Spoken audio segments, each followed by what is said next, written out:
On the other side, you've got Yuri Perez. Expected ERA is under 3.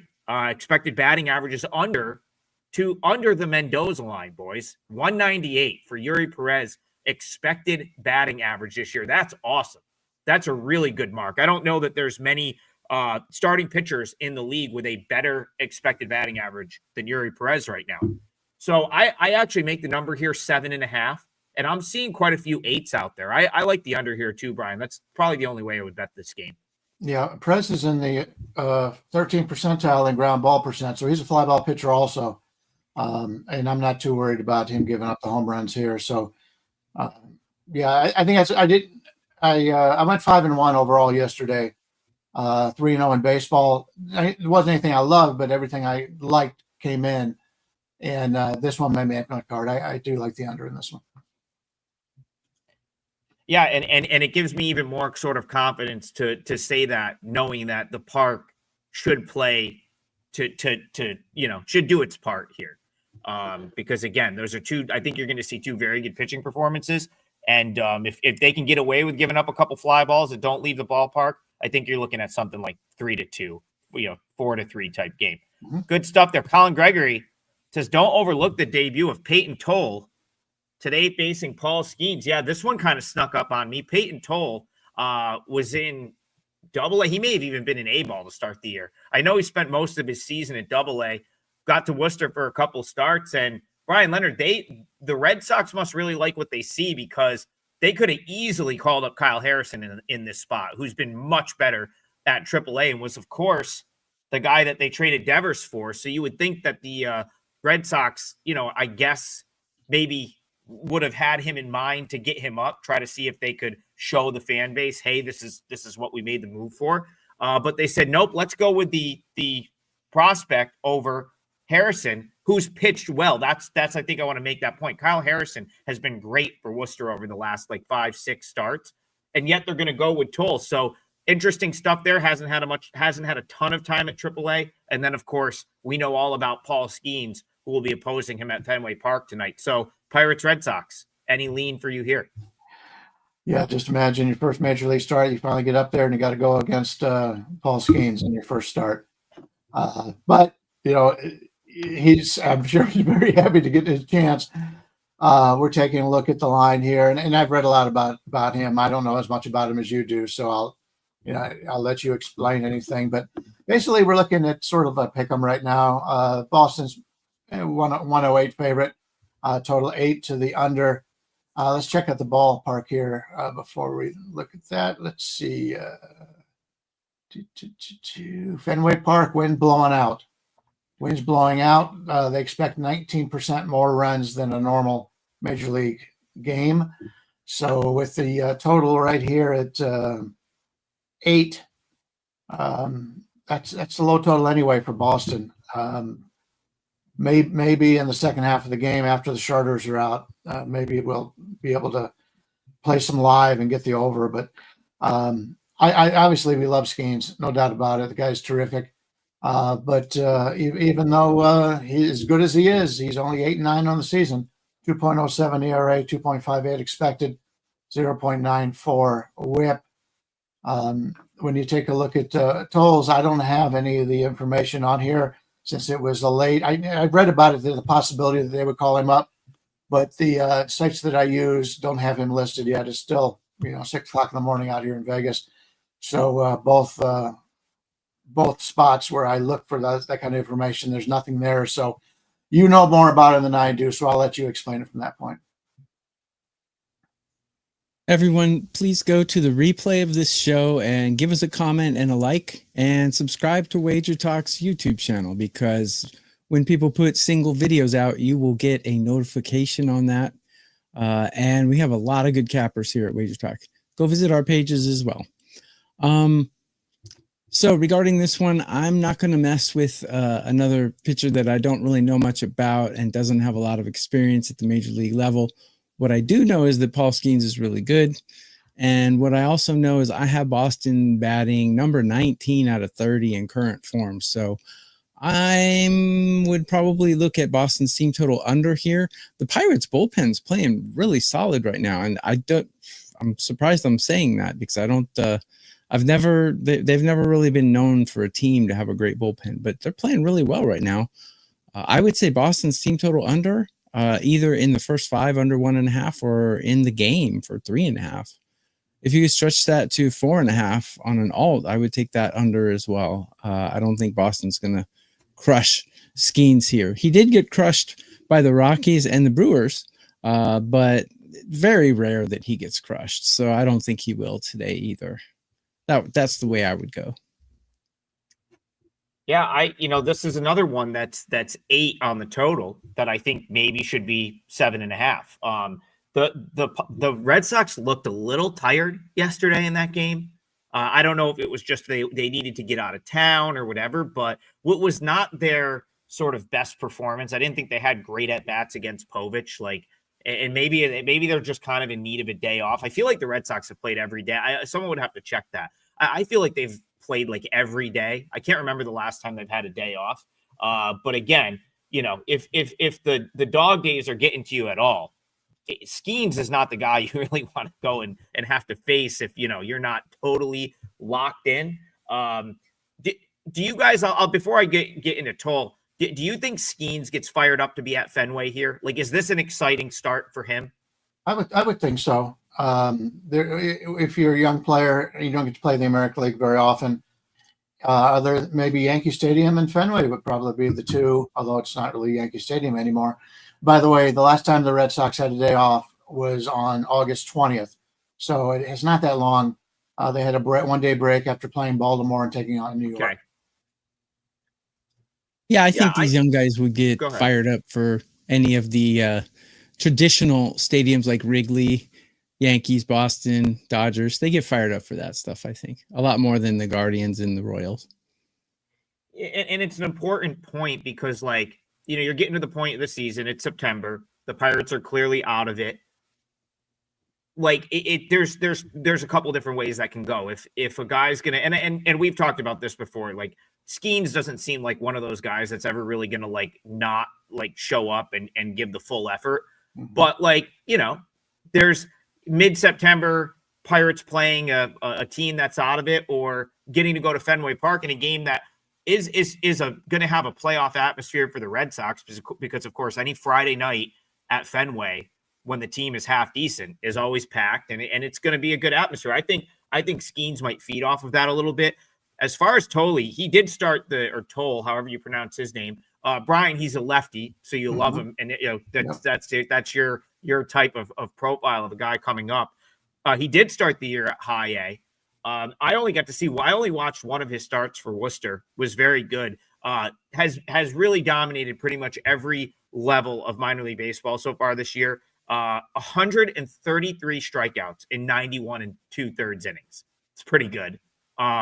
A 0.99 whip, and his batting average against in the minors this year is 203. At AAA was 193. So I kind of see why the Red Sox are doing what they're doing. He's a lefty, and they have to see right now, hey, is this guy, is that small sample legit? Because that's someone that could really help them in the postseason.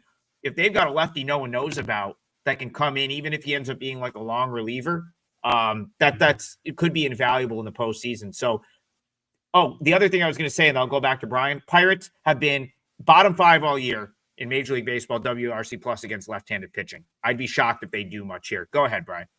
Yeah, the Pirates have only won 20 road games all season long. Just as we're talking about it, the Red Sox are getting hit.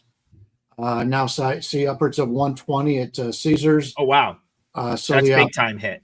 Yeah, so they've gotten hit. It's basically 115 now for Boston, and I would expect that. And maybe we should have done this game to lead off. We might have got a better number. Yeah, I was going to say I think Red Sox you could have got minus 105 when we were coming on air, I believe is what I had jotted down. I still think under 8 has some value. I feel like if Tolle is any good, I think you're going to get a really strong effort from Skeens here. And if that's the case, Tokyo Brandon made a good point. The Pirates do have some bullpen arms, and I think today is the day that Lawrence will rejoin the team. So I said yesterday, when we were talking Pirates Cardinals. I don't think that was logistically possible playing the day game. My guess is you see Justin Lawrence out of the pen for the Pirates tonight, who has really been one of their better relievers this season, and he'll be coming back up from AAA. So yeah, Pirates have some decent bullpen arms. It's a good point, TB. And Mark Hinton, yes, this is Tully's Major League Baseball debut. Again, started at high A, so it's a big jump in season. We'll see if he can handle it. That's 2 unders for me, though. I lean under right there. All right, let's keep it moving. Travis, let's go to Travis. Travis Helms in here every day grinding it out. We appreciate all of you. We appreciate you, Travis, but everyone that comes in, interacts with the show on a daily basis, whether it be live or on demand on the WagerTalk YouTube channel. Travis says, are the Dodgers going to chase Gallen early? It's hard to tell if the Dodgers are interested from day to day. That's true, but Brian Leonard, they got to be interested now, right? Because it's September. It's like playoff baseball. And they've got the Padres in striking distance. So this is going to take us out west. This is Dodgers, and they're going to host Arizona tonight. Looks like Gallen versus Blake Snell. What about Travis's question? What are your thoughts on the Dodgers day to day and their sort of mindset right now? Yeah, I mentioned that earlier. They get up for their rivals in the division, and although Arizona is not having a good season, they're 11.5 games out. Keep in mind, just a couple of years ago, they went to the World Series. They got a lot of good young talent on this team. Not a fan of Gallen. I think he could get hit here. We're looking at Snell's going for the Dodgers, a lefty, and Snell's been terrific when he's healthy. We're looking at about a 190 favorite for the Dodgers, total of 8.5 to the under. When I take a look at Gallen, comes in with a 5.13 ERA, 4.70 expected. He has pitched much better lately than he had in the first half of the season, but his whip is still high, 1.31, and really doesn't have anything really dark red on the Statcast page, which means he's struggled in just about everything all season. He's better than he was earlier, but he's not the way he was in the past. Just the last 2 years, he had a 3.65 ERA, 3.47. So he's had a down season, and don't want to trust him here against these Dodgers bats. They still don't have Muncy back. Muncy is such a huge addition to this Dodgers lineup because since he's got his glasses, and TB will tell you about that, but since he's got his glasses, he's a much better hitter, and he's been on fire when he's been able to play. Snell comes in 1.97 ERA, 4.17 expected. Small sample size, only 32 innings, but he's been a little bit lucky so far. Comes in with a 1.38 whip, which isn't really something that he does. He does have a high walk rate, but that's because if he falls behind somebody, he will put them on base and go after the next guy. There's a few guys that have done that, and they've had a lot of success doing it. He's one of them that does that. So you have to keep that in mind. But we know we're going to get out of Snell, but he has been a little bit lucky so far this year. But if I'm playing it, I'm laying it because I don't want any part of Zach Gallen here. And this is the time, as you mentioned, the Dodgers only have a 2-game lead over the Padres, and the Padres have matched up pretty well against them. I don't want any part of Zach Gallen either. Isn't it funny? Like when we were watching baseball in the 90s and the 2000s, a 5 ERA meant you got sent down. But now a 5 ERA is acceptable in Major League Baseball, which is crazy. A 5+ ERAs, it means you're awful. Sorry, but it means you're awful. And Zach Gallen has a 5+ ERA. He's got a 1.31 whip, which is unusual. Here's Blake Snell's numbers are quite unusual. Blake Snell has a 1.39 whip or 1.38 whip, but his ERA is under 2. So it means he's gotten a little bit lucky. He's let a few guys, too many guys on base. He's let more guys on base than Gallen actually, but he gets out of it. And he's, this Dodgers, I have been trashing the Dodgers bullpen all season, but actually I have them ranked 13 in current form, which is pretty good considering Arizona's is 22. So what I really like here is Blake Snell's stats against these batters in his career. And it's a really good sample size of 102 at-bats against. 186 average against and a 644 OPS. That's amazing. Gallen's numbers against the batters he's facing today are pretty average, pretty even, not glaringly horrible, but not very good. So if anything, one last stat about Blake Snell. At home in 20 innings, he's got a 0.90 ERA. That's pretty amazing. So I don't think there's any way you could look besides the Dodgers here. The fact that their top three, their big three, Freeman, Betts, and Ohtani, even if they're all three cold in one game, the Dodgers have the luxury of having someone in 4, 5, 6, 7, 8, 9 to step up. And the Diamondbacks, I don't think, have that anymore since getting rid of Naylor and Suarez. So Dodgers are nothing for me. Maybe take a -1.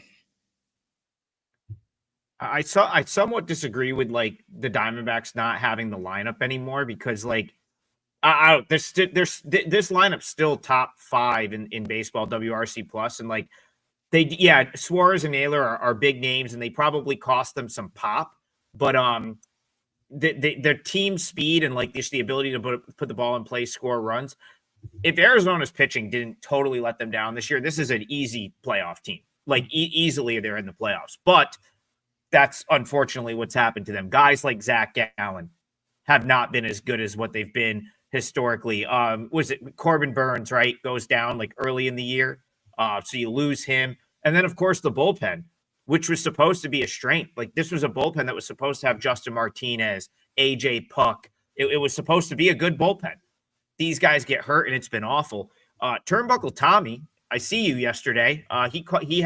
He said his best bet was Orioles Red Sox under. We talked about that game that got there easily. I said I agreed with him. I'm going to ride with Turnbuckle Tommy here again. He says over in the Dodgers game. The Diamondbacks, I think they don't even have to say left-handed pitching. They just hit pretty good. Like this is still a lineup that can really hit. They just smacked around everything the Brewers had to offer for 4 days. And you want to talk about the other side of that being, the Arizona they haven't had a day off, 4 days, 7-5, 9-8. Yesterday, 2 days ago, 3-2, where they needed top bullpen arms. And then yesterday they hold on 6-4. There's zero depth in that bullpen. So chances are if you get Gallen out early, that means Gallen gave up a few runs. And that also means you're getting cracks at this Diamondbacks bullpen, which isn't very good. You look at a number like 8.5. Can you get something here from the Diamondbacks? Yeah, I like Snell as much as the next person does. I don't know that you're going to just totally shut this Diamondbacks lineup down for 9 straight innings. So that 8.5 seems low. Big totals guy today. That's 3 games for me, and I have 3 totals. But that's another one where the way I would play this would have to be the over. I think it's about a half run to a run off. So Turnbuckle Tommy, I'm with you. This feels like an over right here, especially if Arizona does anything here. That one's going over the total, in my opinion. Yeah, hit that like button. He says 100 likes and TB will smile. I don't know. TB's always smiling. I'm the one that gets called out for being too serious. TB's always smiling. But we'll take the likes. So hit that like button. I'm anything but serious. You guys know me. Oh, no, I know. I was saying I'm the one that's too serious. You? Yeah. You do. But yeah, we appreciate it. Like, subscribe, comment. It really helps the show. So we very much appreciate that. And we got to go to this game. We got boots on ground right here. Jack Barco said he is going to be front row at the Twins game. That's pretty awesome. Is that Target Field? Brian Leonard, have you been to Target Field? No, I've always wanted to go to Minnesota. I think I'm going to go next year. I've got some people that I know that live there, and I've heard good things about it. And plus, I want to head up to maybe Milwaukee too, and go to the Leinenkugel's brewery up there in upper Wisconsin. So maybe make it a little weekly trip and catch a few different ball games. You should go to St. Louis too. I've been to St. Louis. Beautiful setup. Yeah. I'll meet you in if you do the Twins Park next summer, I'll take a ride up there. We host college baseball kids. Like it's something my fiance's family has done in town for like a long time. We have a college team, and one of the kids that's lived with us for 2 years is going to play in Minnesota. And I think he's going to try to play in that Northwoods League next year. So I need a reason to get out to Minnesota. I think that and Target Field would do it for me. So next summer, we're going to go to Target Field. Tonight, Jack Barco's going to Target Field, and he needs some action while he's sitting right there front row, which is awesome. He's going to get to see Zebby Matthews probably pump fastballs in there, and throw a ton of strikes. The question is he going to see a Twins win? I don't know. The team that might catch the Dodgers, Brian, the San Diego Padres Twins. How are you seeing this one? Yeah, Padres Cortez, the lefty against Matthews. We're looking at basically a 130 favorite for San Diego, 8.5 slightly to the over.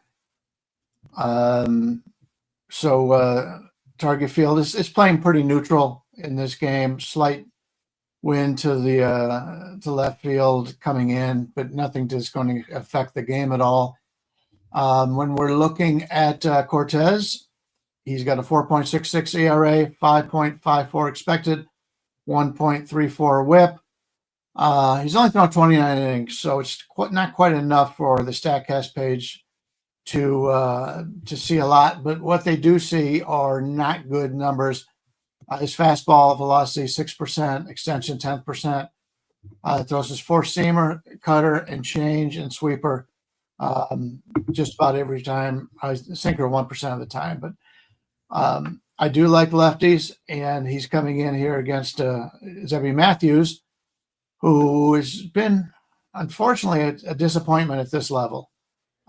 We've talked about him in the past, what he used to do last year, what he's doing this year, but he still comes in with a 5.30 ERA, although the expected is 4.40, but his whip, 1.52, and he's not walking people. He's 7.7%, which is less than league average. He's getting hit, and he's in the 13th percentile in barrel rate, 14th or 16th percentile in ground ball rate, and hard hit percent isn't very good either. So he has not lived up to my expectations, and I'm sure if you're a Twins fan, you're a little bit frustrated also. But they're not going anywhere. They got no reason to throw out older guys that aren't going to be in their future. So they try to bring up these younger guys, and I still think he's got a bright future, but I can't trust him at this price in this situation. If I played it, I would lay it with Cortez on the road. And if you're looking at that Central Division in the American League, the only team with a positive run differential on the season is the Tigers. It's been a disappointing year in that division after I think they've got 3 teams to the playoffs either last year or the year before. It's fallen on hard times this year. Again, we have Zebulon going against Nestor Cortez. Nestor Cortez has some weird numbers. If you take a look at his last 5 starts, he got blown up in one of them. I mean, he gave up 4 runs in 5 innings. That's kind of getting blown up. If you remove that, he hasn't given up more than 2 runs in a start in 5 starts. It's pretty good numbers. So looking at that, you think, cover his name, and you think, oh, this is a pretty good pitcher. Then you look at his numbers. He's got a 4.66 ERA. That's not good. And he's got a 1.34 WHIP. That's not very good either. So I'm perplexed here. His numbers look good on his game log, but they don't look good on his actual statistics. However, he does have good numbers against these Minnesota batters in his history. Problem is, those were probably acquired years ago. He's been in the league for a while. So that's the breakdown on Nestor Cortez. Now, Zebby Matthews, he has not been very good at all. He's got, 4.42 ERA at home. Not very good. Not terrible. Not very good, though. And he's given up a lot of earned runs. He's given up 9 earned runs in his last 3 starts. He's given up 4 or more earned runs 3 times in his last 7 starts. So don't have a lot of faith in Zebulon today. Who hits better? Well, they're both pretty much even, but I don't think anyone would argue that the Padres don't have more talent. They certainly do. But they're not, they're kind of in a little quagmire here. The Padres are. They have a lot more talent and they have a much better bullpen. I've said in shows past, they've probably got one of the top 2 bullpens in Major League Baseball. So I would think you go with the Padres or nothing here, because we just talked about the Dodgers fighting for a playoff position. Well, the Padres are the team they're fighting with, and I think they'll step it up here. I don't think Nestor Cortez is that bad. I don't think he's as bad as Zebby Matthews. Let's put it that way. Yeah, Brian, I'm kind of with you on Zebby. I expected more out of him this year. I think this is a guy, though. Don't give up on him. Like this, this is a guy that you want to be high on going into next season. Okay, he still throws 97. He has excellent swing and miss stuff. He is like a tweak or two away from being really, really good. And the problem is, it's very difficult to do that mid-season at the big league level. That's something like he needs a big league off season, go into spring, have everything go right from a health standpoint. And if that happens, expect him to come out and just be shutting dudes down come next year. Like I don't think he's that far off. And that's why I refuse to really bet against him at this point, because I just can't have that happen to myself where it's like I decide to go against him and suddenly it clicks and he comes out and fires 7 scoreless, because that is absolutely what his ceiling is. Like if he's a tweak or two away from being like an ace, in my opinion. So can't fade that. Can't really, the other thing is too, I can't really bet the Twins. And I'll go to Grant in the comments says, you never really know what you're going to get out of this Twins bullpen. He calls it a AAA bullpen. That's a very reasonable assessment. They traded away every leverage reliever they had. And so now it's like you really don't know what you're getting from the Twins from a relief standpoint. And unlike the White Sox, like this is kind of what the White Sox have done for a while. But it's kind of worked for them, and they've shown like they've got some good arms. Whereas like the Twins, it's like they haven't really shown any consistency in this department, in my opinion, since they traded all these guys away. And so, yeah, like even if the Twins have a good, like maybe you could take Zebby first 5, but do you want this Twins team full game? Especially going back to what TB said, the Padres probably have the best leverage arms in the league. I think it's safe to say the Padres leverage bullpen arms are as good as it gets. And I'm with you, TB. I would put the Padres bullpen 1 or 2 as well. So this is tough. I'm going to pass this over to Brian Leonard. I have nothing here. Go ahead. Yeah, I just wanted to point out that Cortez is coming off his best start of the season, and it was against the Dodgers. He went 6 innings, only gave up 1 base runner. Did everything click and he figure it out, or did he just happen to have his best start and you're backing him off his best start, which is something I usually don't want to do. But I think the way I'm going to take a look at this game is hope that Minnesota takes an early lead and then come in and get San Diego at plus money because of that bullpen, as was mentioned. Huge bullpen discrepancy between these two, and the Padres bullpen has the Padres, the Mets. There's a lot of great bullpens out there, but they're one of the best, and so I want them in the second half of this game. So that's how I'm going to look at it. If you're betting it live, wait till Minnesota takes the lead in the game, and then just come back and bet the Padres. All right, let's go to this one. This is let's go to the AL Central here. I have an opinion in this one, and we may have we're 23 minutes away from the end of the show. Haven't locked in any parlay legs, but I think that might change here. That being said, I'm going to let Brian Leonard kick us off. Tigers, Royals. Brian, this is your Royals team here. You were the one that said, hey, why is no one talking about the Royals? They had a nice trade deadline.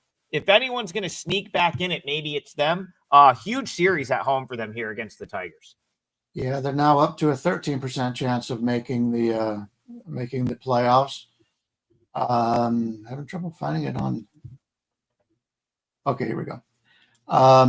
Current line on this one, we've got Detroit with Javier, wrong game. Sorry. Detroit with Paddock against Lugo. Yeah, Detroit's not playing well. Kansas City's been hitting better than they have earlier in the season. I'd kind of like Lugo here. I thought the line should have been higher. I would have said maybe 130 would be the opening line on this game with Lugo, and you can get them for, there's many places out there where you can get them for less than 120, but 120 is about the average. Total of 9 in this one. Paddock's a guy that I'm usually trying to fade, and he comes in. He's very good at the walk rate. Doesn't walk a lot of players.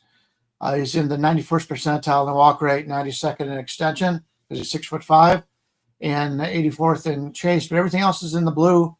Comes in with a 4.98 ERA, 4.83 expected. Because last year his ERA was 4.99. The year before 5.40. I know ERA is not the perfect stat, but it gives you an idea on what we can expect out of him. But expected batting average 11th percentile, whiff rate 14th, strikeout rate 13th, hard hit 21st, ground ball 23rd. So he's a fly ball pitcher in Kansas City.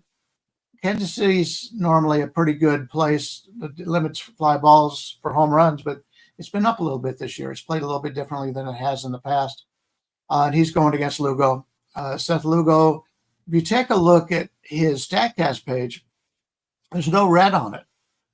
He's a 10-year veteran. He's 35 years old. He's not going to beat you with his stuff. He's going to beat you with guile. And even though his ERA is at 3.99 this year, the last 2 years it was 3 and 3.57. His expected is 5.19. But if you go back and look at what he's done through his entire career, each of the last 5 years has outperformed his expected ERA, and that's because he throws a lot of junk up there. He throws, 9 different pitches. 2 of them only 1 and 2% of the time, but he's got the most he throws is his cutter at 23%. I love these pitchers. And if you don't get the major strikeouts, he struck out 120 and 142 innings. He doesn't average a strikeout per inning. He's a guy that we find, at least I find, a lot of value on because a lot of people will look and they want the guys to strike people out. Of course you do. That means that the ball isn't in play and you don't have to worry about the Yankees defense having another error. It's the kind of thing that you do. So I like Kansas City here. I think there's a value on him. I would have made it 130. So that gives us a little bit of an advantage here on Kansas City. And you can get it as low as 116 out there right now. Couldn't agree with Brian more. I like Lugo too. And I love these kind of pitchers that have tons of different pitches that they can throw because they last longer. And they tend to be the cerebral type pitchers. These are the kind of pitchers I enjoy watching. And so I'm a big Lugo fan. I actually am. And Paddock is awful. Sorry, he's just bad. And on the road, he's got like a 5.6 ERA on the road. Pretty bad numbers against these Kansas City batters. Lugo at home has a 3.2 ERA, really nice. He's got a 1.24 whip on the season, very nice. A 3.99 ERA, which is pretty nice as well. And looking at his last few starts, yeah, he had a couple rough starts. I mean, 3 of his last 4 starts were rough. But I think he's going to bounce back here. I like Lugo at home. As a matter of fact, I'm going to make this my parlay leg. I think Royals minus 120 on the money line will be my leg for today. Love it. That's what I was going to do, and I'm fine with that. Oh, sorry. No, that's fine. I'm glad you did that because I have other opinions, and I'd rather have someone else take it. So that's perfect. Okay. What are we looking at for money line there right now, Brian? Yeah, about 120 or so. I think I like Lugo too. I just love all the tools he's got, and he's not a flamethrower, but I just like watching him pitch. He's fun to watch. So I got a question really this could be for the chat or it's for both of you.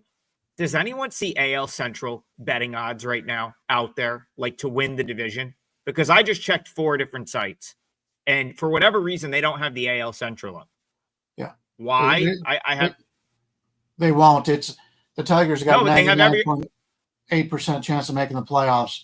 They're 8.5 games behind with 28 games to go. Yeah, if you had the chance to bet Detroit there, that's as close to a lock as you could probably get. Right. I see what you're saying. If you had a chance to bet Detroit, listen, the Royals could the Royals could put a little pressure on them this weekend if they can, if they have a good series, especially if they were to sweep. 8.5 back. The Royals have a very manageable September schedule. They're going to get 3 head-to-head games here with the Tigers. They're probably going to win tonight. I like them tonight as well. So that's why I was asking. pizza money on the Royals to win this division is not crazy. The Tigers, let's say this tightens up. Let's say the Royals have a good weekend. They get it down to 6.5 or 5.5. And they're able to sort of chill there. Maybe they make up a game or two. The Tigers end the season with a pretty tough road trip. It's going to be Cleveland and Boston for the Tigers at the end of the year. The Royals, for the most part, very favorable September schedule. So maybe it's not to win the division, but if you're looking at like Royals to make the playoffs, anything pro Royals, I think I'm okay with that. And I would just take flyers on them everywhere because they've got a home series here against Detroit, who is just playing awful. They just aren't playing good ball, and I think they're at a disadvantage here for the reasons that the boys have described already. I'm not going to rehash that. But then for the Royals, it's home against the Angels, home against the Twins. Those two teams are out of it. At Cleveland, that's manageable. The Phillies trip will be tough, but then it's Mariners and Blue Jays both at home. By that point, the Jays might be just going through the motions, resting guys. They'll probably have it wrapped up. And then they finish up with the Angels and the A's. That's much more favorable than the Tigers, in my opinion, who are going to have the Mets, the Yankees, and then they finish on the road against two teams that might still need wins. So Royals to make the playoff, I would ladder the Royals if you can. Win the AL Central, make the playoffs, and all different things. It's a lotto ticket to an extent, but one that's more realistic than people think. And then as far as today, TB took the parlay leg right out of my mouth. Royals money line is a great bet, in my opinion. That's okay. I'll write that down. So we're going to start it with the Royals. I love that.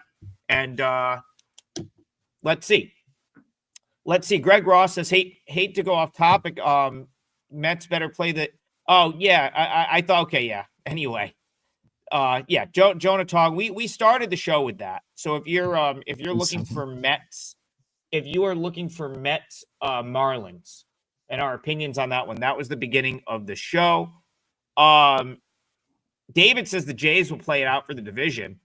How about tonight? Brian Leonard, is this a World Series preview in your opinion? We've got Blue Jays, Brewers. My gut tells me one of these teams isn't getting there, but they're both certainly in the conversation, and they're going to play each other tonight in a sort of a rare interleague series. So Jays, Brewers, how are you seeing this one? Yeah, this is one that kind of popped out to me early on. I haven't put up any plays yet at this point, but this is one that I thought had a little bit of value. If I can get to the spot here, Jason. Okay. We know that Milwaukee does not need the wins. They've got a pretty good sizable lead in the division. Milwaukee comes in 6.5 above the Cubs. The Cubs continue to falter. They're on a 3-game losing streak coming into this game here. But Milwaukee, I like the way they use their lineup. Everybody plays. So they've got guys, even though they might not rest a star once in a while, they've got other guys who can get into the lineup. They do very well with the lefty-righty situation. They're one of the best coached teams in baseball, despite leaving the closer in to get hurt the other day. Okay, I'm over it. But when you take a look at the line in this game, I think there's value on them. They got Freddie Peralta going here against Shane Bieber. Now, love Shane Bieber. Great guy, huge character in Cleveland. I wish him all the best. And he comes out and throws a gem in his first start off the IL. It's been a long time since he has pitched. I think people are believing, they're becoming believers in Bieber. And I don't know if I'm there yet. The line right now is about the 130 range, and you're getting a total of either 8.5 under or 7.5, or 8 under or 7.5 over. To get Milwaukee, and you can get Milwaukee upwards of 120 in this game. I find value in that. Freddie Peralta's having an outstanding year. One of my favorite handicappers, pitchers, has moved him up in the top 5 in Major League Baseball this year. He said he's a guy that deserves it, and I agree. He's had a hell of a season. It comes in with a 2.68 ERA, 3.45 WHIP, 3.45 expected, 1.10 WHIP. The only thing he does that's not good is his 27th percentile ground ball rate. So he's a fly ball pitcher. And he does tend to walk batters. He's walked 9.4 this season, just about 1.5 more than league average. I like Freddie Peralta. I like the Milwaukee bullpen for the most part. Shane Bieber, guy, as I mentioned, he came in, pitched great. He 1.50 ERA, 0.33 whip, but his expected ERA was 3.42. Now, if he comes out with a 3.42 in that game instead of the 1.50, maybe people aren't betting on Shane Bieber as much as they are right now. Obviously, it's only 6 innings, so it's a small sample size. So there's not a lot there. But keep in mind, he only threw 166 pitches last year, which is basically 2 games, really. And he didn't pitch again since 2023. So it's been a long time he's out. I'm not buying that. It's worked for the Brewers, one of the Brewers pitchers. Anyway, he's come back and looked really good all year long. But I can't expect that in here. And this is a pretty good hitting ballpark. So I like Milwaukee in this game. In fact, I'm going to use that as my part of the parlay here. I'm going to take Milwaukee. We can get, let's go 116. You can get better than that, but we'll go 116 on my part of the parlay here with Milwaukee. Yeah, guys, go to the replay and leave a comment and a like, and subscribe to WagerTalk's YouTube channel. It goes a long way. It tells WagerTalk that you like us and that you like our show and that you like the information we're giving. The point of this show is not just to give free plays and stuff. It's to give you guys information so you can make smart bets. We think that's just as valuable as just giving you a play. So, yeah, and check our pages out at wagertalk.com. We got a lot of stuff up. Usually we have free plays almost every day. So regarding this one, this is going to be a great game to watch because these are 2 well put together teams. And these are 2 really good pitchers. I like, if you look at the numbers against the batters they're facing today, Peralta, his sample size is small against these Blue Jays, 24 at bats against, but a 167 average and a 564 OPS. That's amazing. Justin Bieber, 38 against and 211 average and a 637 OPS. Yes, I said that on purpose, you guys. So my first inclination would be to take an under, but Toronto, man, they're batting number 3 in MLB right now as far as run production and current form. Hard to take an under with that. And like Brian mentioned, I was going to mention the same thing. Peralta's walk rate is a little bit too high for me. But the way he's dominated these batters, it's only 20 something at bats against, but he's absolutely dominated them. So I'm definitely not going to bet an under with Toronto. If anything, maybe a Milwaukee under, but the fact that Bieber still has only 1 start since he came back, and not a big enough sample size for me. If he had 3 starts where he was just shut down, then maybe I would take a Milwaukee under here, but I'm not going to do it today. I miss when they used to let the players put their names on the back of the jerseys for Players Weekend. That, yeah. Because Shane Bieber had one of the more famous ones. He just had "Not Justin" on the back of his jersey, and I feel like it got probably, that and the most famous one will always be Dick Mountain, of course. That's Rich Hill from Players Weekend. But how about He Hate Me? He Hate Me is the most famous. He Hate Me. Yeah, He Hate Me. He Hate Me. Was, I don't know. It's one of the defunct football leagues. Way back in the XFL. XFL. This actually. So not even joking. Would have used Brewers as my parlay league here, or some fashion, or some way. I didn't know if I was going to do Brewers or maybe a Brewers team total over, but Brian made that easy for me. He put Brewers in the parlay. I want to point out, Bieber had quite a long rehab. He was coming off of a very serious injury that it's like a long-term, sort of a long recovery type thing. He had a very cushy rehab run. Okay. He was in AAA. He had his whole deal through the lower levels. In 3 starts at AAA, he faced Syracuse before all the young guys like the Ryan Clifford, Carson Benji, all those guys came up. Terrible lineup. He faced Worcester after their lineup was pretty much already depleted. So it was probably just Justin and Garcia and nobody else. And then he faced Lehigh Valley who they didn't get like Mercado and Otto Kemp back until like last week. So he pretty much had 3 very watered down, poor AAA lineups. And then, of course, what does he get in his 2025 debut? A Marlins team without Kyle Stowers. So he's had a very fortunate run, and I think people are going to look and say, oh, wow, 190 ERA, 23.2 innings. This is his August numbers right here, ladies and gentlemen. 23 2/3, a 190 ERA, a 0.80 whip. The Brewers this is going to be a little bit of a different ball game tonight, because this is a team, whether they're like going all out or not from like a managerial standpoint, he's still going to have to deal with the Brewers lineup 1 through 9. They get on, they steal bases, they put a lot of pressure on you. The reason that they were losing games to the Diamondbacks was not their offense. They hit the ball just fine. It's that Arizona put some runs up in that series. So yeah, I think Bieber might have, it's not going to be as easy.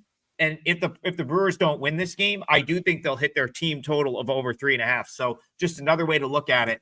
I think Bieber's going to give some runs up in this one. And 3.5 seems cheap on the team total, but I like the way Brian went for the parlay here. Brewers money line is great value. Anything better than even money, in my opinion, is really good value right there. I got to find a game now. That's back-to-back games. I thought I was locking in the parlay leg, and now I got to find a game. So let's see. Let's pivot right here. And that's the other thing. I hadn't really like committed to much yet today. And the 2 things I kind of had jotted down at this point were Brewers and Royals. So let's see if we can find one to close this out. We can make it a 2-leg. Well, I mean, let's go back to the Mets under. Yeah, you know what? Let's do that. I think my 2 strongest opinions were the totals that we talked about earlier. Maybe the 3. I had 3 totals. So watch me pick the wrong one right here. No, I'm just kidding. Like, listen, if you go back to the beginning of the show, and as always, these shows are up live and on demand. I had 3 totals I talked about. Mets, Marlins under, Red Sox, Pirates under, Dodgers, Diamondbacks over. If I had to pick the strongest of those 3, I think it's Mets, Marlins, based on the fact that Brian kind of confirmed what my thought with the ballpark factors, and the fact that it doesn't look like the ball is going to carry a ton, and the fact that Citi Field has played better toward pitching and toward fly ball pitching this year. So is that still under 8, Brian? Mets, Marlins. You can get under 8. It's more like 120 right now, or you can get under 7.5 at even money.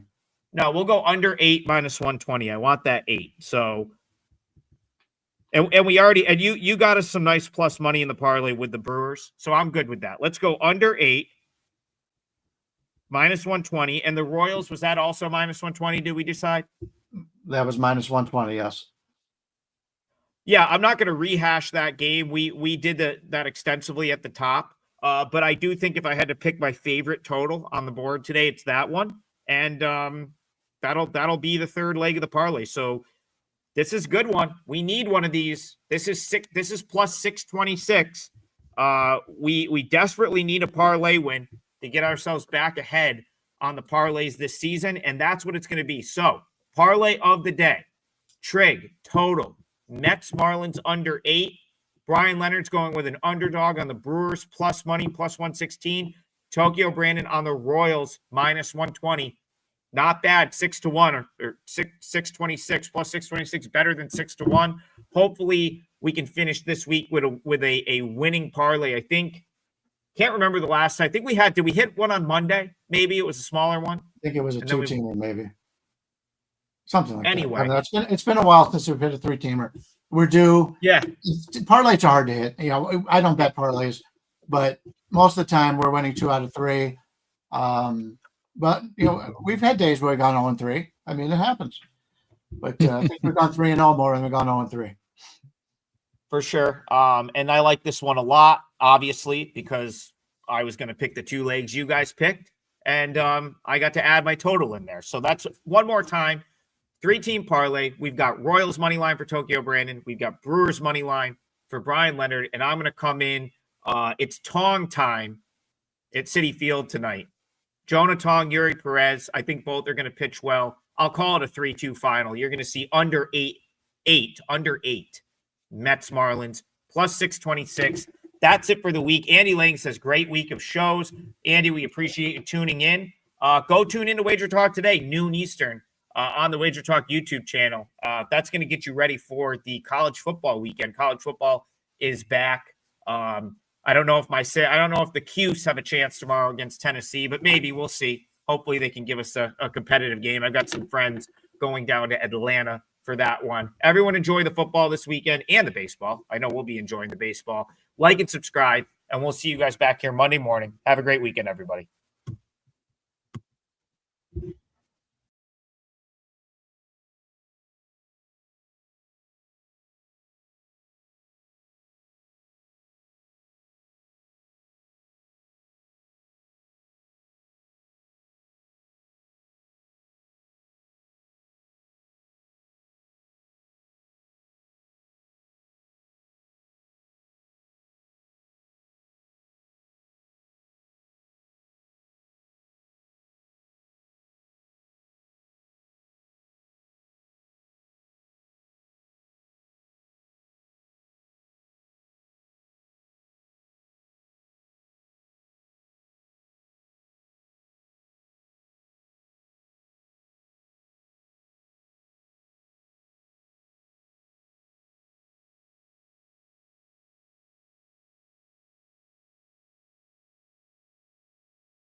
Welcome to Bet on It. We've got college football on our TVs this week, and I could not be more excited for the Barking Dogs. Is the deli back open, or maybe Marco has a trap game for us? Of course, we're going to get that Steam report from Ace and follow it all up with our best bets up next on Bet on It.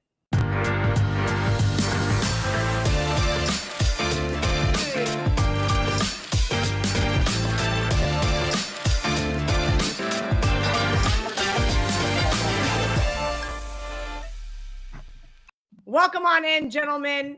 We've got the Greek, Gianni The Greek. Some of you guys call him Ace. Some of you guys call him VR. That's what I call him. And of course, we got Marco D'Angelo here bringing us all the heat. Guys, we're getting into those top 25 games. Steam report. Maybe the deli's back open. I am kind of hungry. It is lunchtime here on the East Coast.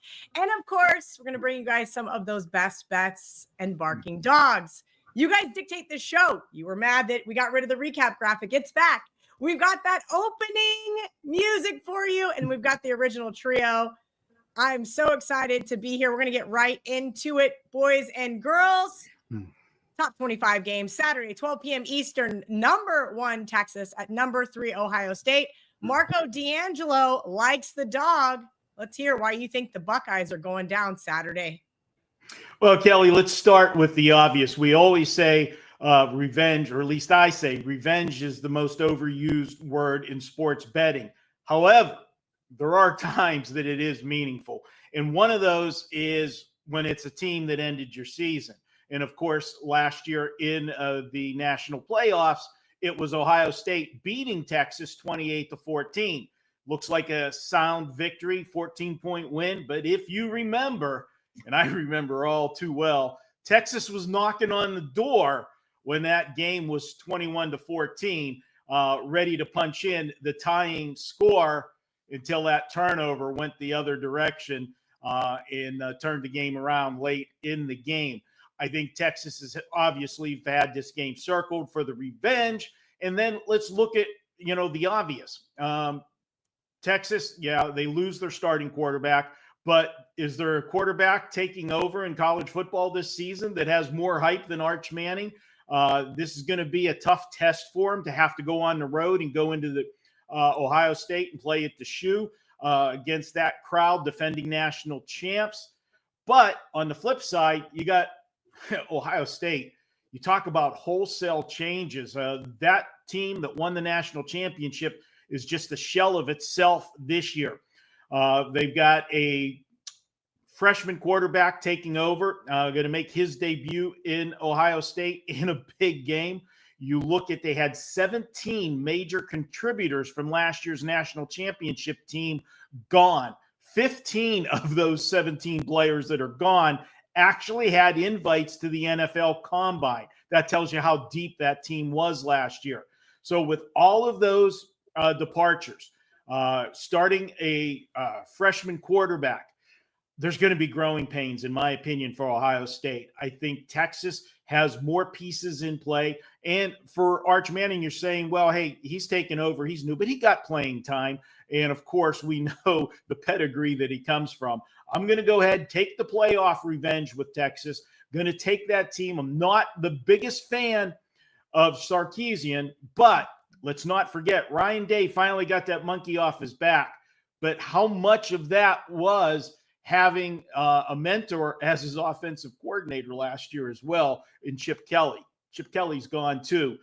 So a lot of holes to fill at Ohio State. I'll go with the better team at the moment with revenge on their minds. Let's go with Texas plus the points. All right, let's move along to Saturday night, 7:30 p.m. Eastern, Number 9, LSU takes on number 4, Clemson. VR, you like the home team here on Saturday night. Yeah, and when we did the preview show, Clemson was one of those teams that I did think coming into the season were a little bit undervalued, kind of being overlooked, even though they're one of the most proven team, at least over the last 5 or 6 years, with a head coach that's shown he's been able to win the big game. I just think there's a little bit too much hype behind this LSU team already. And it's warranted because of the quarterback they're bringing back. He threw over 4,000 yards last year. But they lost their offensive line. They lost 4 NFL caliber linemen. 4 of them were top picks. So it's going to be tough filling in those holes, even with, the portal that they're able to go and grab players from other schools. I just don't think early on that's going to be a problem. And against Clemson, their defense, even though they got a new defensive coordinator, I just think they're going to improve. All the pieces to me look solid. I just think this Clemson team's better than they're getting credit for. And I think because of all the hype around Texas, all the hype around Penn State, Ohio State. So they're kind of being overlooked. But they just too much inexperience for LSU on the offensive line. That's going to be a problem. It's in the line is going to determine this game. And I just think it's going to be one-sided. And I like the offense for Clemson as well. You're bringing back a stud quarterback in Klubnik who knows this team well. They got a ton of momentum. Yeah, give me Clemson here. I think it's an easy win for them at home. Good matchup to see what LSU has. But again, until that offensive line proves something, I think you got to fade it. All right, let's move along to Sunday. I'm going to be breaking down number 6 Notre Dame at number 10 Miami, 7:30 p.m. Eastern. For this one, I know it's going to be shocking to none of you who watched the show last year that I'm fading Mario Cristobal. Look, this Miami team last year had the benefit of not playing a single ranked team in the regular season. If you guys remember, Mario Cristobal's squad started off 9-0. They pulled out some crazy wins. But then guess what? Regression came knocking. They lost 3 of their last 4, and now they lost their starting quarterback to the NFL. Okay, fine. They got UGA transfer Carson Beck taking over at quarterback. Everything should be right in the world. I'm not sure I believe it. By the way, Notre Dame 17-8-1 all time in the Catholics versus Convicts series. The Irish are going to turn 14 starters. And you know what they've been able to prove? That they can win big games. Miami 1-13 straight up, 3-11 against the spread versus top 10 teams since 2019. One of my biggest preseason plays was Miami 8.5 wins to the under plus 140. Bottom line, we're fading Mario Cristobal as a coach who has not had back-to-back double-digit win seasons in his career. The Irish are going to win by 10 on Sunday night. VR, let's keep it rolling here. We're going to go right into the Steam report. If you guys are following along at home, oddslogic.com/ace gets you a free week of Odds Logic service so you can follow along and fade or follow the Steam. VR, what do you got for us week 1 in college football? Yeah, they got out ahead of a lot of these numbers. And what you got to pay attention to is the take back. Will there be buyback?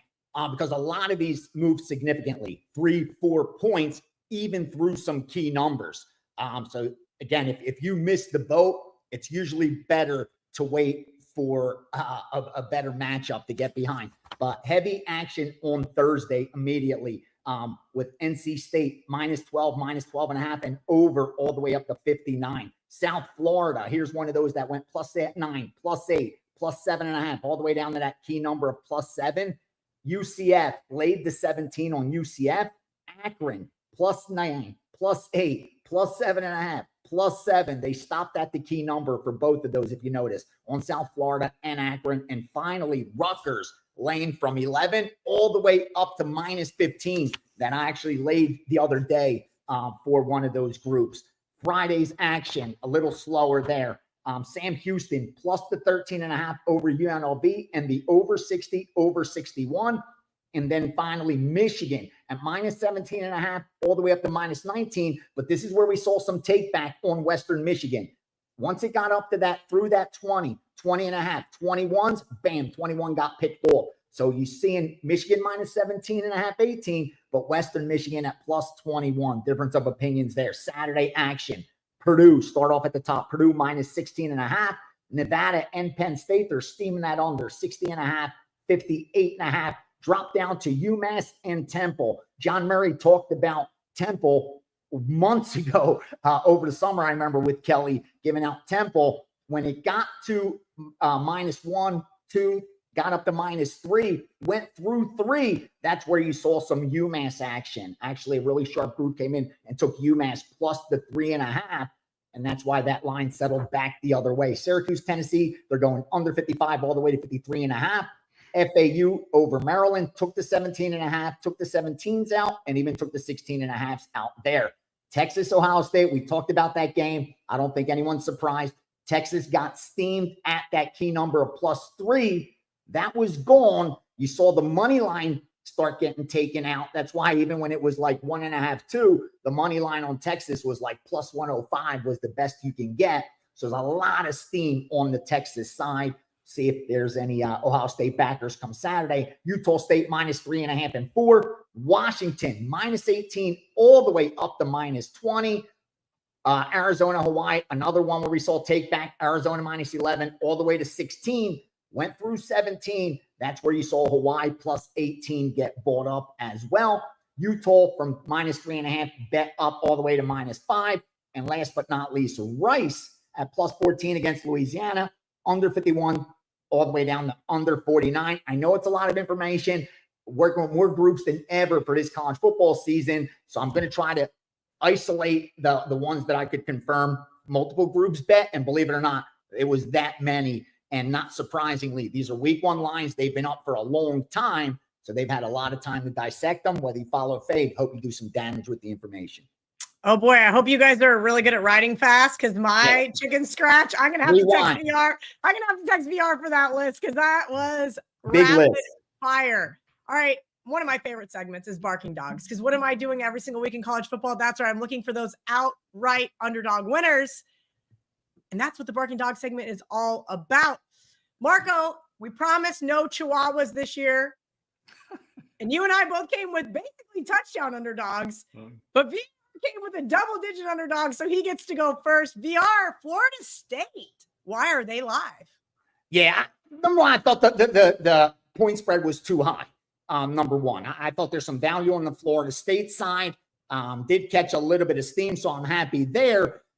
Are they going to win on the money line? 13.5-point dogs rarely win outright, but definitely worth a small sprinkle at that 4-1 or greater money line that I saw.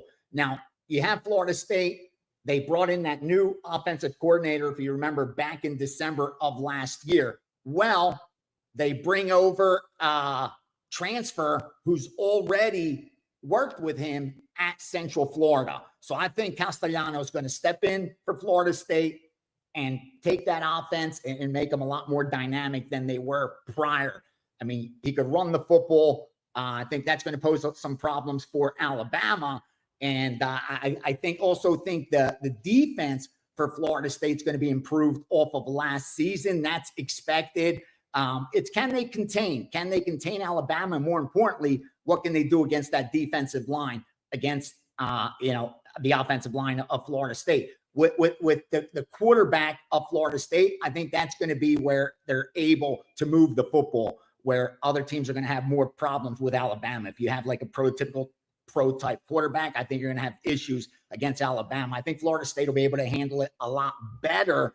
Again, is it a rebuilding year for Florida State? Somewhat, because they're bringing in a lot of new schemes, but I think that's exactly what this team needed. And from everything I see, they're improved off of last year. And with Alabama, usually you're going to pay a little premium to back this team year in and year out. I think that's the case here. I also like that I'm seeing a lot of one-sided public money on Alabama. Not saying you're going to fade the public, but when you get something under 2 touchdowns and they're just keep betting it, and you're not seeing the market respect that money, to me, it's a telling sign. So give me Florida State plus the points, sprinkle that money line. They're live. All right, a live double-digit underdog to start the season. Marco wants to start the season off red hot here on Thursday night with an underdog that I also like. Marco, I did take the points here, but I have not sprinkled on the money line just yet. Tell me why you think Cincinnati can beat Nebraska. Well, let's start with Nebraska and Coach Matt Rule. This is his 3rd season, and he led Nebraska to their first winning season and a bowl game in forever. So expectations are really high in Lincoln, and that gives us value here with the price of plus 6.5. You look at this one, Cincinnati, Scott Satterfield, he is in his 3rd season, just like Matt Rule. And we always say that the biggest jump for teams with new coaches, I feel, is in year 3.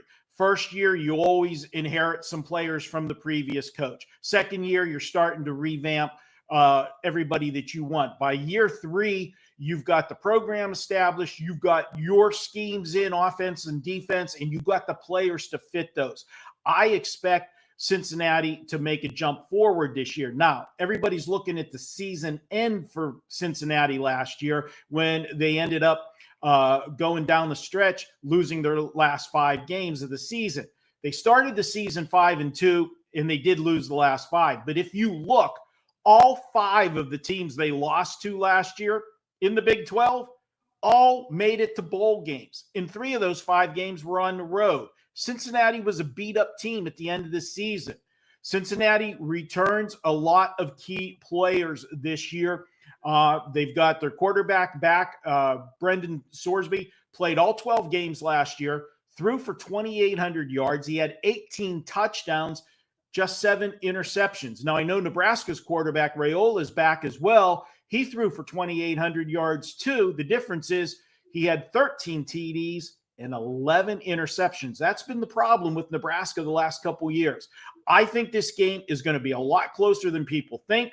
I'm taking Cincinnati plus the points. And of course, we're sprinkling because I think they can pull the upset. This game is not in Lincoln. It's on a neutral field. They're playing this game at Arrowhead. So yes, the site does favor Nebraska, but I still think that the points are too high in this one for what should be a dogfight. And let's get the dog home outright with Cincinnati. Marco makes a great point for week number 1. Always make sure you check the site locations. We've got quite a few neutral site games this weekend. I'll get to one of those for my best bet here later on in the show. First, we got to hit this barking dog. And look, here's the reality. I know a lot of people aren't going to like me fading that Utah hype once again, but that's where we're going. I think UCLA's defense deserves a ton of credit carrying over from last year. I think if they can get to Devin Dampier, this game is going to be an absolute slugfest, just how UCLA likes to play. If you look at last year, tons of unders, close games where maybe they came up short. I don't think they're going to come up short with this one. As you guys know, Nico transferred from Tennessee, and I think he's going to get this Bruins offense opened up. They're going to get the running game going, and I think that's going to give him a lot more time to get the ball downfield. UCLA is going to have the home edge here in the Rose Bowl. Yes, I know the Utes travel well, but I think the Bruins fan base is going to be hyped for this one. Give me the better quarterback here against a pretty solid coach in Kyle Whittingham, but I'm going to take the points. I think UCLA is absolutely live here at home. Guys, if you're loving the college football edition of Bet On, please give us that thumbs up. Hit that subscribe button so you never miss another second of the action. Marco D'Angelo with his specialty segment. Each week, he's going to either tell you the deli's open and we've got a sandwich game, maybe an open face sandwich for week 1, or not to fall into the trap. Marco D'Angelo, 7 days for $77. Use coupon code MD77. Let everybody know what they can get with that and what your specialty game of the week is.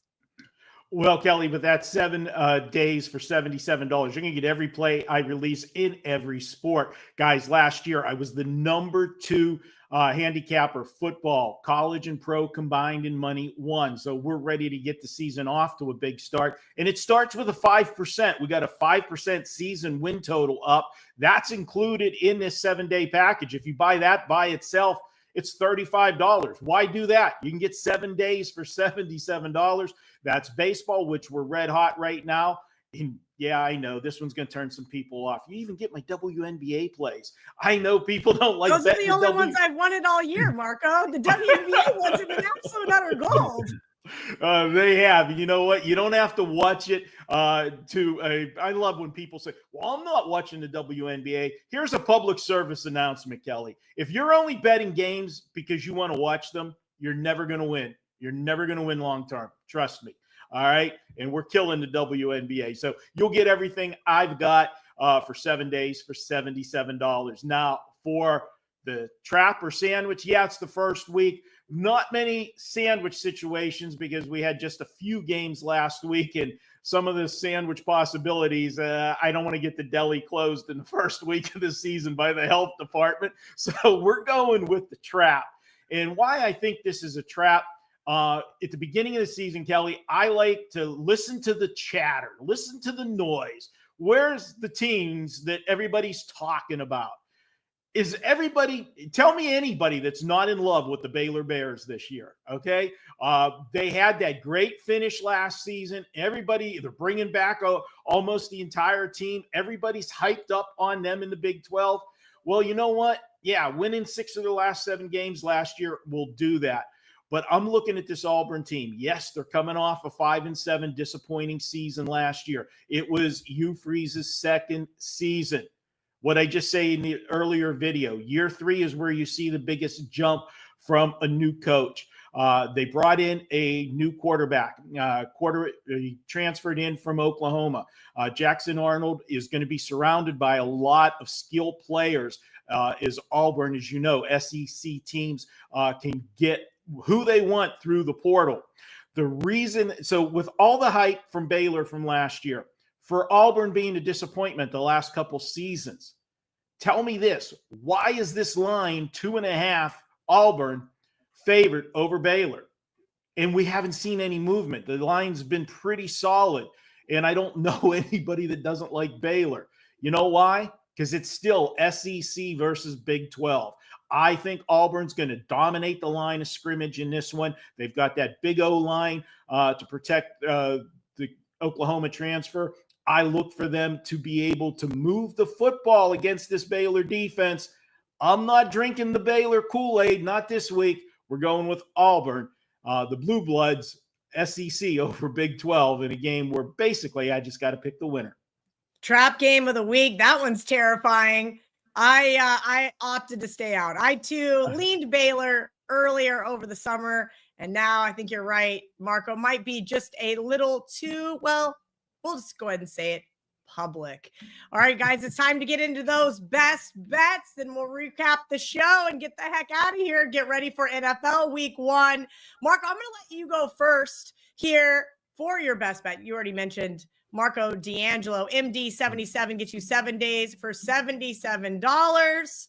Tell me why you like Georgia Southern -2 this week.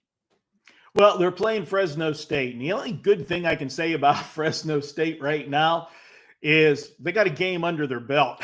But boy, if you watched that game, it was ugly. They lost 31-7 last week at Kansas. And to be honest, it could have been a lot worse. Fresno State had just 37 yards rushing on 29 carries. Kurt Warner's kid, E.J. Warner, well, he had a rough day. 18 of 29, not a bad completion percentage. He only had 179 yards, so a lot of dink and dunks. No TD passes, 2 interceptions. You know what? You're looking at this Fresno State team. You got a new head coach, new quarterback, new offensive scheme. That is a recipe for disaster, or I should say a lot of growing pains early on. Yeah, you've got that game under your belt, but really what came out of that one? Now we look at a Georgia Southern team that's coming off an 8-5 season last year, 6-2 in the Sun Belt Conference. Clay Helton returns for his 4th year, providing that continuity at Georgia Southern. Quarterback J.C. French leads the offense after throwing for over 2,800 yards last year and 17 TDs. Even with that game under their belt, I believe Georgia Southern's going to hit the ground running. They got all the pieces in place. They know what to do. They don't turn the football over. Going against the Fresno State team that's in the middle of a rebuild, I'm not going to do it. We've seen the sharp money come in on Georgia Southern early as well, and I agree with it. I'm on Georgia Southern on Saturday.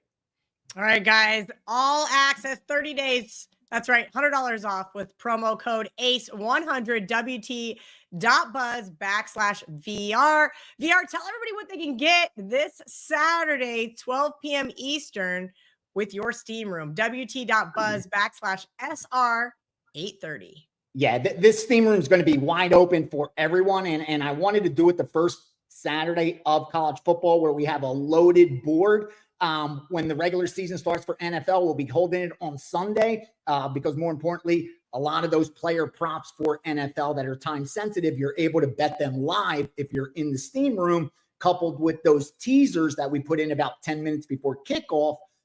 That usually we have a bunch of them, and I'm not going to give out 10 to subscribers, but we're able to go over them in the steam room. So tomorrow we'll go all through college football, all the live stuff coming in throughout. We'll have baseball there to answer all your questions and explain how we're going to break down the season. So if you're betting college football tomorrow, make sure you join us 9 a.m. Pacific, 12 p.m. Eastern. Once those 9 a.m. games kick off, we got the rest of the day. We'll be in there for probably, 90 minutes and see if we can make some money on Saturday and Sunday. So, yeah, really excited about the steam room for tomorrow.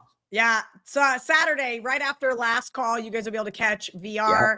He's going to be on there with me and Ross Benjamin. Maybe I'll find one more other college football handicapper to fill in that spot. VR, tell me why your best bet this week is the California Bears. Yeah, I absolutely love Cal in this spot. I don't think Oregon State has any business being favored. In fact, I made Cal about a 5.5 point favorite on a neutral field, and I don't really see the real strong home field advantage for Oregon State. Weather's going to be fine. I just don't see how they should even be favored in this matchup. It's all because of the new quarterback for Cal just being unproven. But when you're taking a redshirt freshman, a true freshman, forgive me, and you're giving him the start over an Ohio State transfer that you got from the portal, it tells you something. The last time they did this, it was with Goff. Like, they've never started this young of a quarterback. So I like what they have there. Obviously, a ton of potential, no credentials yet, but it's a telling sign when they're sitting the kid from Ohio State. I also like that they have a new offensive coordinator that's going to bring a more pro-style offense, which is exactly what they need to do based on having the skill position players that Cal has. You got to run that style of offense. I think they're going to be successful there with this quarterback. And I think there's an offensive line that's going to be able to protect as well. I don't think that Oregon State's going to be able to bring the kind of pressure up front that's going to put this team in 3rd and longs, where you're going to have this, true freshman have to make game-winning decisions in long down situations. I don't think they're going to put him into a lot of spots like that where he could make game-changing mistakes. I just don't see Oregon State's defense being able to do that. And on the defensive side of the ball, I like Cal's defense. You got the second-year coordinator for Oregon State. I don't think they're going to really improve much off of last year. I just think that, again, based on my power ratings, I like Cal. Based on the matchup, I like Cal. Last year, Cal destroyed them. I thought there'd be some bias from that. We're not seeing that in the betting line. I also, another matchup where I'm starting to see heavier public money opposite me, which, not a bad thing to see. It's a late game. Don't forget, kind of like your bailout. So you may want to wait, may even get a better number on Cal. We're not going to be able to get 3, but probably get 2. There's even some 2s already out there. So take Cal, and that's my best bet for Saturday. Cal was very good to me last year. I hope they start off the season good to you, VR. All right, for my best bet, we're going to a neutral site game in Atlanta, Georgia, Mercedes-Benz Stadium, Virginia Tech taking on South Carolina. Hey, look, I get it. South Carolina's coming off a really solid season, 9 wins. They've got 12 starters back, and of course, including Heisman hopeful quarterback Lenora Sellers. But they lost their top running back, a stud wide receiver, and their top 5 defensive players. Look, we're going to see what Virginia Tech's got. Last year, 6-7. They lost outright at Vandy as a huge favorite, but they returned 12 starters, including their quarterback, Kyron Drones. Since 2004, Virginia Tech not great against the SEC, just 2-8 straight up. Getting more than a touchdown here and a game outside of Columbia, I got to take the Hokies here plus 7.5. They are going to make my underdog parlay as well as UCLA. We're still looking for that elusive 3rd leg, but the parlay will be out on Friday for everybody asking about that one. All right, guys, that was Bet On It. I hope you guys enjoyed the new show. The quicker format, maybe. The music is back. Everybody should be happy. We're going to put up that recap graphic so you guys can see all of our plays. We love you guys. Jump in the comments. Let us know what you like. Let us know what you don't like. Feel free to tell us any changes you would like to see made here on the show. We're going to be back next week. College football week 2, NFL week 1. And of course, if you guys missed our college football preview, you can check it out right here. And also, if you're getting ready for NFL, you do not want to miss it. We go over every single NFL team on our NFL betting preview episode of Bet On It. Until next week, let's bet on it. College football week 0 right in front of us. Texas playing Ohio State, Alabama playing Florida State, LSU at Clemson, Auburn against Baylor, and Notre Dame on the road in Miami. We're going to take apart all 5 of those big football games, tell you exactly how to make money on each and every one of them. I'm Lawrence Presman. You're watching the best betting show ever. Joe Ranieri, my co-host, and the great, the wonderful, the sexy Art DeCesar from Westgate joining us every time, every day. Guys, this is a fun show. It's right here, man. It is right here. Joe Ranieri, college football is days away. Are you excited, nervous? Is there anxiety? How you feel about this? No, I've already had the press. So, yes, I am very excited and I am ready to roll because there is nothing better than this time of year right now. College football rolling into college basketball into March Madness. I'm all about it. Art DeCesar, always full of information. He works at the Westgate. He's here to tell us where all the money is going, as well as, of course, give us his thoughts. Art, hope springs eternal this time of year. Everybody stepping up to the counter expects to win. Most will not. Is there a different vibe in the sports book? Well, when football's back, Prez, this is our time of year. This is what we live for in a risk room. We live for as bookmakers. We live for as sports fans. So having college football back, and then, a week or so later, we're going to have the NFL back. This is the best time of the year. Well, there we go. Guys, if you like what you're hearing, hit the like button. Take a second out of your day to subscribe to our channel. This show, the best betting show ever, will be on every single day starting Monday, September 1st. It will feature myself, Art DeCesar, and Joe Ranieri, and it will be packed full of betting information. But let's get into today's show. This is the CFB preview show for week 0. Joe Ranieri, we're going to start with you first. Texas on the road. I mean, you want to talk about a massive football game. -2.5 against Ohio State. Playoff implications all over the place here. We got Arch Manning finally getting the keys to the car. He's playing an OSU defense that is loaded, and I mean loaded with blue chip speed. They've got a new quarterback. They got a freak of a wide receiver. I mean, I cannot tell you offhand when the last time Ohio State was at home as a dog, but here they are. It might be the Arch Manning factor. This game is at noon. It's on Fox. Joe Ranieri, how should we bet it? Well, I think it's going to be a great look into the next era here at Texas with Mr. Arch Manning. But again, I'll go back to it. Why are we waiting this long to see him at this point? Was he not better than Quinn Ewers? Well, we're going to find out rather quickly. One of the toughest places to go play is at the Shoe in Columbus and Ohio State. And Ohio State's defense, by the way, only returning 3 starters from last year's national championship team.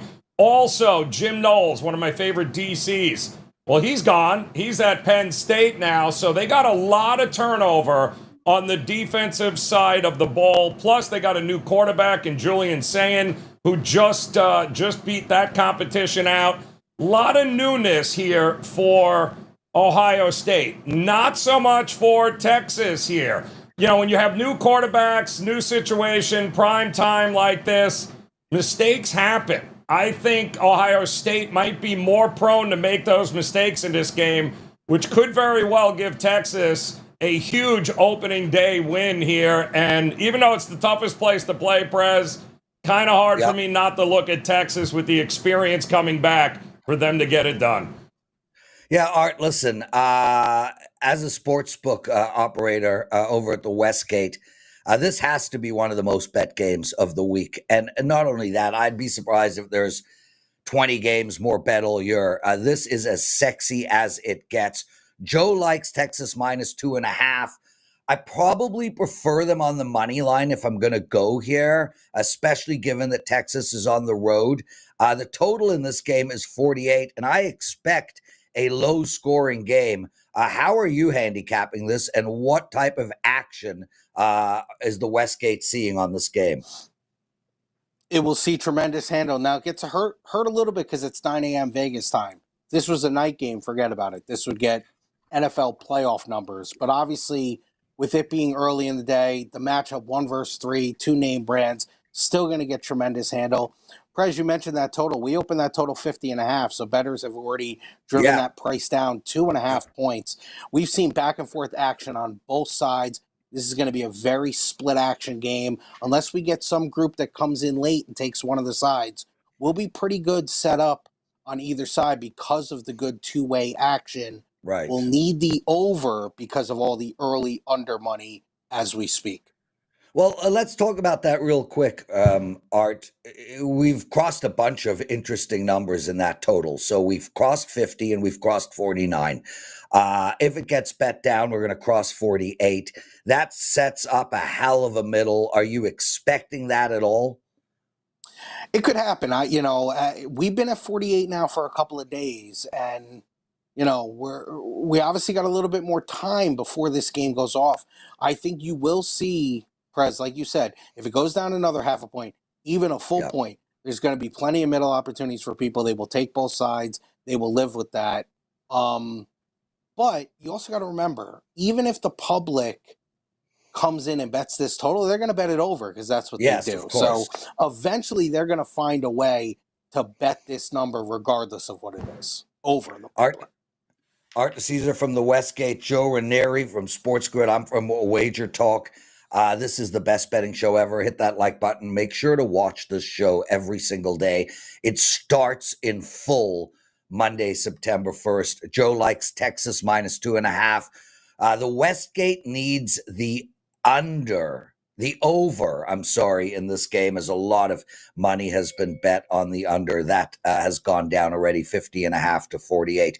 Okay, boys, Alabama, the big, mean, mighty Alabama, not so big, mean, and mighty anymore, but that was expected. With that said, a double-digit road dog to start it up. They're in Florida State. This Florida State team is a mess. It is minus 13.5 for the road Crimson Tide. And Bama rolls into this game with a newly named starter, Ty Simpson, and a Dubois Grubb offense. It's going to be interesting to see Alabama's new look. As far as Florida State, this team can't get out of their own way. I think the line might be too big. This is probably a stay away game for me. I still haven't fully handicapped it, Joe. You think the number 8 Alabama can wallop this Florida State team? Is there a value here at minus 13.5? Tough to look at Florida State and expect a whole lot of good things coming out from them here. All indications are, and everything that I'm hearing out of Tallahassee is it's not good, but the stakes are pretty high for both. And listen, there's a lot of turnover at Alabama as well. So you mentioned it, Prez. We've got a situation in which we got a new quarterback here on both sides of the equation here. Everything preseason, I'm seeing you got Florida State somewhere around 65th to 70 in the country, and that's with teams like Northwestern and Arizona and those types of teams there. This is not a team, even at Tallahassee, which is not exactly the home field advantage it used to be. Very hard for me to see Florida State even putting up a good game, maybe early. It feels like Bama, too much depth, too much speed. I'm expecting Alabama to run away with this one. I would also be very interested in what Art has to say about the total in this one, because I got to tell you, I don't know how many points we're getting from Florida State here. Yeah, Art, talk quickly about the total and also this minus 13.5 spread. And I'm curious as well, in these type of situations where you have a team with a historically successful brand in Florida State, and they're at home to start the season, and as we spoke about, hope springs eternal. Is there a first quarter bet here on a team like Florida State? There could be, Prez. And listen, first quarter stuff for us will be up usually day before game or day of game, but when you look at it for us, we opened 13, went to 13.5, and we just moved with the market. Joe, you mentioned the total 50.5. We haven't budged off that. We really haven't seen support on either side.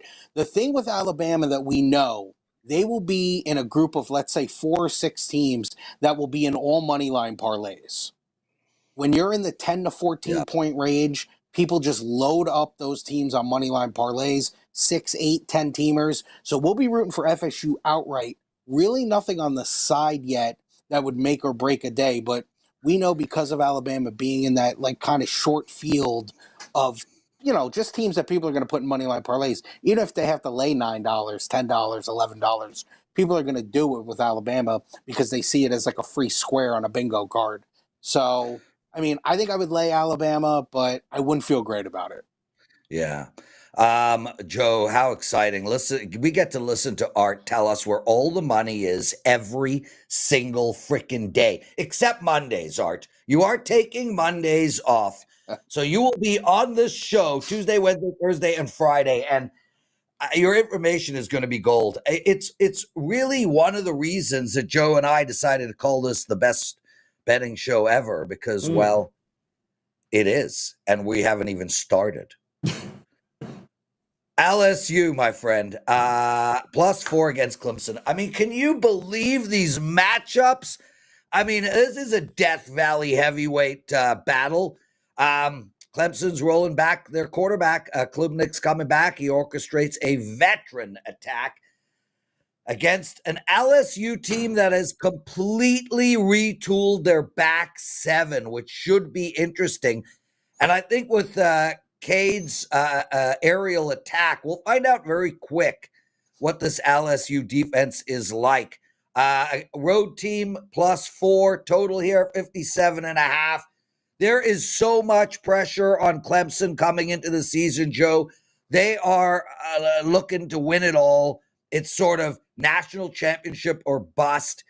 That's got to weigh heavy going into week 1 or week 0, first game of the season. Is there value here on the road dog? So we talked about this, Prez, in our preview show here. One of my best bets of the futures market was Clemson not only to win the ACC, but Clemson to win the national championship. I mean, all the pieces are there. Cade Klubnik, absolutely in the conversation for a potential Heisman watch. They've got everything about this Clemson team is exactly the kind of makeup of this team that they won national championships with just a couple years ago. This team, don't forget, this team was not even remotely close to as good on paper as they are this year, last year, and yet they were 1 or 2 plays away from taking down Texas and giving themselves as an opportunity to win a national championship. I think they get over that hump. I think another year under Garrett Riley's offense, I think Cade Klubnik is going to be in a conversation as one of the best quarterbacks in the country all year long. But defensively was their big issue last year, and they addressed it not only recruiting, but they have had guys in the wings here. I love Clemson's chances here to start off with a big win, and I mean a big win at home in their building. LSU schedule is a nightmare for them. Don't see them winning game 1. I still have hopes for LSU down the road, but I think this is Clemson's time, and a message will be sent here, Prez, that Clemson is back, and yeah, the ACC is battling for a national championship. Guys, real quick before we go to Art on this, I want to tell everybody that, and this is big news for the WagerTalk family, Joe Ranieri will be a handicapper at WagerTalk. He will be upselling picks by Tuesday. What would be the date of that? I think the 26th of August. Tuesday, 26th of August, Joe Ranieri will be upselling picks at WagerTalk. And that is incredible news because I have a long relationship with that handsome man. And he's incredible at betting. Incredible. Yeah, Joe, you know what? Thank you, Press. Joe, you're still too young, but as a 56-year-old, I'm getting more mushy as life progresses. Art the Caesar. All Are you taking more bets on the Ohio State game or the Clemson game? And how should we bet the Clemson game and what's going on at the Westgate? Well, it's going to be tight, but I mean, obviously, Texas Ohio State will carry the day. Sharp money on Clemson. We opened 3. We're now 4. I could see that even going a little bit higher. Total was 56.5. It's gone to 57. That is just a market move. Nothing that we moved off of a bet or anything like that. But that Clemson 3 is sharp. And Joe, you said it as we talked in our previous show. I think we all feel Clemson's going to have a big year, and it obviously starts in game 1. Art, let's move on straight to the next game. I'm going to go to you first. Baylor at home. They're +2. They're hosting Auburn. Art, this is a fishy line. I mean, obviously the season hasn't begun, and we truly don't know the makeup of each team. But historically, an Auburn team playing Baylor and they're only giving 2 points, I'm going to stay away from this game. I know it's a big game and an important one, but this is a stay away game for me. I want to see what both these teams are made of before I get to the window on either one. What's going on over at the Westgate, and how do you suggest we bet it? It's interesting from a betting standpoint and the way we've kind of handled the game, Prez. We opened Auburn 2.5. We saw early support on Baylor. We actually got to Baylor -1 at one point. Wow. Now we're back to Auburn -2. So you've seen groups on both sides. They took Baylor early, and then they took Auburn back. So very interesting. This game is completely split down the middle with 2 sharp groups. Total went from 58.5 all the way to 57. So you've seen some sharp under money as well. Not as overwhelming as some other games, but the under money has come in. Joe, unbelievable that they've moved that much, and now they're back on Auburn. Where are you going here?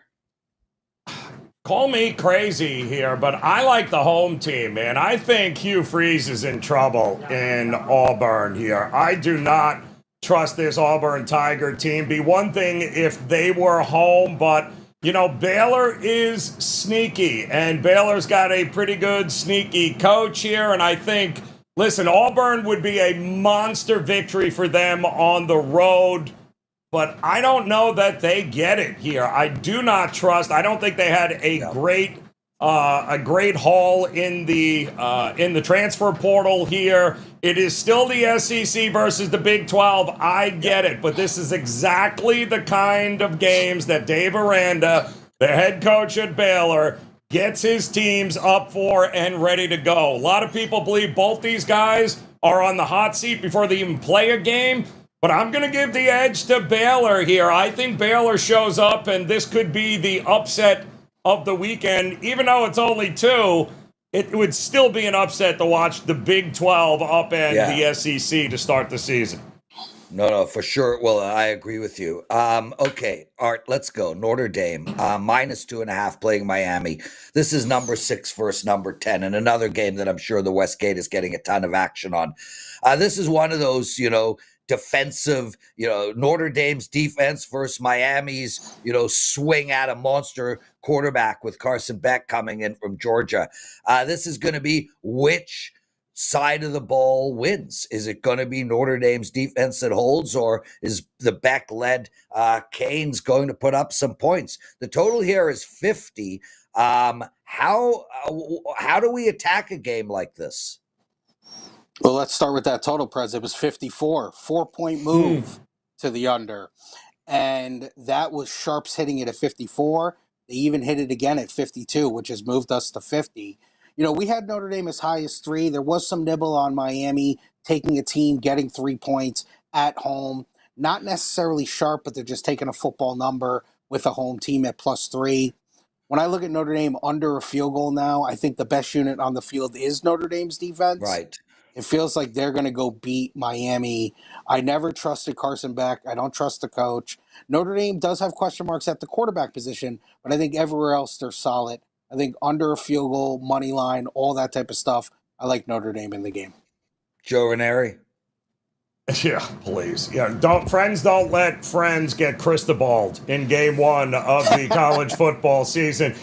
Do not, and I repeat, do not put your money behind Mario Cristobal and the U. They will only let you down. Both of these teams, by the way, have new quarterbacks, like you said, Carson Beck. But we also just learned this week, C.J. Yep. Carr, the grandson of former Michigan head coach Lloyd Carr, is the quarterback of Notre Dame, and he's actually really, really good. Marcus Freeman, one of the better head coaches that nobody talks about in college football here. They are going to be good on the defensive side of the ball, and they're going to be very disciplined on the offensive side of the ball. Listen, this has got disaster written all over it for Carson Beck. He makes too many mistakes, made too many mistakes at Georgia. He's going to make too many mistakes here with Cristobal as his head coach. I think Notre Dame is just going to take the air out of the ball. I think they're going to run, and run again. I think it's going to be lower scoring, so I agree with Art and the market move to the under, but there is no way I am looking right in game one to get my ass handed to me by backing Mario Cristobal. Not happening, Prez. It's all about Notre Dame in game one. And that is the show. We took apart 5 games. Hopefully you guys will join us on those bets. We're going to make a lot of money. Just again, to let you guys all know, this show is called The Best Betting Show Ever. It features myself, Joe Ranieri, and Art DeCesar. It goes Monday, Tuesday, Wednesday, Thursday, and Friday. It is a daily 45-minute show. We're going to take apart the games of that day, plus do deep dives into the NFL and college football games of that week. We're also going to discuss betting the predictive markets, like tariffs and government stuff, and is Bitcoin going up, is Bitcoin going down, stock markets. We're going to talk about anything out there that can allow us to make money. This is a wealth creation show. That's what this is about. I don't care, Art, if you got a dart bet for us that can create wealth, you give it to us. Wealth creation. That is the name of this game. That is why we are here. That is why you guys have to watch this every day, Monday to Friday. Other than that, boys, I'm excited. I love what we're doing here. We're not going to be doing anything till September 1st. We've got 3 shows currently up. This one, our college football preview show, and our NFL preview show. Art, thanks for doing this. Joe, you too. Other than that, hit that like button, everybody. Thanks for watching, and we'll see you for our first show, our first daily show ever, Monday, September 1st.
Hey everyone, I'm Kelly Stewart. Some people call me Kelly in Vegas.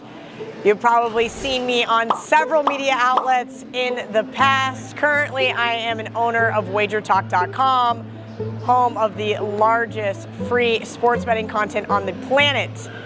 Also dabble in some podcasts here at the Westgate right now, doing the Kelly and Murray Show. It's been a really fun run, and we're going to get to know behind the bettor.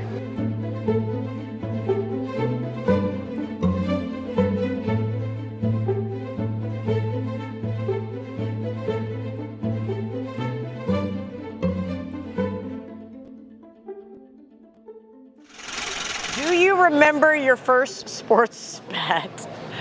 Yeah, I hope I don't get myself in trouble for this one, but I won a trip to Vegas when I was 19 years old, and I had a fake ID, which they didn't even ask for, but I was at the New York, and I put 40-1 on K-State to win the national championship that year.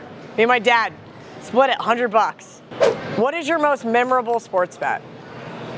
I think memorable is different than favorite, because favorite is the last one I just won. Most memorable, probably the big parlay I hit that was 85-1, because it completely catapulted me to where I am today. And by some miracle, if this hits, it pays $82.50 on a $100 bet. But the most memorable was actually hitting 2 of those back-to-back in the fall of 2021. That was pretty memorable. What is your best advice for sports bettors? Ooh. I would probably say show some discipline. Have fun with it. You want to be a $5 parlay bettor? Eat your heart out. I think that a lot of people try to keep up with their buddies, or they try to overbet, and that gets them in a lot of trouble. And it also gives the industry a bad look, right? You've all heard horrible stories about marriages being ruined and people being completely bankrupt from it. Like, know your limits. What is your all-time favorite sportsbook in Las Vegas? Well, you are here in it right now. It is the Westgate, and I still get in trouble because sometimes I still call the Superbook here at the Westgate Las Vegas the Hilton, because it was the Hilton when I first moved here. It's changed. It's undergone a lot of facelifts over the years to be this beautiful book that it is now, but the Hilton has a lot of old school memories for me. Ooh, if you could share a VIP booth at a sportsbook with any 3 famous people for a day, who would they be? Oh man, I'm kind of a monster to watch sports with, so like I'd have to like pick people that I'm not going to embarrass myself with. Like you got to choose wisely here, because for me, I want to still going to be myself. Yes! But also I don't want to be judged for, you know, chucking a remote across the the clubhouse behind us. John Murray, he's very famous. Jay Cornegay is really famous. 3 famous is a lot. All right, fine. Michael Jordan, Charles Barkley, John Daly. All degenerates. That's why, because they won't judge me. And I've actually watched a couple of games with Charles before in a sportsbook. Oh, this is a dumb question. College football Saturdays or NFL Sundays? There's only one correct answer, and you guys know it's absolutely college football Saturdays. What is the best sporting event you've ever attended?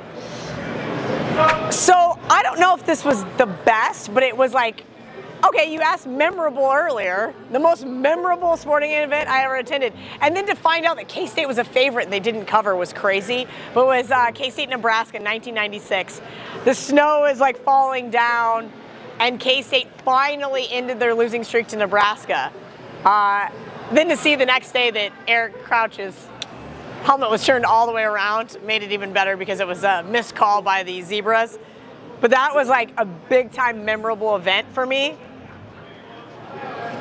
Okay, this one got asked to me on Twitter, and people didn't like my answer. What is the best gambling movie ever? It's The Hangover. It's all about coming to Vegas, getting absolutely obliterated out of your mind, and making horrible life decisions. That is what gambling really is. Gambling movie. They are gambling. They have to win the money back so they can get their friend home to his wedding on time. That is a gambling movie. The Hangover. Absolutely one of my favorites of all time. What was your first job in the sports betting industry?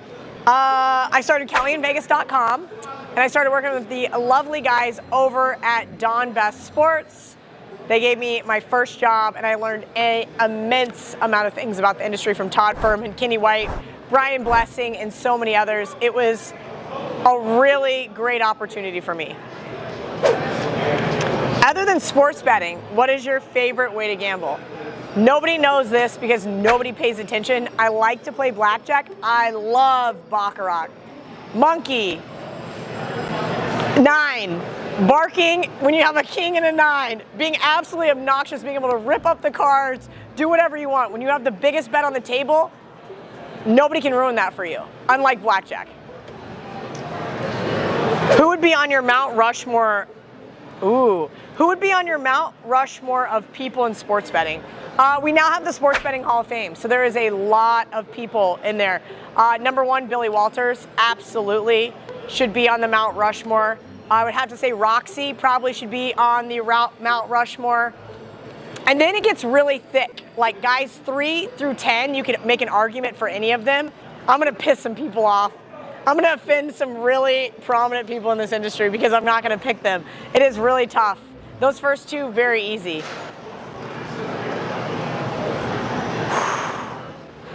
So I mentioned earlier that Don Best was an integral part of my success. There was another side of that. Then I went to work at the Las Vegas Review-Journal, and one of the first bookmakers I met in town was Jimmy Vaccaro.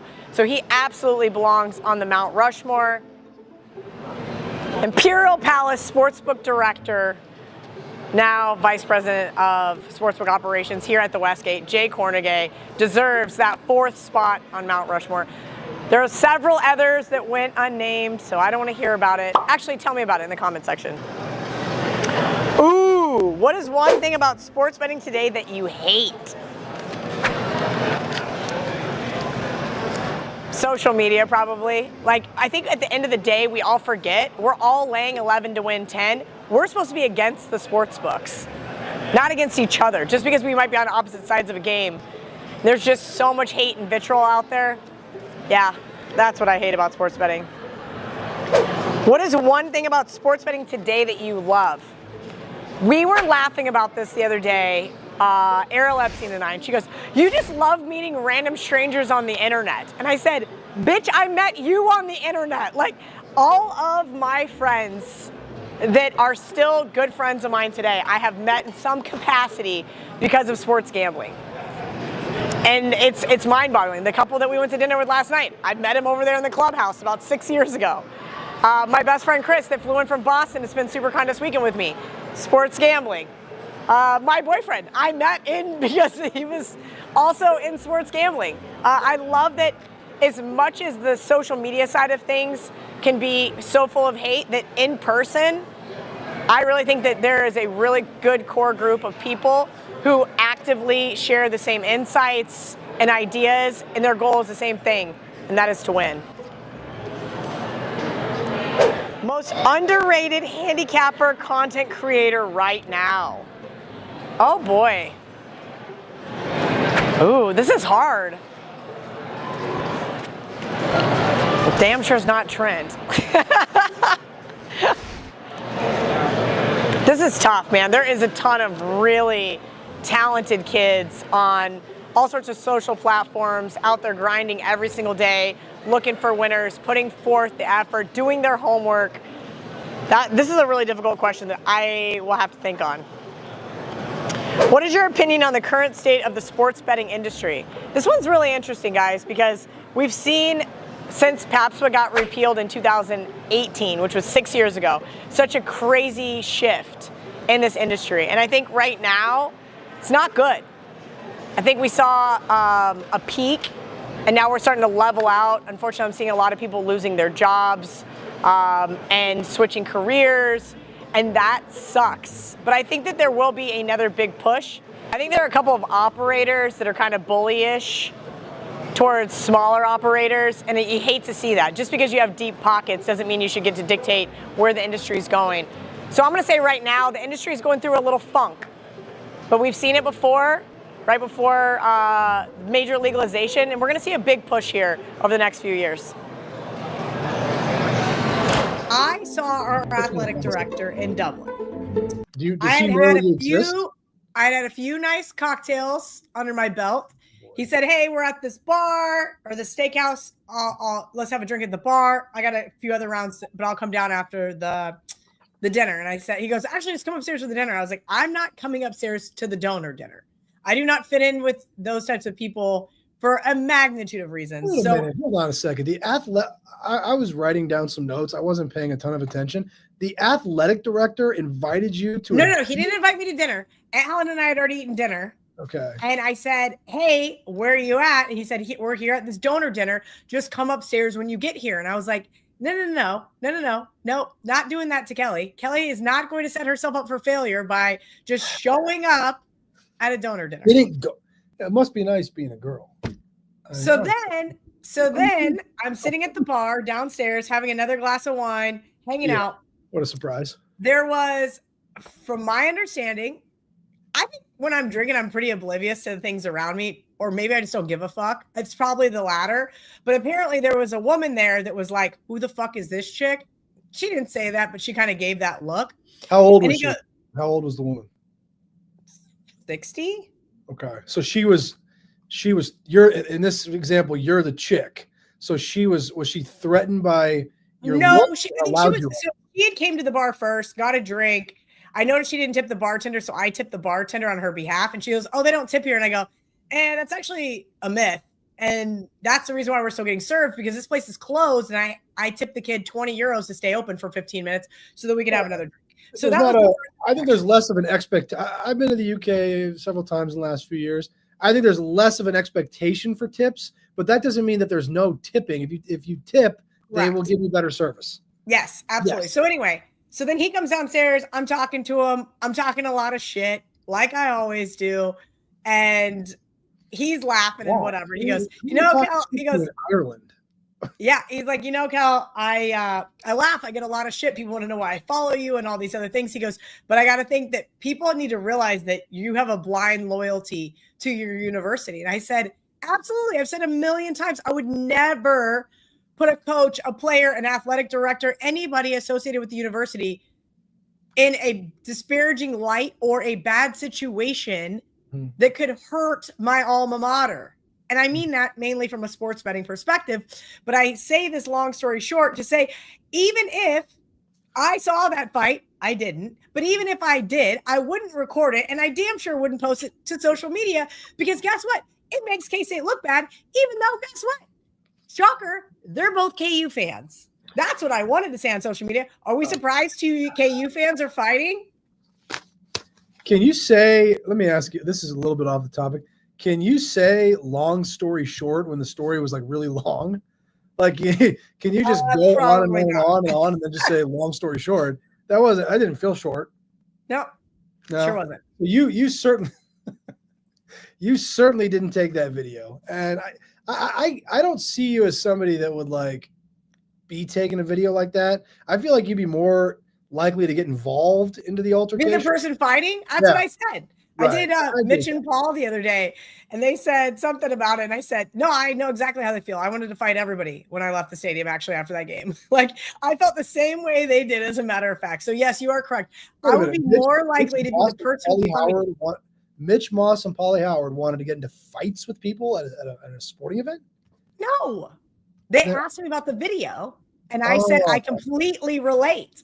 When I was leaving that stadium, I'm with Aunt Helen. I just kept my head down and just kept walking because I was pissed. I thought, I watched that game right here in my office last Saturday, and I thought it was a questionable spot. Didn't agree with the spot. Game was a terrible watch in the first half. Yeah. So really, it was we cashed the first half under. We cashed the game under. Pretty entertaining second half, I thought. So It wasn't a game that we had like a really big decision on either way, but I thought the second half was entertaining. I don't really like the conference games being played in Ireland, to be honest. I mean, couldn't they figure out? I think it's cool because it gives the fan bases an excuse to go to Dublin. And everyone's asking me about like, oh, Kelly, I feel bad for her. She must have had this horrible time. It's like, I don't know about that. She got to spend like 10 days in Ireland. So I said, actually scheduling wise, it worked out perfect. With week one, I needed to be back for Monday morning. So we flew back home the day after the game. But front loading that trip, even if it wasn't for work purpose, was definitely the right move. Because I would hate to have 1 4-hour block of my entire 10 days dictate my entire trip. Ireland's a beautiful country. I learned a lot about history. I saw a lot of really cool stuff. I ate a lot of really great food. I met a lot of really great people. So, the game sucked. But the rest of it was pretty great. What was the stadium like? It was a soccer stadium. I don't know. It was small and it was weird because I had so by your definition, soccer stadiums are small. Yes. I've been to some pretty big soccer stadiums. Okay, well, this one was small. Okay. And it was nice because it had this weird overhang thing that I don't really know what it was. but it kept us from getting even more wet than we were. So just to set it up for you, everybody's like, bring a raincoat to Ireland, bring hiking boots, bring rain boots. In the United Kingdom. So I'm schlepping this luggage of pants and sweatshirts and sweaters and jackets and boots. I wore shorts almost every single day. Wow. I wore my K-State hoodie almost every single day. If it was cold, otherwise I just wore like a regular t-shirt and shorts and my same tennis shoes. We had gorgeous weather, gorgeous. And then I wake up Saturday morning and it's like light drizzle. We did our walking tour thing for 4 hours. And finally I was like, okay, buddy, I'm over it. Like it's time to start drinking. Like it's game day. So we get back. And then the second we are walking to the pub near the stadium, it's just torrential downpour. Nightmare. Yeah. Nightmare. So I was like, all right, we're going to get into this. How did you handle this? With class? I mean, listen, I was really classy until the girl spilled Guinness all over me. And then I was like, all right, I'm over it. Now I'm just going to be a drowned rat the rest of the game. It is what it is. We had a great time. How you pictured yourself looking? I saw a picture of you at the game. You looked fine. Yeah, I don't know. I mean, my feet were so wet. Yeah. Okay, I'm just going to admit this because I was in my seat. And I will say this. This is the cleanest stadium I've ever been in. And I wasn't walking around barefoot, but my feet were so wet in my tennis shoes. The second half, I just took my tennis shoes off and stood there barefoot. I was like, I can't handle it anymore. The cleanest stadium you've ever been in. The cleanest stadium. I looked down and I was like, wow, this is stadium is very clean. There's where the Raiders play. Nah, not as clean as this. Anyway, 8 minutes in, John Murray's already frozen. Look at that. You're saying it's cleaner than like the new football stadiums, like Allegiant Stadium. Well, this was a newer stadium. I mean, I don't know. I never sat in the stands at Allegiant. I've only sat in the club level with you for a soccer game. Anyway, but that was my I was like, all right, I have had enough beers and I'm taking these wet ass soggy shoes off before I get like some foot fungus because my shoes have been wet for 8 hours. So anyway. I can't picture you. I'm trying to quickly get away from the foot fungus topic, and I can't really picture you, even in Ireland. Like I've known you a long time. I can't picture you just like deleting beers. You know, that's not really you. So it's really funny. So we started off in Galway, and I was exhausted. So I thought I would sleep more on the plane. I did not. I was exhausted. Got the rental car. We got to the hotel. And I was like, damn, what idiot booked an 8 p.m. dinner reservation? Like, I got to stay up for like 8 more hours. There's no way. So I went to the front desk. The idiot was you in this, example? It was me. And so I was like, yeah, Helen, I'm going to see if we can get it like a 5:30. So we went to the Pullman, which is like this old rail car of the Orient Express, had an amazing dinner. But I got the wine pairing knowing that Aunt Helen doesn't drink. So I basically got the double wine pairing. Oh, Christ. She would have fine dining experience. I thought maybe she would have some wine with me. Anyway, she had some sips of each. So next thing you know, I've now had like 8 glasses of wine and I slept like a baby. And then there went the jet lag. It was perfect. Got up the next day and we hit the ground running. But I did not drink beer until the day of the game. Every beer I tried was awful. It's just too heavy. Was it because, heavy. I was going to ask, was it because they were warm or too heavy, too dark? Probably both. But then at the stadium, so I was trying to get a drink before the game and the bar was like Ryan something. I don't know. It was like, I have never seen so many people in such a tiny little bar. And I was just like, okay, get me out of here, except it's raining outside. So let's just walk to the stadium. The people over there have no understanding of like the societal norms of how to wait in line for a beer. No.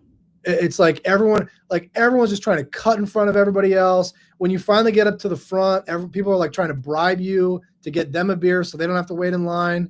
And I'm just like, get out of here. I would have definitely done that because I didn't wait in line that long, but I waited in line long enough that I was like, okay, this isn't even worth it. I'd rather just go to the stadium.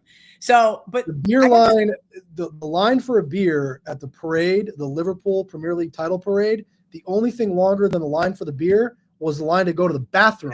Yeah. You drank the beer. So the last time I got beers, last time I went to the bathroom, I didn't get any more beers because I didn't want to wait in line for hours.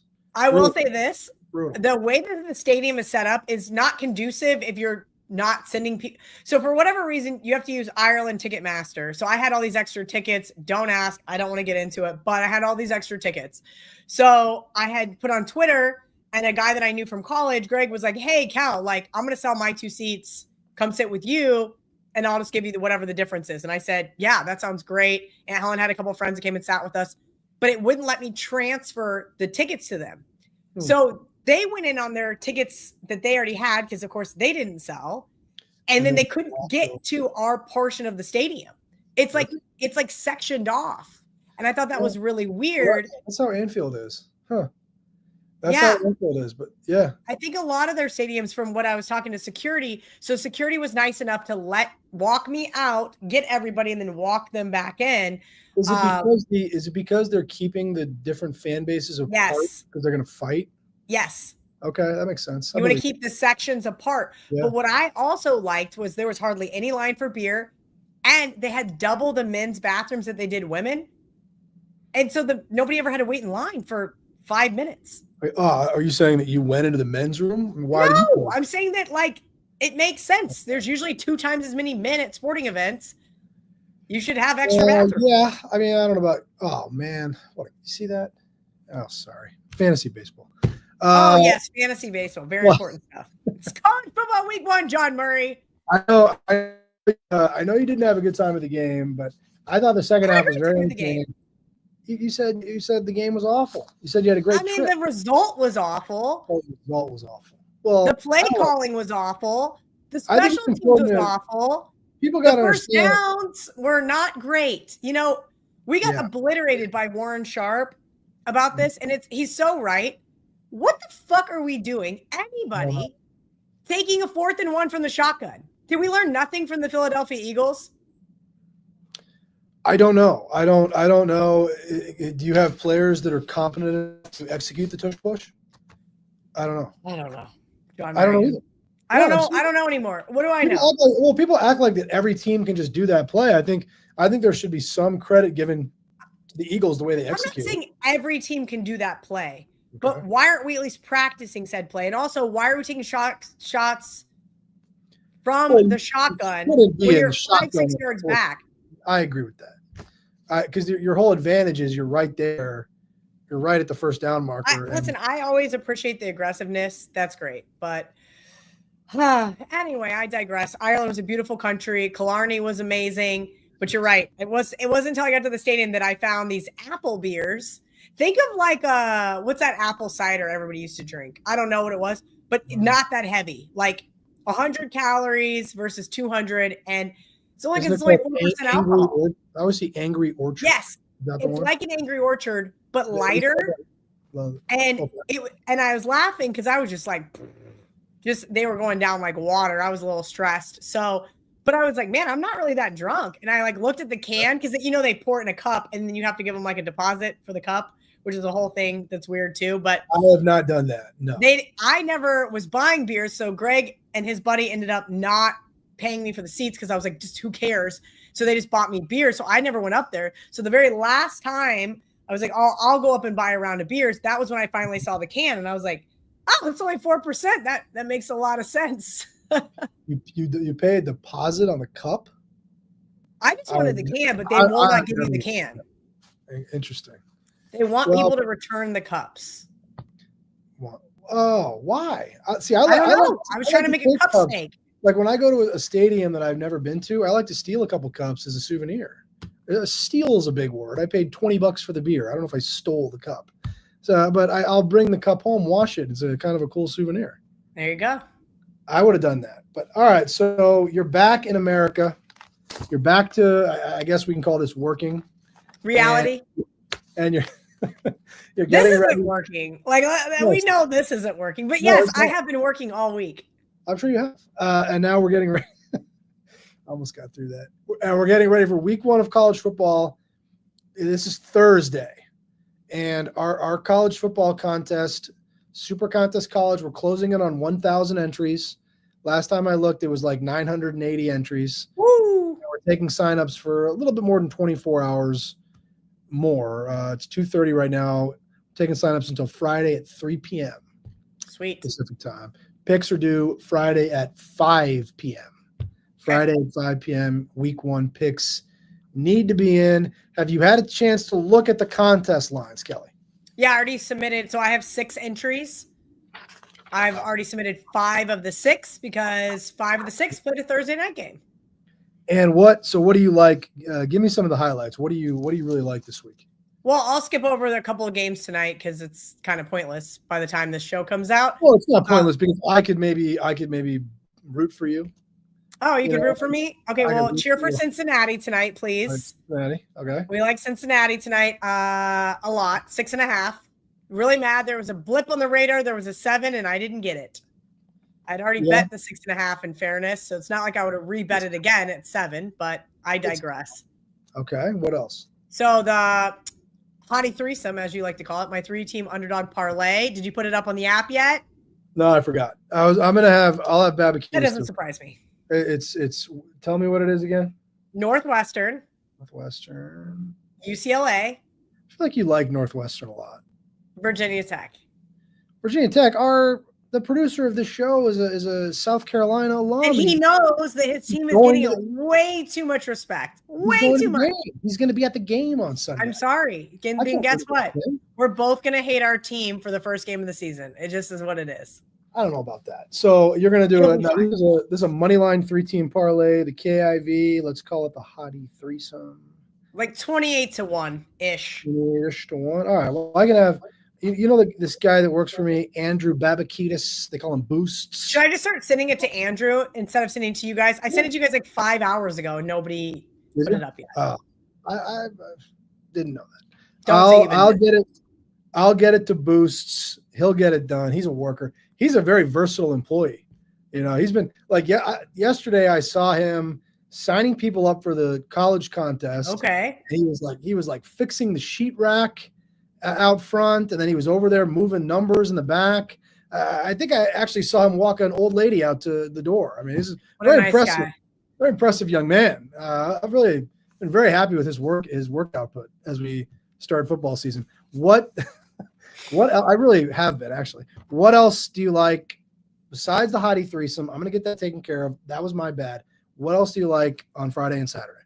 I played Notre Dame, which I believe is on Sunday as well. Oh boy! Well, we're going to be talking about that game, I'm sure. But go ahead. Okay, good. Notre Dame is playing. Do you want to talk about it? Notre Dame is playing Sunday. That's the late game Sunday. That game is at 7:30 Eastern on Sunday. Yeah, it's a heavily bet game. Okay. And it's a game that we've actually moved to 3. Woo! Notre Dame minus 3. But I've seen a lot of guys I respect. I've talked to that really like Miami, and it's kind of scared. It's kind of scared me off of, you always make fun of me because I always want to bet Notre Dame futures. And the fact that like all these guys I respect, like the other side of the first game of the year, makes me think maybe I should wait on the futures. Good luck. Now I'm on the show with a gal I respect, and she likes the favorite. I don't know what I'm going to do. These are Notre Dame 17-8-1 all time versus Miami in this series. Miami 1-13 straight up, 3-11 against the spread versus top 10 teams since 2018. Mario Cristobal. You don't think much of Mario Cristobal. Let's never had back-to-back double-digit win seasons in his career. Let's just cut through all the crap cake. You don't like Cristobal. No, I have no problem with Cristobal. I'm just saying he has to prove it to me. Last year, they had the benefit of not playing a single ranked team. I bet against them every single week, and somehow Cam Ward pulled some craziness out of his ass and cost me the money line versus like 3 different teams. They didn't play a single ranked team last season? Come on. That can't be true. Okay. Really? Look it up. No, I trust you. You know your stuff. I trust you. I'm over here making things up. I don't know. I know because I faded out of that Miami team last year, and there cost me some money line parlays, and it cost me some pain. And anyway. What's the limit on F-bombs in a show? Is there like a maximum that we just? How many have I had so far? Like 3? Like 4? Maybe. 4? Why do you think that you're too jumpy for week 1? I mean, it's just I think I just need to like zen. Shh. I went to Pilates this morning. I You need to, like, already zen need to out. zen. The games haven't even started yet. You're already all upset and bent out of shape. What are you I gonna know. do? What are you gonna look like on Monday? You're already a mess, kid. What's the matter with you? I'm not a mess. I think it's just been a lot. It's just been a really busy couple weeks. It is what it is. What are you gonna do? I'll give you that. Okay, so let me run through a few I've seen. I think we talked about a few of them on the show last week, but it remains the same, right? It's the same slate of games. Friday night, I think the best game is definitely going to be the Auburn-Baylor game. And we did see some players we respect take Baylor plus. How come that line hasn't moved? There's sharp, not sharp. There's money on both sides of that one. Okay. I am kind of curious to see. I let Pam play it in the You let her. Westgate. Well, I let her because it's interesting because Pam and I did How an does Pam NFL feel about show. that word? How does, And we like, could- is we Pam could an equal argue. partner in this? Pam's Yeah. an equal partner. You let her. Well, okay, so here's what happened. We set our list. We had 5 games in common. And she said, all right, give me your best bet. Mhm. I'll give you my best bet. And she goes, my best bet's Baylor. And I'm like, Pam, the whole world's on Baylor. And she goes, I know, I still like it. I'm like, all right, Let's fine. see. Fine. Let's see if that's true. Hold on. Let's see if that's true. The whole world is on Baylor. Okay, sorry. The whole tout world, the whole handicapper world, the whole social media world. I mean, don't I know can if I've tell you seen a that single person on Auburn. The tickets are actually, you know what, to Kelly's point, the lovely Kelly, she's gonna have to be correct on this one because it's a pretty lopsided ticket count to Baylor. It's very similar to the next game that I was already planning to talk about. It's a very similar ticket count to Ohio State, Texas, which is the biggest game of the weekend. That game is Saturday morning, and it's very one-sided on the Longhorns. We're actually all the way down now to Ohio State -1 Wow. in that game. And I thought I got a great number on 1.5. Some of the splash contests have Ohio State -2.5, so I did not use them. I did use Ohio State -1.5 in the Westgate college football contest. I think in almost every single one of, 4 out of 6, we used Ohio State. I'm just going to tell you that, yes, the public is on Texas. The number is coming down. But I know some really sharp guys that like Texas too. So it's not – I don't want to be saying like, oh, this is just some square play. The public is betting Texas, but the reason why the number is coming down is because of who else is betting Texas. Some pretty sharp players. Now, that doesn't mean that sharp groups won't come back on Ohio State. That game is 2 days away. That will obviously pick them. That it's possible. The way the game's being bet right now, it wouldn't completely shock me. We're also booking that game at -105 juice at the Westgate Superbook. So That's right. There is going to be some significant action on that game. Can you talk about what you guys are doing at the Westgate for all football season? Because I thought you guys were doing -109. We are. The standard juice on college football is -109. The standard juice on NFL is -108. I'm talking about the sides, to be very clear. But we will have select games, usually not until the day of the game. We'll go to -105. Thursday night NFL games. We're going to do it for Miami, Notre Dame on Sunday. We might do it for LSU, Clemson on Saturday. I'll have to see how I feel. See how generous. Oh, how you feel. I gotta see how I feel on Saturday. I see how I'm feeling good. We're doing it early on this game because it's such a big game, the Ohio State Texas game. So, just out of curiosity, yes, why are you guys waiting till game day? Why are you guys not like okay? Because let's just paint a picture here. Mm-hmm. You want the wise guy sharp action. You want the recreational public action. We want as much action as possible on correct side bets of really marquee. So why not do it earlier in the week where like I've already bet Ohio State, Texas. So if I'm in Vegas, I already bet it here in Florida. I'm not going to I wish I had -105, right? It's a good question. The reason why we usually wait until the day of the game is because we feel like the market is more settled by then. The same way you see a lot of sports books raise their limits. Like most sports books probably don't have the same limit on Saturday for college football that they have on Monday, right? So the reason that books do that is because they feel that the market's pretty set. And then we're feeling more comfortable about taking a bet at -105. Sweet. Okay. Yeah, man. That's the answer. Okay. And then a couple other that I'll give you. I mentioned Baylor. Mississippi State against Southern Miss is one. minus 12.5. Friday night, Colorado +5 against Georgia Tech. And then I think Kelly will like that one because Georgia Tech is a very public side. Ooh. So that looks like one of the standoffs of the week where we mentioned, yes, sharp guys were on Baylor. Yes, I know players I respect on Texas. Public was on the same side there. This game, Colorado, Georgia Tech, public Joes and the pros. Isn't that what you guys call it, Kelly?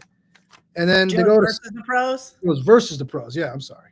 I don't know the vernacular the way you do. Oh, And then let's go to Sunday. Sunday, there's two good games. Virginia Tech has been bet down from +9.5 to +7.5 here. They've been bet down 2 points. So Louis D'Onofrio's got to be a nervous Nelly as he walks into the Mercedes. Here's what I will say. There was like 2 games last year. Of course, I don't have them off the top of my head that I got the best CLV on. I got like 2 points and 2.5 points to CLV, and they both got obliterated, just completely crushed. So Louis does have that going for him. How did you handle those setbacks with your typical grace? No. Listen, here's what you don't understand. If a team I don't gets understand their anything. doors blown off, Yeah. I'm much happier than if they lose in horrific fashion. I Wow. lose on a pick 6. I lose on a weird fumble, interception, missed field goal. Yeah, those things are going to send me into a tailspin. If you just get your ass kicked, it's like, next. Is it worth being in a tailspin? I mean, honestly, a tailspin for I don't think it's probably good. I don't think it's probably good for my adrenals. No, I don't. Sunday night, pardon me. Sunday night is a great game. Miami, Notre Dame. I think we'll do -105 the day of that game. We're going to do -105 the day of that game. So I do know some sharp players that have told me they like Miami, that have bet Miami at +3. We're hanging at +3 right now. So look at where that game And have is. they bet it? Yeah, the one player that I do respect took 3. But look where that game is on the weekend schedule. The second to last game of the weekend. A lot of money line action will be rolling into Notre Dame. There's so many games Thursday, Friday, Saturday. It's going to roll to Notre Dame. So you can take a couple of whacks on Miami without going into a tailspin. How much money are we talking Notre Dame money line before it hits 3.5? 3.5? I don't think that'll happen because not with sharp players have already shown a willingness to take 3 -109. So what you always want to do is where are they willing to play? And if they're willing to play it here, you don't need to go higher. Now, I never say never. I mean, if you get into a scenario where you're just buried on Notre Dame, even then, though, you probably wouldn't go to +3.5. What you'd probably do is go to +3 even money, play with the juice. You don't necessarily want to go to 3.5, have the game land on a field goal, and you get buried, right? So you go and you move the juice, try to get your money back that way. All right, a couple more things. The $500 Kelly in Vegas College Football Pick'em Challenge has 35 entrants right now. So if you guys, for some reason, cannot get to Las Vegas and sign up with John Murray, that one is available until noon on Saturday morning. My $100 Pick 7 filled today, so I started a new one. So you did not miss out. We just started a new one. John Murray and I's College Football Survivor Challenge is well on its way. It had a $57,000 layover this morning. Now it's got a $35,000 layover. It's going to fill by Saturday at noon. So if you want to get in, don't miss out, because the reason why I had to start another Pick 7 is because so many people were like, oh, I missed out. And it's like, well, would you wait so long for? Anyway, that being said, people are enjoying their summers. I mean, they might have been in Dublin. Maybe. I was in Dublin and I signed up when I got home. But anyway, many losers. I don't think people are understanding the concept. We only have 12 people that have signed up out of 1,000. What? Oh my God. I think maybe we should have titled it like college or NFL Survivor Losers or something. I don't know. The title. I know. They didn't get it. But it's so simple to understand. It's a reverse Survivor contest. Yes. Survivor contests are all the rage. I love them. All you have to do is, instead of picking a team to win, pick a team to lose, and then you can't use them again. It looks like the worst team in the NFL this year is going to be the Saints. Yep. I mean, is it true that they're starting Spencer Rattler at quarterback? That is ridiculous. Yes. So if that's their plan, okay, but you can only use them. You can only use them once, and they'll lose because Rattler is not an NFL player. But then you can't use them again.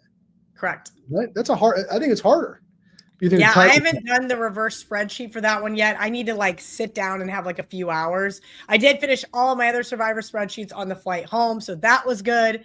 Relief. Yeah, it's gonna be great. It's gonna be great. I can't wait to lose in horrific fashion with the Denver Broncos week 1. So week 1, yeah, you're doing a Westgate Survivor entry with Chris Thurston, who's Yes. a mutual friend of ours, a very patient man, and then my buddy Joff, who lives in Virginia, that went to Gonzaga. Yeah, with so me. So you guys have a 3-man weave, so to speak. How I don't really want to be part of those conversations because nobody else wants to either. They're just completely relying on me. And I don't care. Like they're asking you for help and you're just mute and I'm going, we got to play the Broncos. I'm not helping with that. But I'm gonna do a Survivor. Why? Then I can blame you for losing $1,600 and whatever $33 week 1 of NFL. I'm gonna do a Circus Survivor with Joff, and we're doing a 3-man weave this year too. We're gonna get his brother Andy Hill in with us. Okay. So the three of us are gonna go in on it. But it's not as contentious as it is with you. It's not like if we lose, I'm gonna be like yelling at Andy via text for the pick because Andy has no control over the games. Neither do I. Correct, but he does have control over the picks. That's the thing. Over the picks. Okay. Well, I don't know. To be honest, I haven't really looked too hard at week 1 Survivor plays. I do think one thing that could be interesting in our contest and possibly in Circus contest, a week from tonight, Dallas, Philadelphia. Philadelphia is a 7-point favorite. That line's probably also about to go up. We haven't talked about this yet. While we were on the air, Micah Parsons got officially traded to Green Bay. So you might see a small adjustment there. Maybe not week 1 because Parsons was never going to play in week 1, right? But maybe it's a sign that Dallas is trading their best player, I think. And there's going to be a lot of teasers and money line parlays with the Eagles. But my point is this: the Eagles are going to be a popular Survivor pick week 1 in both contests. If they for lose, a magnitude of reasons. Even if they lose, then you could just get back in. But if they lose, what will that do for signups for both contests? Because now there's dead money in the pool. Now there's going to be, and dead money in our contest means dead $5,000 entries. So I think there are people that are going to wait and see the result of that game. Not so much the Friday game. The Friday game, Kansas City and the Chargers in Brazil, is more like a 3-point spread. I don't think that's going to be much of a Survivor one, but the Eagles are. And I think there's a lot of people that want to wait to see the result of that game before they make a move. All right. I like Well, it. there could be a lot of dead money in the pool if Dallas somehow wins that game. Yeah. There's going to be a lot of dead money. I don't know. Not your Splash money, is really. Speaking of dead money, Splash is also doing a $2.5 million NFL Survivor. And I think right now the overlay is like over $1 million. So I got to calculate it. I'm going to get 10 entries in there. They're $100. They're $150 each. So I'm going to get whatever that is, 6 entries. You have an awful lot of money, in my opinion. It's a lot of stuff. And then you're also it is what it is. I live for this shit. Bets on Saturdays and Sundays too. What's that?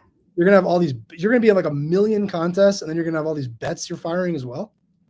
Welcome to college football and NFL season. Before we go to the mailbag, NFL Week 1. I think we've touched on a few of these plays over the last few weeks, but we'll do them again. The Raiders are in New England Week 1. That line was 3.5. They took 3.5 and 3. Now it's plus 2.5. Raiders at the Patriots. Interesting game Week 1, actually. Buccaneers at Atlanta. They bet the Bucs at Pick'em and minus 1.5. Bucs now favored on the road in that game. And then Monday night, painful Monday night game to start the year, right? I mean, who cares? Minnesota. Oh, sorry, John. Minnesota. They flipped the favorite there. Minnesota is now a 1.5-point favorite. They were a 1.5-point dog against my guy, Caleb Williams, and the Chicago Bears. Painful NFC North matchup. Is John Hoagland going to be there? Johnny Hoagland? I don't think so, Johnny. He said no. Actually, he just said, What a shitty fan he is. Because he knows they're going to lose. You go to every game, this guy? He's got KIV money? You go to every game? I'm rarely going to any games this year. I spent my whole budget in Ireland, so I'm going to it's on Monday Monday, November 17th, Raiders Cowboys. Okay. And I'm going to be hosting the group, the Westgate group, Monday night. That'll be the only NFL game I attend in 2025. The only one, huh? Yeah, probably. Okay. You're not going to go to any commies games with Joff and Andy? No. What? All right. The worst. Let's get to the mailbag. We're way over on time. We've been talking way too much BS today. I'm sorry. Do the mailbag. Sorry. Jason, still 12 on X, says the only question that matters, who is winning the MAC? That's for me. It's not for me. I don't know. I have no idea. Toledo. I have no idea. Well, they got to be Kentucky. I do think I was very close to firing on Toledo, and then it went 9 to 7.5 to 9, and I thought Jason actually has led us to a very interesting game, really, because that game, well done, Jason. Still 12 on X. That game was bet all the way down to 7.5 from like 10.5, and now it's been pushed all the way back up to 10. It's actually a game that's seen as much two-way sharp action as maybe any game on the board this weekend. So interesting game there, but I have no idea who's going to win the MAC. No clue. I can see it being Toledo. That makes sense. All right. Nick Sander 9696 wants to know what Murray's best bet is for week 1. I also have no idea. I don't know. I think you actually read these before the show. I'm the one that's supposed to not read them before the show. I'm going to trust the guy that told me he thinks Texas is going to win. I really trust. And it's such a high profile game. I'll trust him. I'll put my life in his hands. I'll pick the Longhorns. It'd be funny if Ohio State just route. So if Ohio State, they're going to route them. You know they're going to route them, right? But then I can. They're going to absolutely obliterate this team. But that'd be funny because then I can text my buddy that told me that and be like, "Hey, thanks a lot." It'll be worth it. I could live with that result. That's great. All right. Cashing Ticks 84 on X says, does JM have any thoughts on Notre Dame making the playoff? Not sure if he's mentioned it on the show yet. That Cashing Ticks 84 is Kelly's burner? No. Is that what? All right. Vincent PGH. Anything early to report on Bud versus Canelo? How will the handle compare to the other super fights? How will you bet it? And will you be going? I think it'll be the most heavily bet fight of the year. I really do, in boxing or UFC. I think it'll be the most heavily bet fight. We had one guy bet 45,000 to win 30,000 on Canelo when he was at minus 150. Right now he's at minus 170. Bud Crawford plus 150. Am I going to go? I don't know about that. Was that for you? No, I'm not going to go. I don't know. I mean, if I got invited, I'd certainly go. I think it's an interesting fight. I've always been a big fan of both of them, but I don't know. I kind of like Terrence Crawford. I kind of like. The problem is that he's moving up to fight such a bigger man. It's just tough to see him winning that fight with the size difference. But I do think Crawford is the better boxer. Okay, he is the better boxer. All right, last question, 3-part question. Wise Guy Wager on X has predictions for the winner of the SEC, the Big 10, the Big 12. That's for you? No, I think it's for both of us, but I'll give you mine. Yeah, please. I think that Florida 18-1 is the winner of the SEC. Super long shot.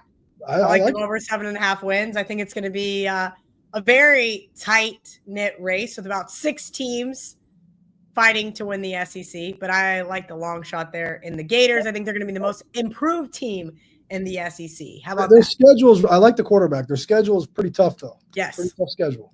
But anybody says that about every single SEC team, right? That's the whole argument that they always make. Florida really does, though. If you go in like that, I think it was them in Oklahoma. Their schedules are really tough, and you got to admit. I know you hate the SEC.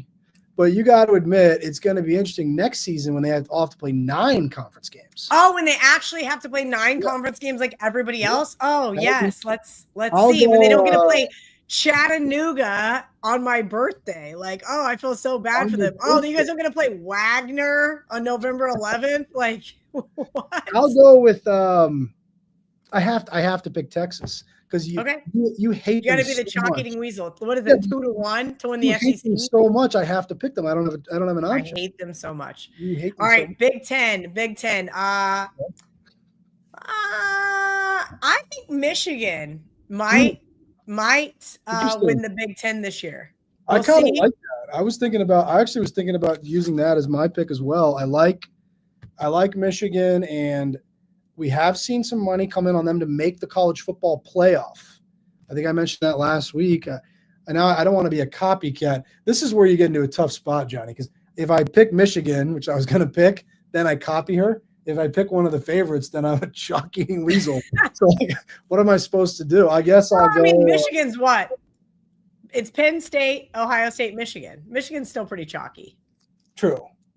I'll go with Ohio State. I think that they'll. I know they lost some pieces, and I think they do have a trip to. Well, they lost more than some pieces, but they will rebuild. They'll be fine. Yes, they're gonna reload. Yes. I would agree. I think it's not Penn State. How about that? Last but not least, the Big 12. This is the toughest conference for me to try to guess. I know a lot of people thought K-State's chances after losing in Ireland to win the Big 12 are completely dead and over.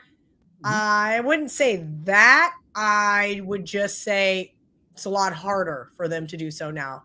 I actually don't think Iowa State is as good as advertised. That was something we didn't talk about earlier. I'm not upgrading them in any form or fashion. I'm going to downgrade K-State a point, which is too much, but it's better for me to do it that way. Yes. And very important. And we'll see how it ends up playing out. I said all season or all summer long it wasn't going to be Arizona State. I think they take a step back. Okay. Lots of people buying the Baylor hype, as I mentioned. I'm not going to go there. I think it was Phil Steele maybe that thought Baylor was going to win the Big 12. I think that sounds right. Yep. I think you're right. I think you're exactly right. I think he was pretty high on it. I'm going to go with Texas Tech to win the Big 12. That was going to be mine. All right.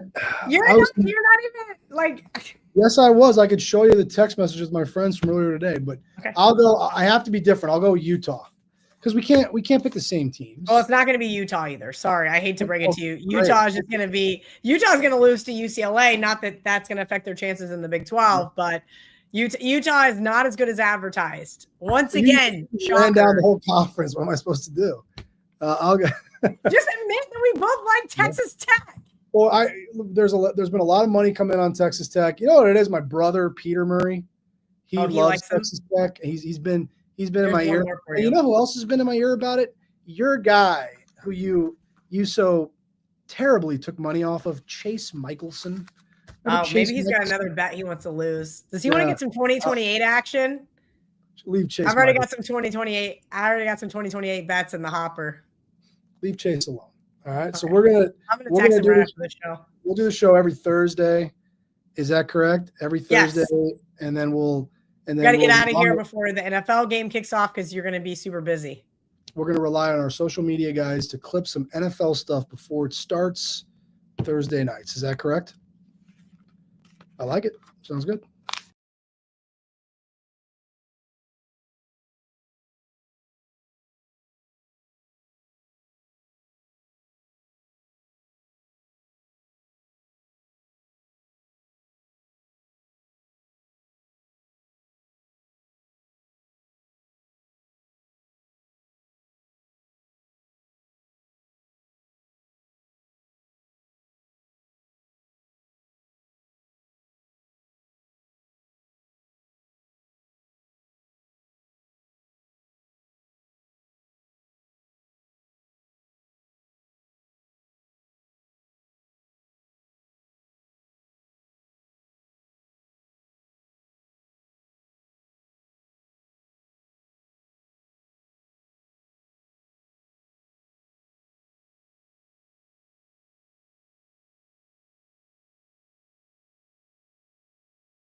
you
Live, my friend. Welcome to the best sports betting show on the planet. This is Wager Talk today. I am your host, Andy Lang. It's Friday, and we are jam-packed. It is Football Friday. I'm here for the rest of the football season. We got a lot of college football. We're going to touch on some MLB because we got some bettable spots. So this is our chance to get locked and loaded for the weekend. We're going to start with Gianni with the Steam Report. Teddy Covers is going to join us, talk Texas and Ohio State and Mariners versus Guardians. And Marco is going to join us doing Alabama versus Florida State and Diamondbacks versus the Dodgers. We had a question in the comment section about some college football props, so I got two of them coming at you in all around the world on the free play. So let's get started. Let's bring in Gianni. You guys know what to do. Hit that like button, please. Let's see if we can get to 100 likes for the end of the show. And if you got any questions, put them in the live chat. Morning, Gianni. Happy Friday. Good morning. Coming off an amazing Thursday, so we're ready. We are ready for college football, man. If you were on board yesterday, you woke up with the biggest smile from ear to ear.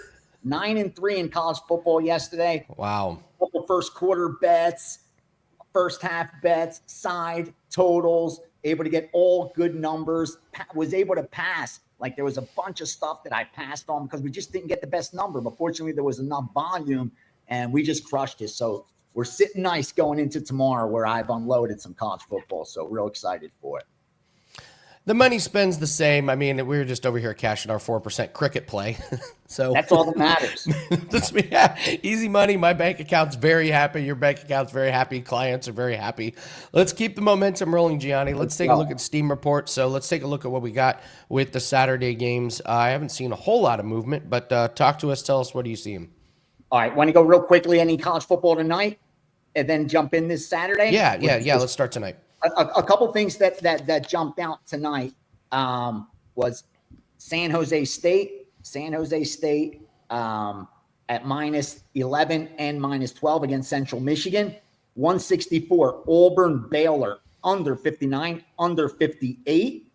Sam Houston all the way down to plus 11 and the over 61 and a half, that against UNLV. I talked about the two-sided action in Central Michigan, Western Michigan, and Michigan.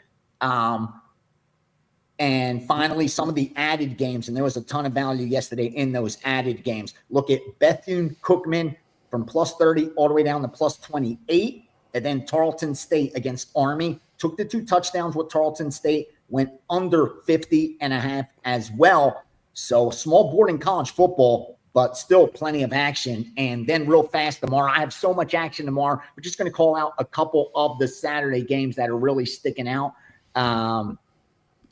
Florida Atlantic against Maryland at plus 17 and a half, all the way down to plus 16. Utah State minus 3.5, minus 4 against UTEP. Washington laying it all the way up to minus 20 against Colorado State. Utah on the road all the way up to minus 5 against UCLA. Rice plus the 2 touchdowns and the over 49. Marshall against Georgia. Marshall first half and Marshall game. Bigger bet on Marshall in the first half at plus 24. They went under in Virginia Tech, South Carolina. That's the Sunday game. Went under 53 there. And finally, New Mexico, Michigan under 49.5 and 49. So I know I shared a lot of action. There's a lot more than that we fired, but hopefully you're able to confirm some of your own opinions and do some damage with the information.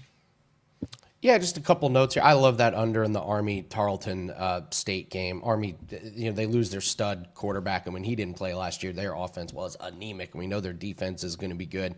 I wanted to ask you about some of the scores from last night. If there's anything that we can learn, I guess I'm just looking at where, maybe we do where the books were wrong, maybe where we were wrong as bettors. I would say that Boise State game really jumped off the page. That South Florida quarterback was the big winner last night. He looked incredible. Boise State manages only 7 points. The Big Ten did not have a good showing last night. Minnesota, even though they win 23-10, did not look good against Buffalo. Nebraska, even though they win, they did not look that great. Wisconsin, even though they win, they didn't look that great. Any takeaways that we can learn anything from last night?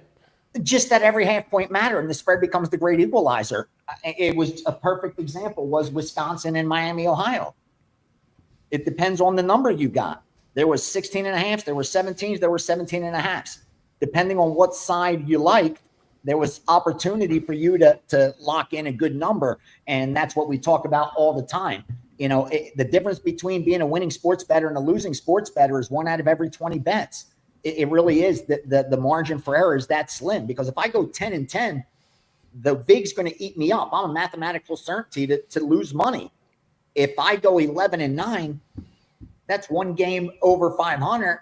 You're able to just keep printing money over and over and over again, repeating that process. So every half point truly matters, especially when you're seeing a lot of these line moves. And that's why I always stress, when a number moves significantly, you got to let it go. If you're not betting from a position of strength, you got to let it go, because then you're left without options. But if you get down at a good number, if as information changes, you could get off the game. You could try to middle the game if you want to limit your risk. You have a lot of options. But when you're chasing, when you're betting late, when you're taking the closing numbers, you're really fighting an uphill battle. You're now betting into the most efficient number that the sportsbook thinks is, not beatable. And on top of it, you don't have many options.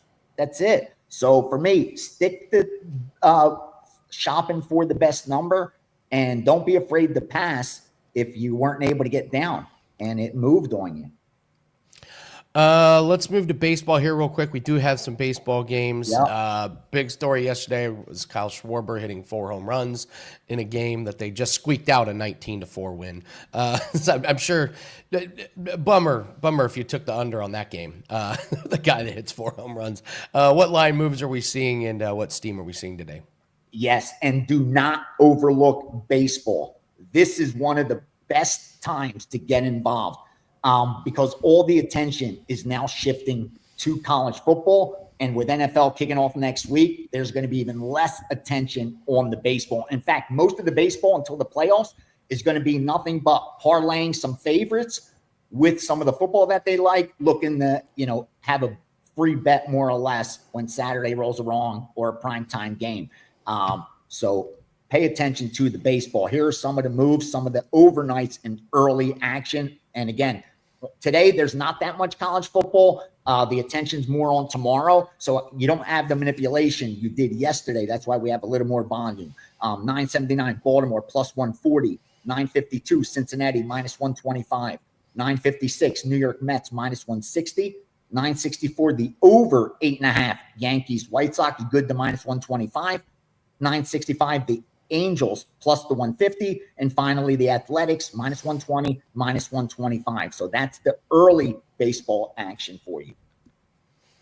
All right, good stuff, Gianni. Have we seen any significant line moves for NFL for next week, or are those lines all kind of the same? Wondering what the sharps are doing. It's a little early. The one thing that I have stuck out is Green Bay. Green Bay already getting bet. That's going to be a huge liability for the books next week. When you're already starting to see the college football action being tied into Green Bay, dude, I saw teasers with the Green Bay Packers. Like they're trying to tease from football from this far away. Like they're already putting NFL teasers in, and I just keep seeing the Packers on a teaser, Packers money line parlays, Packers straight bets. So that's the one side that I think is going to give the Bucs a ton of risk, and the Minnesota Vikings. Both of those are two teams that I'm already seeing this far out from the NFL. Again, they're putting in their college football bets, then they're tying in some college football with NFL, like money line parlays, point spread parlays. And since they're looking at NFL, they're even starting to tease some of those week 1 games. Last question here before I let you go, Gianni. Like Wake Forest minus 17 and over 50.5. I bring a great question, Kylie. I like Wake Forest over their team total. That's how I was looking at this game.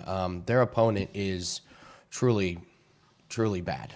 So I think Wake Forest offense is going to be really good. I just don't know how good their defense is going to be. Do you see anything on the Wake Forest game? No, I like Wake Forest a little bit. If it dips below 50, I'd look over because you're seeing that line move towards the under. But it was an early hit at 52.5. Since then, it's been like now it's trickling under at half-point increments. That's public money. That's pressure coming in from today's bettors. So if they could push it down below that 50, I'll look to go over.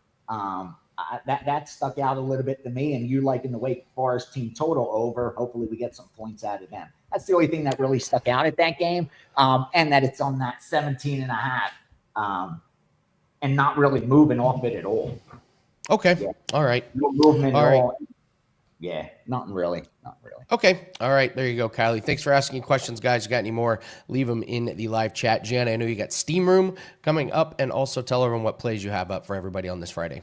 Tomorrow, Saturday, 9 a.m. Pacific, 12 p.m. Eastern. As soon as that 12 p.m. Eastern game kicks off, that early action, we are going live. I'll probably log in a couple minutes before just in case I could share anything for those games about to kick off. But all the information that comes in, I will be sharing it. We'll have a lot of live action, a lot of those extra board games that I was not able to release.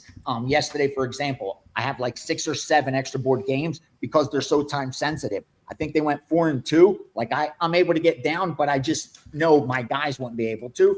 In the Steam Room, that's not a problem. You're getting it as I'm getting it. So I'm there to answer all your questions. We'll prepare for next week's NFL. Don't forget, I have my Saturday package up for college football, my Friday package up for college football, firing a 5% tomorrow.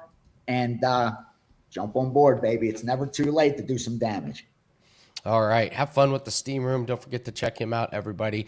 Gianni the Greek, great week of segments. Good luck this weekend. We'll see you Monday, Gianni. Take care. All right. The show keeps moving right along. We got to bring in Teddy Covers, talk about, I think it's probably the biggest game this weekend, Ohio State and Texas here. Teddy, happy Friday. How are you, sir? Well, so I lost with Wisconsin by a half a point last night. And, of course, I don't know if you paid any attention to the game.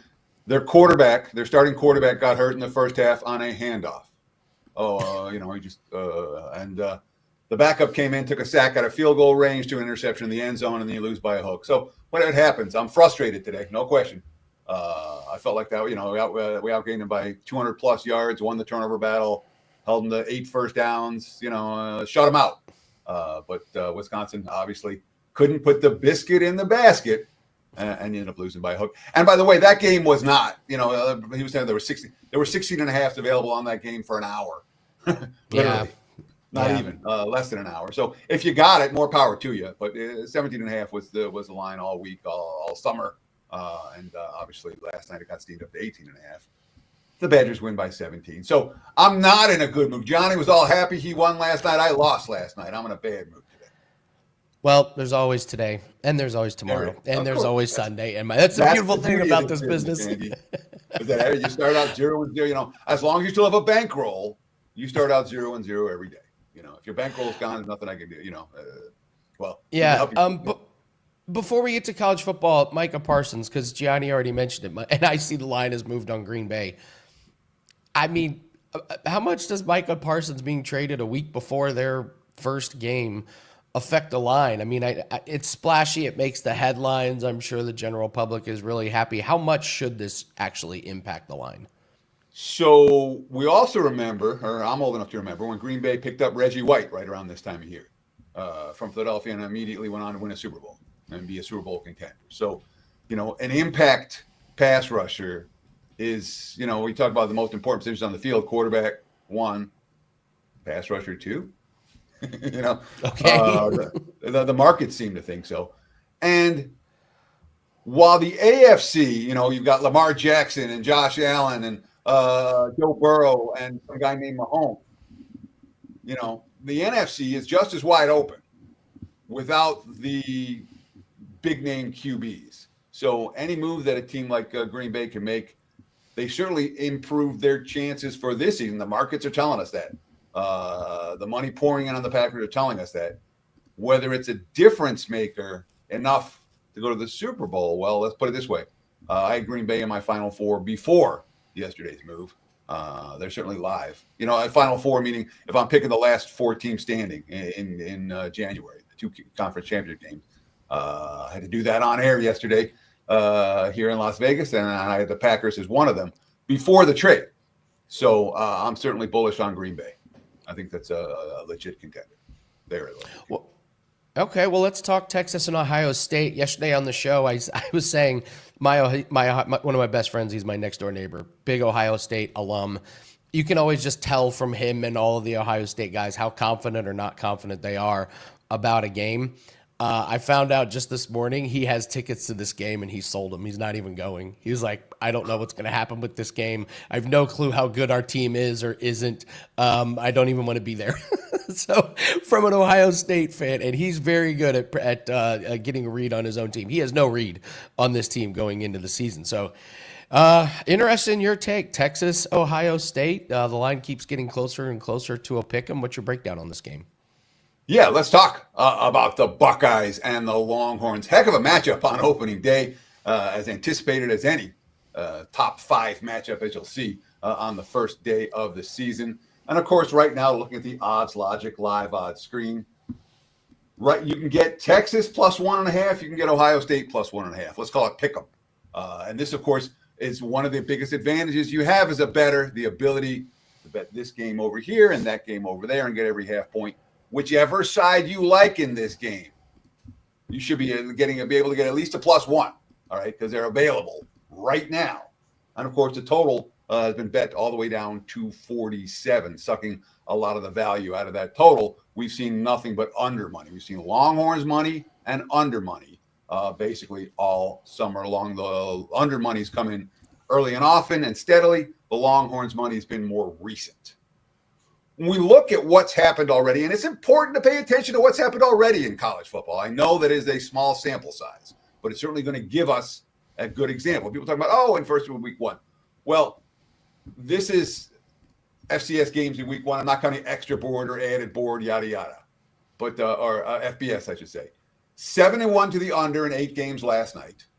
3-1 to the under in 4 games last Saturday. The 2 overs, Western Kentucky and Sam Houston, 1 score, barely got there. And then Rutgers, Ohio last night, the Scarlet Knights defense was not good in that ball game. They did not play well. And that was the only game that was the only game so far this season in college football where it is comfortable. We saw the comfortable over. All right. Now, look, so my point is this. Defenses tend to be ahead of offenses in week 1.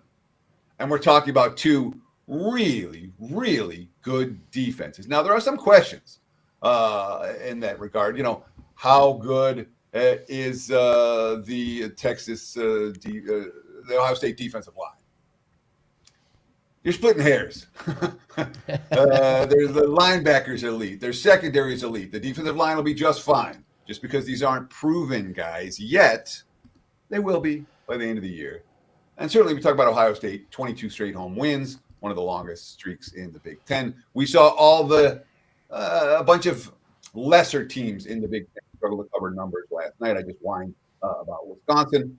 But well, they played defensively. The quarterback hurt. The offense did not live up to expectations. Rutgers had a great offensive showing. The defense didn't show up.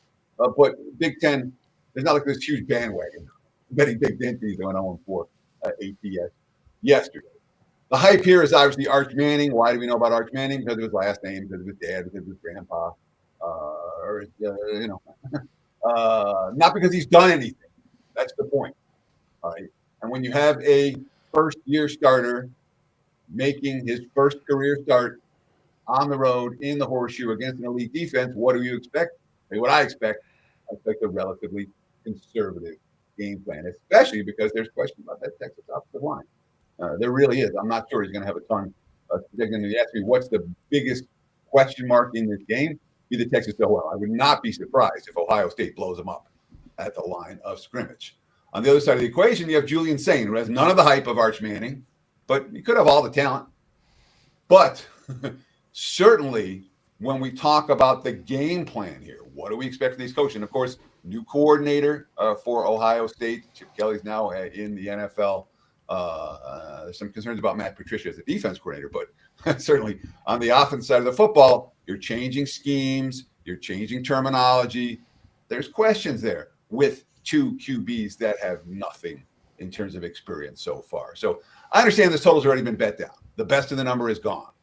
But right now, at current numbers, that's still the bet I'd make. The play here is the total, not the side. Where do the points come from? I will not underestimate these two defenses. I will not underestimate how conservative I expect the game plans to be, especially early. Nope. If I'm playing, I'll look at the under first half and full game. All right, let's take a look at MLB. Can't stress this enough, guys. There's still money to be made in MLB. Do not overlook all these games in Major League Baseball just because it's college football and NFL season. So, Teddy, let's take a look at a specific game today, Mariners and the Guardians. We got Kirby going for the Mariners, Allen for the Guardians. Seattle minus 160, over under sitting at 8. What's your breakdown of the Mariners and the Guardians today? Yeah, this line isn't right, unfortunately. Minus 155, minus 160 on Seattle is road chalk in Cleveland. And it's must-win time for the Guardians. It's been must-win time for the Guardians. They've got they have the Mariners, and they go to Boston, and they have the Royals, all teams that essentially are ahead of them in the wild card standings. So if Cleveland's going to do anything this next 10-day stretch, they got to go, 7-3, 8-2, something like that. Which is, in my mind, a little bit that's optimistic for a Cleveland team that hasn't played particularly well. Look, this is not an offense that's clicking on all cylinders. They've scored 0, 1, 4, 3, 5, 2, 3, 0, 0, 0, 3, and 4 runs in their last 12 games. They're 3-9 in those contests. That's 25 combined runs scored in 12 games, and 2 of those games went into extra innings, extra at-bats. Only once was Cleveland winning the ninth at home that they didn't bet 9 times. This is an anemic lineup right now. And that's a problem against George Kirby in Seattle. Kirby's a guy who didn't get, he missed the beginning part of the season. He was on the IL. He was still recovering. His first couple starts back were ugly. Well, Kirby of late has been really good. He gave up 1 run in 6 innings against the A's Athletics in his last time. And 7-2 with a 3.20 ERA in his last 10. But that's kind of a lie because he got lit up 1 time during that span. He gave up 7 runs against the Mets and gave up in 4.2 innings. Basically, all of his other starts have been dominant. He's allowed 1, 0, 2, 0, and 1 run in his other starts in his last 6 ball games. Now, the Guardians have hit him well in his career, really well. 366 batting average against, 994 OPS. It's a decent sample size against Kirby, but right now, Kirby's in good form. And Logan Allen isn't. He bombed by the Rangers last Saturday, 9 runs in 5 innings on a 4-start winless streak. And his last quality start came in July. This is not a guy who's eating innings right now. 19 strikeouts to 14 walks in August. The walks are up, the strikeouts are down. That's one of those leading indicator stats that tells us that Allen's not pitching as well. And Seattle's in good form coming off a winning homestand. So this I'll say. We talk about must win for Cleveland. Remember this throughout September. It works December in the NFL. It works April in the NBA. The M in must win stands for mediocre. Mariners are a good team. Cleveland's a mediocre team. Now, the price isn't right. Again, I can only lean Seattle in this range, but I don't want the dog here. It's Seattle or pass for this better. And the betting markets have already made that clear. The must win equals mediocre. That's good. That's like sticker or side of mug or t-shirt caliber. Must win equals mediocre. Yeah, you're right. The elite teams are never in must win games halfway through the season.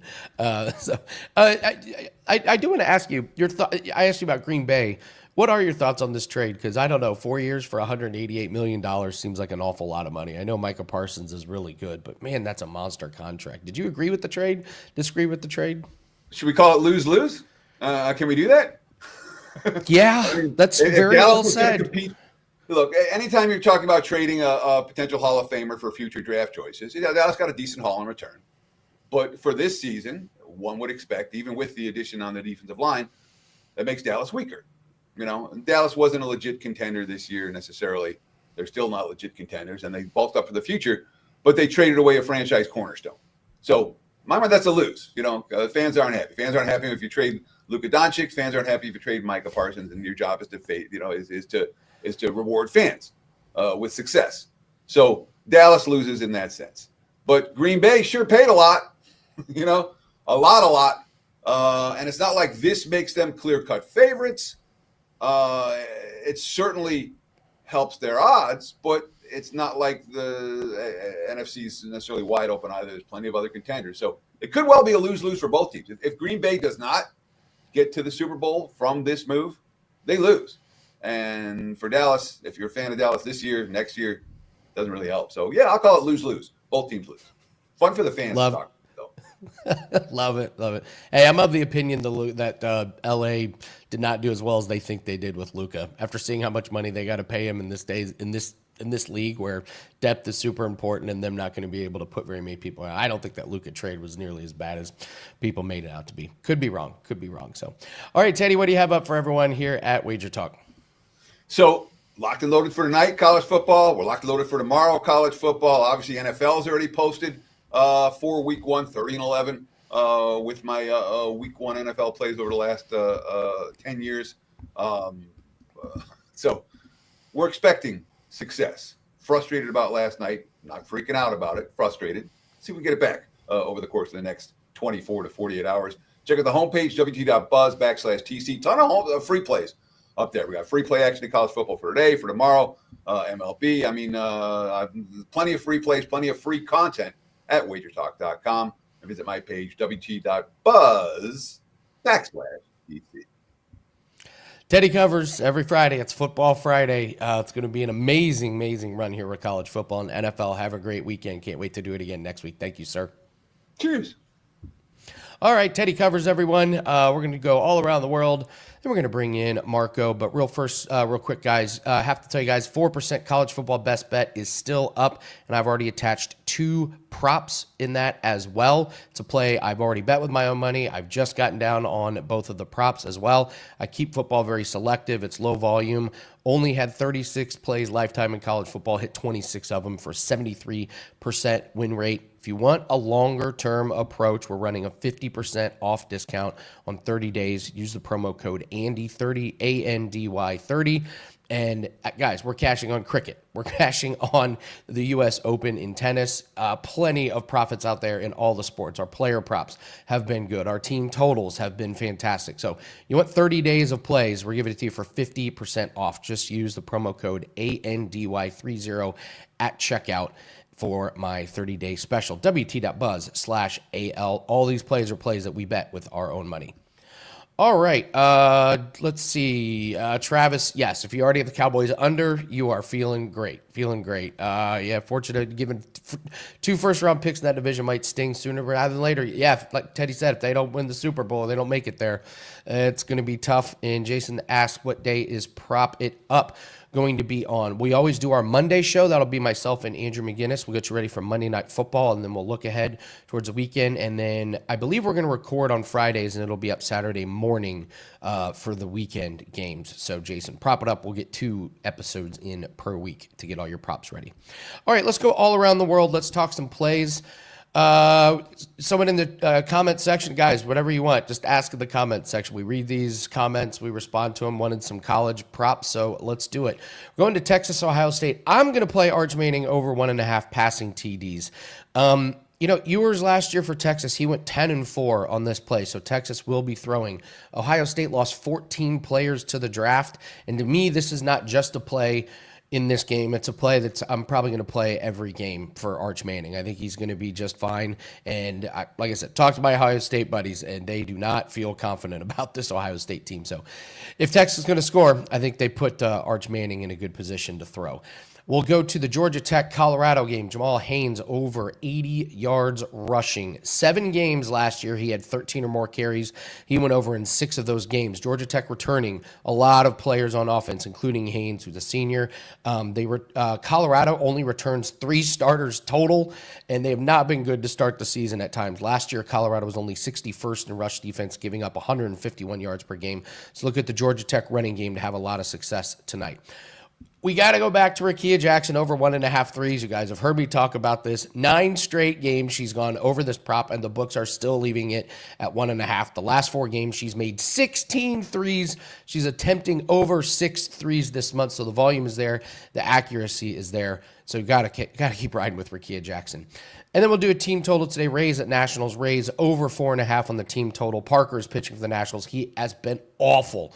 I mean awful. 28 earned runs in his last 21 innings pitched. The Rays, their bats got cold the last 2 games, but before that, 26 runs in 3 games. This is a perfect bounce back spot. So let's get that Rays at the Nationals over 4.5 on the team total. All right, let's bring in Marco D'Angelo. We got to talk a little bit of college football. We got to talk a little bit of MLB. Happy Friday, Marco. How are you doing? Doing good.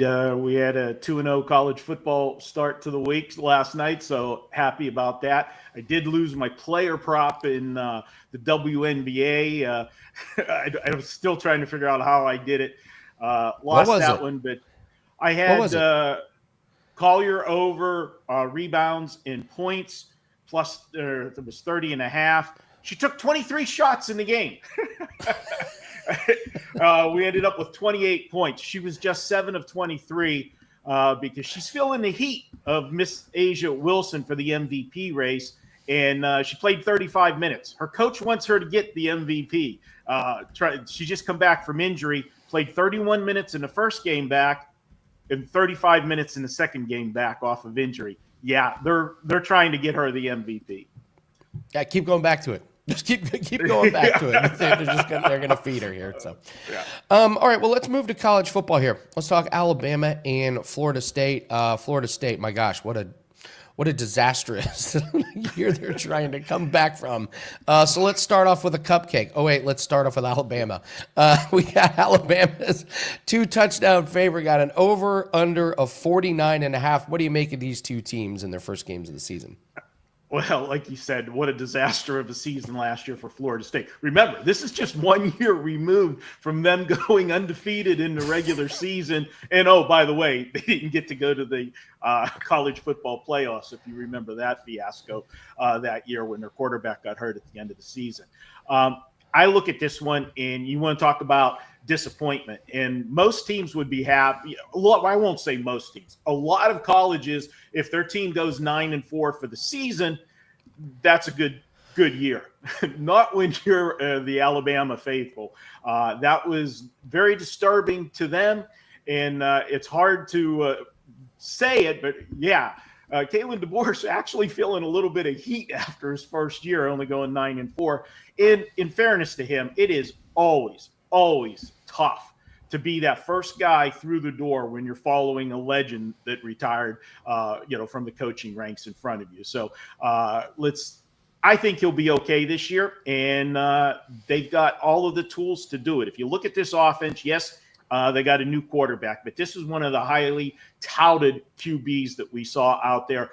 Quarterback Ty Simpson. Coach DeBoer also went back to one of his old friends, colleagues when he was at Washington. In comes Ryan Grubb to call the plays on offense. So I think you're going to see this offense be more productive than it was last year. Defensively, Alabama's deep. They returned 13 players on the defensive side of the ball that saw significant playing time last year. I think that's going to be able to put pressure on Florida State, who has a new quarterback themselves.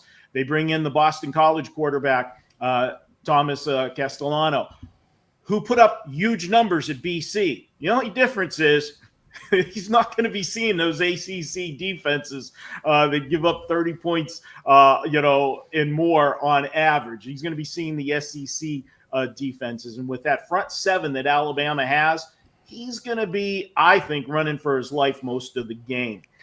With that said, Florida State also new offensive coordinator. Gus Malzahn's there. He's going to be putting in totally new offense. I think Florida State is going to have some growing pains with all of the new additions that they got to work with. With that said, I'm going to go to Alabama, but I'm not going to go full game. Let's get this first half -7.5. I think Alabama gets off to a great start in this game. I think we'll see some mistakes, a little bit of confusion with the Florida State team, jump out to that early lead. And if you remember, in the heyday of Saban, an automatic play was Alabama first half. Let's see if we can rekindle that magic. Let's lay the 7.5 with Alabama first half. I forgot Florida State didn't even get invited. I forgot about that fiasco. Poor Seminoles. Oh man, it feels so long ago because of just how weird last season was. But oh, sadly. All right, Fortune. I will ask Marco a horse racing question right here at the very end, but we got to talk Diamondbacks and the Dodgers. Gallon going for Diamondbacks. Snell for the Dodgers. Their home road splits are very, very strange this year. This is certainly not the same team on the road as they are at home, but at home they're great. And boy, you got a huge price on the Dodgers. Again, you're basically -200, over under 8.5. What's your take on Diamondbacks and Dodgers? Yeah, and you're going to have a big price on the Dodgers. That's a given. I know every time we talk to the bookmakers around town on shows that I do, if it was a series that the Dodgers lost, man, they've got a big smile on their face. And really, they only need to have the Dodgers lose 1 out of 3 generally, and they're okay. But the Dodgers seem to have put it back together. They've won 4 in a row, and they scored 26 runs in the 4 games. Blake Snell will be making his 7th start of the season. He's allowed 2 runs or less in all 6 starts. Now, coming back from the injury, what I like that I'm seeing with him is each start, they've extended his pitch count. So that tells me definitely he's getting stronger and stronger as we move towards the playoffs. So in this particular ball game, we also find that Snell, over his career, when he pitches at home, his team's 71-41 with him on the mound. That's a complete opposite of Zach Gallen, who goes for Arizona. When he's a big underdog, there's a reason. His team's 0-9 for him as an underdog of +175 or more. Now, as you said, this line is high. What can we do to try to bring the price down into a manageable range? Well, I'm going to go Dodgers first 5 innings. I'm going to lay the half a run and bring that price down on this wager. And again, I'm looking at Snell versus Gallen. I think we've got a mismatch there. I know Gallen's pitched better of late, but I still trust Snell a lot more, and those Dodger bats. We'll take the Dodgers first 5, lay a half a run. Love it. I'm looking at the standings right now, and yeah, Dodgers only at 57.5%. I mean, the books are probably doing well on these Dodger money line bets. We do have to give the award for the first E of the year. It's Colorado Rockies. They're the first team that has the dreaded E next to their name, is the first one eliminated from playoff contention. Poor Colorado. All right. Johnny Detroit's in the chat, just crushing Nick Saban. Absolutely crushing Nick Saban. Just so bitter. But Marco, we don't have you on very much to talk about horse racing, but real quick, Fortune, do you have an opinion on the Pacific Classic on Saturday between the big 3? I know that's a pretty big race, correct? It is a big race. I have not broke it down. I'll try to maybe put something out on Twitter tomorrow. So follow me on Twitter. I'll give you a pick there. I will tell you, one of my good friends does have a horse on the Pacific Classic undercard tomorrow, and it's got a big shot. You might want to take a look at King of Gosford. Nice. Yeah, put that out on Twitter. Your horse racing content's really good. It's interesting, even if you're not a big horse racing fan. So, Margo, I know you're running a special. Tell everyone about that, and we got a promo code for you. Yeah, well, if you haven't checked it out already, be sure to go over and check out Bet on it. We've got it up, and we got our first win of the week last night with Cincinnati. That was my barking dog. They didn't win the game outright, but they covered the spread last night. And you can check out that. Me, Kelly, and Johnny VR. Check out that. And if you want to get a 7-day package from me, we're running good, guys. We're on a 25 and 15 all sport run plus $2,400 the last 16 days. You can get 7 days for $77. Just use coupon code MD77. Normally $99. Why it's a good deal? You're going to get every play I have in every sport. And if I do release a horse race tomorrow, you'll get that as a bonus as well. And we do have up for Saturday already. It's been up for a week now. Season win total I have in college football. It is a 5% play. I've got a big 4% tonight in college football along with baseball. And as I said, we got off to a 2-0 start last night with the college football. And last year, number 2, college and pro football combined money won. So let's keep it rolling, guys. Jump on that $77 package, 7 days. If you buy the 5% by itself, that's $35. So silly not to grab the 7-day package. Absolutely. Promo code MD77 gets you a discount. 7 days on Marco. Marco, have a great weekend. Good luck. Shout out to your friend who's horses racing. Let's get that bad boy home. Can't wait to see you next Friday for Football Friday. Have a great weekend. All right. Good luck, Andy. All right, guys, big weekend of bets coming up. Make sure we're locked and loaded. Make sure you're getting the best lines. Make sure we're practicing good bankroll management. All plays can be found at WagerTalk.com. If you haven't hit the like button, please do so. If you haven't subscribed to the channel, what are you waiting for? Join the WagerTalk family, or better yet, become an insider, wt.buzz/insider. It's only $2.99 a month, and you get a $5 coupon at the beginning of each month, so you're already making money there. And you're going to get some really nice, cool emojis, badges, as well as some premium content only for insiders. And all your chat questions are going to get priority. So thank you to everybody that's an insider. Really, really cool stuff that we have going on. Let's have a great weekend. Again, you can grab Marco's 7-day pass. Johnny's plays are up. Teddy's are up, as well as my 4% college best bet, along with the promo code Andy30 for 50% off 30 days. Gets you all sports. Thanks very much, guys. Great week of shows. Can't wait to do it again next week. Let's have a great weekend. Good luck, everyone, on all your bets, and take care.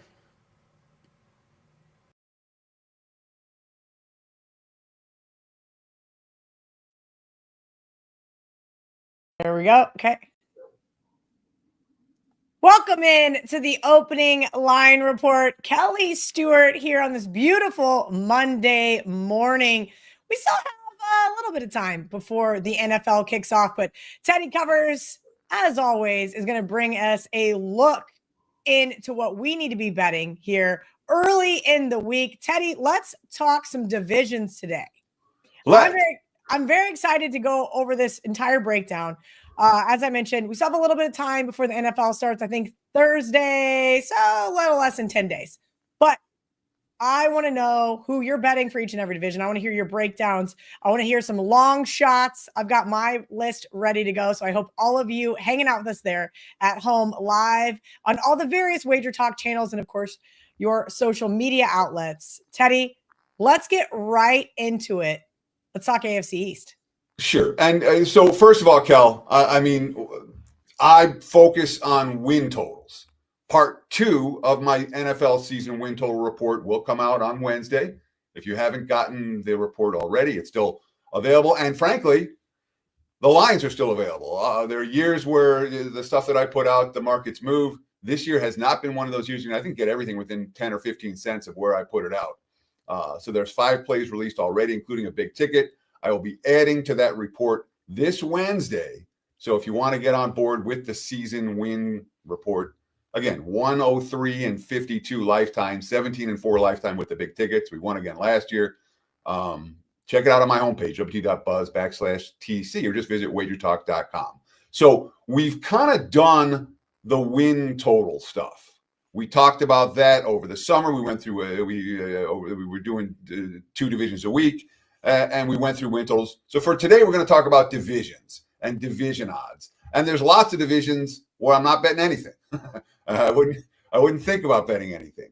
That being said, this is an opportunity for us to do a little preview now. We'll talk 4 teams at a time, go through all 8 divisions, and then next Monday, it'll be a more traditional opening line report, the one that we have every week. We'll break down all the games for week 1 and talk about where the markets are moving. So today's show, we should have time at the end to answer questions. If you got questions, throw them in the chat. And obviously, if you're watching this on replay, you know what I do. I get in the comments every week, a couple of times. So feel free to ask questions below. We appreciate those comments. And of course, the likes very, very much. Yeah, comments are already populating over here. Thanks, Tyrone. I appreciate it. I got very lucky to cash that under in Dublin. All jokes aside, Teddy, let's get into this AFC. So you mentioned some of these divisions you won't be touching at all. I feel like this has to be one of them. This is the Bills or bust. And minus 330 there. It looks like our producer's using DraftKings odds this morning. That's steep. If you shop around, you're not going to find much better than that. The Bills are 3-1 favorites against everybody, everywhere. And there are spots where they're even higher than that. When we look at, and the recent division history, 2020, the Bills go 13-3 to win the division. 2021, 11-6 and win the division. 2022, 13-3 and win the division. 2023, 11-6 and win the division. 2024, 13-4 and win the division. And again, before that, the Patriots won 11 years in a row? 14 out of 15 or 16 out of 17, whatever it was. So it's not been a division where there's been a lot of ups and downs. There's been one dominant team, and Buffalo is clearly the dominant team. And we look at the strength of schedule for the Bills this year. The AFC East teams face AFC North and NFC South opponents. The NFC South, in my opinion, is by far the weakest division in football. The 3 extra games for Buffalo. And again, the 3 extra games matter a lot when we talk about divisions. I'm going to talk about them team after team. But KC, Houston, and Philly, which is certainly tough compared to what we're looking at for the rest of the teams. For Miami, you got the Chargers, the Commanders, and the Colts. For New England, and New England's a team that's gotten a lot of hype this offseason, maybe more than they deserved. But they have this one of the easiest schedules in the league based on this year's win totals. Their 3 extra games, the Raiders, the Titans, the Giants. So that's at least some of the love for New England. And of course, the Jets. The Jets are really an interesting story. They went 5-12 last year, 7-10 the year before. They're lined as a bottom feeder again this year. But each of the last 2 years, they've been lined as a playoff caliber or playoff contending team. Obviously, the offense hasn't worked all that well in the preseason. But we look at their 3 extra games, Dallas, Denver, Jacksonville. That's for a last place team.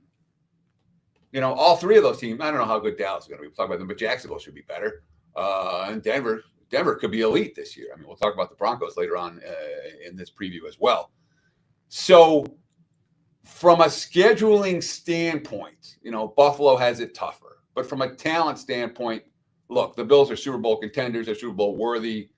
Barring injury debacle, Buffalo should be in the mix in January. If I'm going to take a long shot, look, I think the markets are a little bit higher on New England than I am coming into the season. I understand that the Patriots are better than they've been. But this team, for getting it back to 500 for New England, is a positive sign. And now 500 ain't winning this division. So if you ask me which of the 2 teams has more, which of the other teams has more upside from a plus price perspective, if I'm taking a shot at anyone against Buffalo, I'll look at the Dolphins or the Jets in this division. And I'm not really ready to look at either one. I think the Bills are deserving favorites. And of all the 8 divisions, Buffalo is the single biggest favorite amongst the 8 divisions.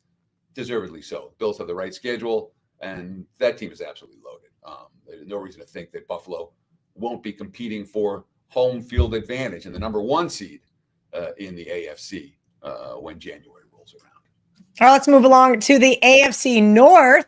Take a peek at their odds here because I think the team that is going to give Buffalo a run for their money, of course, is those Baltimore Ravens, but they're not near as big of a favorite here, Teddy. Minus 170 to win the AFC North. Bengals right behind them, plus 290. Before we hopped on the show this morning, I was telling Brett, I said, man, Joe Burrow and the Bengals getting a lot of love. I'm not so sure I'm buying the hype. Pittsburgh Steelers and Aaron Rodgers plus 475. And then, boy, oh boy, the Cleveland Browns getting lots of publicity, but for not the right reasons. 40-1. These odds are minus 170, plus 290, plus 475. 40-1. Like, that is just incredibly awful. Break down the AFC North for me, Teddy. I'll book it at 41-1 if you want. Not to say that. So when we talk about the AFC East, there's one dominant team and three clearly lesser teams. In the AFC North, yeah, Baltimore is really good from a personnel standpoint, from a power rating standpoint. I mean, the Ravens are certainly within a point of the Bills, as we see looking at the opening weekend's lines. That these two teams are power rated in a very comparable range. But when we talk about the rest of the division, Pittsburgh's all right. Cincinnati's all right. So at least two of the other three teams in the AFC North have the potential to make noise this season, whereas the markets are saying in the AFC East, perhaps not so much. So that's why you're seeing the price for Buffalo to win the division much higher than the price for Baltimore to win the division, even though, again, power rating wise, the teams are fairly comparable. And if you're saying who's most likely to get past the Chiefs in the AFC, those two teams would be 1 and 2, Buffalo and Baltimore, although there's some other interesting choices that could come alive this year. But certainly when we're talking about going into the season, it's Kansas City, Buffalo, Baltimore. Not necessarily in that order, right there, grouped together. So when we look at the schedule, and again, I'm talking about the 3 extra games for these squad, that matters. 3 extra games for Baltimore. They got KC, Houston, and the Rams. And frankly, all 3 of those teams were first place teams last year. I think all 3 of them are a little bit weaker. Potentially, I don't know. Texans might be all right. We'll talk about Houston in a few minutes. So we compare that, let's say, to what we're seeing for the Bengals. And the Bengals, 3 extra games, Jacksonville, Denver, Arizona. I happen to like all 3 of those squads. And, Cincinnati, you talked about the concern that Joe Burrow is as good a quarterback as there is in the league. And his receiving core is elite. The running game looks like the offensive line is fine. The running game is fine. There's certainly an offense in Cincinnati that's going to create some headlines this year. The question is whether they can stop anyone, and in the preseason, they didn't answer that question particularly well. They were playing a lot of vanilla coverages, a lot of soft coverages. We'll see what it looks like in September as opposed to August. I'm not willing to write off Cincinnati just because they looked as poorly as they did defensively in the preseason. But certainly the Bengals on that side of the football have a lot more questions than Baltimore does coming to the campaign. Then you look at Cleveland. I mean, what are you going to do with Cleveland? It's Joe Flacco is an interesting choice. All right. Flacco's obviously no future with Flacco. There's one benefit to Joe Flacco, but it's a detriment as well. Joe Flacco will take shots. He chucks it up and lets his receivers make plays. And when you have a receiving core that's making plays, Joe Flacco can get you to the playoffs. When you have a receiving core that's getting beaten in one-on-one coverage and the opposing defensive backs are making plays, all of a sudden Joe Flacco, after a month, will have a 3 touchdown to 11 interception ratio. The Bengals will be 0, or the Browns will be 0-4, and we'll be talking about who the next coach is going to be, and B, who Stefanski's going to run the rest of the season with behind center. But by the way, the 3 extra games for Cleveland, the Raiders, the Niners, the Titans, again, all of whom are supposed to be better this year than they were last year. And then there's Pittsburgh, who every year we talk about how this is going to be the year that Tomlin goes under 500, and then Tomlin finds a way to get them in the mix. Their 3 extras, the Chargers, the Colts, and the Seahawks. not the toughest of tough. And they got the Jets, the Pats, the Browns, the first 5 games of the season. They got Seattle at home and Minnie in London. Don't be surprised if Pittsburgh is the team that gets off to the hottest start in this division. And that could, again, when we talk about as the season progresses, a hot start from Pittsburgh could offer value on Baltimore to win the division a month or 6 weeks into the season. All right, let's move along to, well, one of the least lackluster divisions. Both South divisions are just awful, but we'll talk about the AFC South here first because they're not as bad, Teddy. Here's kind of the real thing I've been looking at. Do we see certain teams take a step forward, or do we see certain teams take a step back? I'd like to think, with one of the better coaches in Shane Steichen, the Indianapolis Colts take a step forward. We can get the odds on the screen here. I will break that down for you. I'm sorry. We're going AFC South. This says NFC South. Don't mind those odds on the bottom. The perks of doing a live show. But we've got the Colts and we've got the Texans. And those are the only 2 teams I think have the opportunity to win the AFC South. Teddy, what say you? Yeah, I mean, just AFC South. I'm seeing the Texans basically even money. The Jaguars and the Colts in the plus $3, plus $3.50 range, in Tennessee, a long shot, 7 or 8 to 1, depending on where you price it. Of course, for all of these division odds, there's variance from book to book. You're not seeing anyone painted any number. Each book is going to take their own action. They're going to set their own numbers on this particular marketplace. So it's worth shopping around. It's worth shopping around, and you say, oh, an extra 10 cents, an extra 20 cents, especially when you're talking about locking up your money all season for the division winner. Take advantage of the best offer available. Not, that's where I have my money in now. And this time of the year, again, this is when the books are offering all the bonuses, et cetera, et cetera. It's a great time to open new accounts. And my advice to everyone out there, any book that's legal in your state should be open and funded. All right? Period. Any book, all books that are legal in your state. And that gives you variance. And it gives you free variance. You're not buying half points. You're not buying stuff. So that's my opinion. All I can do is offer you my advice in that regard. But certainly, it's not an elite division. We got this. So Houston is a team. I like Houston. I'll just put it plain and simple. There were a lot of concerns about their offensive line this offseason. No one could understand what they were doing on the offensive line. Michael Ryan said a plan, and the offensive line, at least on paper and from what I've seen, looks just fine for the Texans. Maybe even good. So there's potential for Houston up front. And defensively, this team's elite. Obviously, they've been there in recent years. They have a quarterback who we like in Stroud.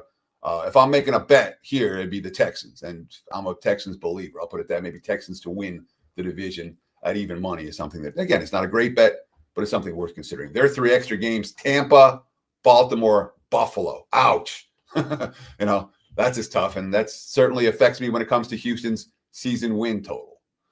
But I'm going to pull you back in here, Kelly, for a minute, because you said something very interesting. And I wasn't sure if you were just, it was one of those things where you're just trying to introduce a game. What on earth makes you think that Shane Steichen has any idea what he's doing?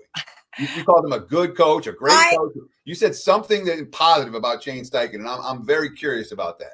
So I'm a Shane Steichen believer. I think that what we've seen from him as a coordinator might not necessarily be translating as a head coach. And I will also say I was very high on Anthony Richardson coming out of the University of Florida and getting hurt in that first game. And, well, let's just be honest, he's never really recovered. Now, we're going to see what Daniel Jones is made of. I think it's going to be really interesting. I do think that Houston probably will win this division. I think Houston's a better team on paper. I think that they probably are more well-rounded. But I do think that if the Colts can get the running game going this year, instead of just hobbling around on one-legged quarterbacks and injured running backs, then maybe, just maybe, they can improve this season. Again, it's not a tough division. I'm not high on the Jags. And as you mentioned, the poor Titans they've got a long road ahead. Sure. They do. So that's a reasonable case. Shane Steichen's got to show me something. That's fair. Indy's got to show me something. I've seen very little to like about this team in recent years, and very little to like about them this preseason.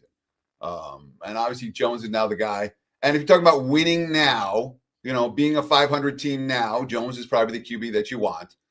There are 3 extra games: Miami, Pittsburgh, and Atlanta in Berlin. So, I mean, there's upside and downside for Indy. They're not a team that, but if I had to bet one of the two, I'd bet downside before upside. The Jags are a team with some upside. I think the Cohen, and of course, everything fell apart for Jacksonville last year. And they found a way to lose close games week after. They were 1 play away, a stop away, a first down away, the 4th down conversion away, week after week after week. And that's the kind of thing that you don't necessarily expect to translate one year to the next. Trevor Lawrence is a quarterback who I thought would be better in the NFL, and he hasn't been. And now he's got the offensive coordinator guru as his head coach. He's got weapons. I think the Jags have more receiving weapons they've had at any point in Lawrence's era. We'll see how Travis Hunter plays out in that regard, certainly.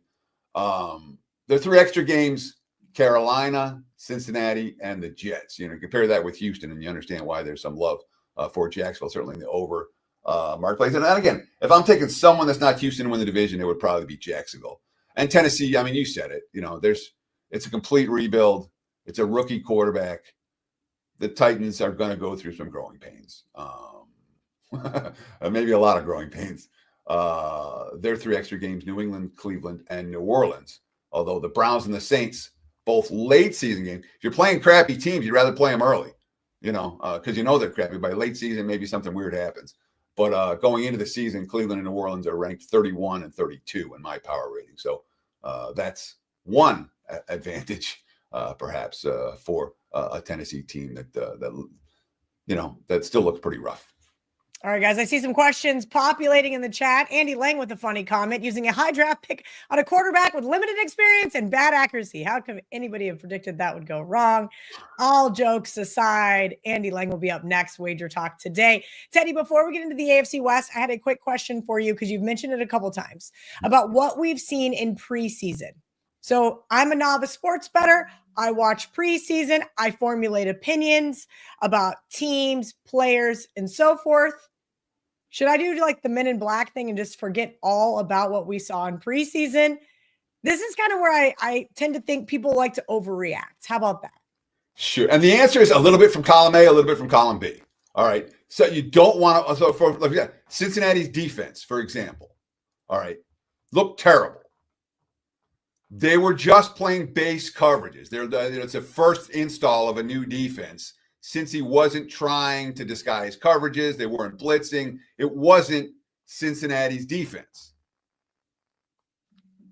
There's a difference to that versus a team, let's say, like, I don't know, New Orleans, that couldn't do anything. Where everything you thought about the Saints and you watch them on the field, you're like, wow, it's a new head coach and a new quarterback. And they really are going to go through some serious growing pains. What we saw from Tennessee this preseason, where, all right, hey, maybe the Titans didn't. No, it's still tight. So you balance your opinions about the teams with what you're reading about how the coaches are approaching the games, and the answer is, yeah, sort of, maybe. You pay attention to some, but you don't want to overreact. That being said, you don't want to underreact to some stuff either. So it's a crappy answer, Kel. The answer is, it's the answer I wanted. You should never overreact to too much, right? I say that after throwing an absolute temper tantrum on Saturday, but it is what it is. You got to just let it out, and at whatever capacity that is, and you say, okay, now let's step back and look at actually what we saw and how much of it actually matters, right? Well, was that you who was brawling with Avery Johnson's dad? I could have sworn I saw it in the video. Oh boy. I was not criticizing his son. Of all of the criticisms I was throwing around on Saturday, Avery Johnson received 0 ounce of criticism from me. Hopefully we'll be seeing him in the NFL one day, and Teddy and I can be talking about him on this show. All right, guys, we're going to get into the AFC West. As you guys can tell, there's a Broncos. Oh, no, there's not. It's K-State helmet behind me. I don't have to swap that out for the NFL shows. Broncos helmet behind me normally because I grew up as a Broncos fan. And the Broncos were always pretty good, and then they weren't for a long stretch of time. And I'm hoping they're on an uphill swing here, Teddy. Plus 250 to win the AFC West. Chargers right behind plus 350, and the Raiders 22-1. The reason why I didn't mention the Kansas City Chiefs is because they won this division for what feels like a better part of the last decade. And Patrick Mahomes has been great for the Chiefs. Andy Reid has been great for the Chiefs. Didn't matter how many receivers they did or did not have. Somehow this team wins games. They get into the playoffs, and they are dominant and found their way back to a Super Bowl again last year. Talk to me about why the Chiefs seem very cheap to win the AFC West. They're cheap because their division rivals are good. All right. Denver's good. All right. Denver's really good. Denver is like Super Bowl upside good. All right. The Chargers are good. They might be really good. They might have Super Bowl upside type of good. I'm a believer in Denver in particular, but LA as well. And of course, the Chiefs have Super Bowl loser. We played all these extra games for 5 straight years, being elite. And now, there are salary cap concerns for Kansas City. That roster is not as deep as it's been in recent years. They kept their studs, but if they go through a wave of injuries like they've had last year and the year before, both, there could be some concerns for Kansas City. And obviously, schedule-wise, the Chiefs are up against it. But, I like this Broncos team a lot. And again, what am I looking for? I'm looking for a defense. All right. Everyone else, offense. Look at this guy. Look at that guy. Who's playing defense? And Denver's defense, the depth is there. We showed it all preseason how good the depth of that defense is. We've seen Peyton coach winners and develop winners before. There's a lot to like about the Broncos. Their 3 extra games: Cincinnati, Green Bay, and the Jets. If they get the Giants, Jets, Colts, Titans first 7 weeks, they have a chance to get off to a really hot start. Tough closeout, though. KC at Washington, at Vegas, Green Bay, Jacksonville at KC, and the Chargers. So Denver might be a team that gets hot early, comes back to earth late. Or if they're able to beat those teams late, we might be talking about a legitimate big game contender.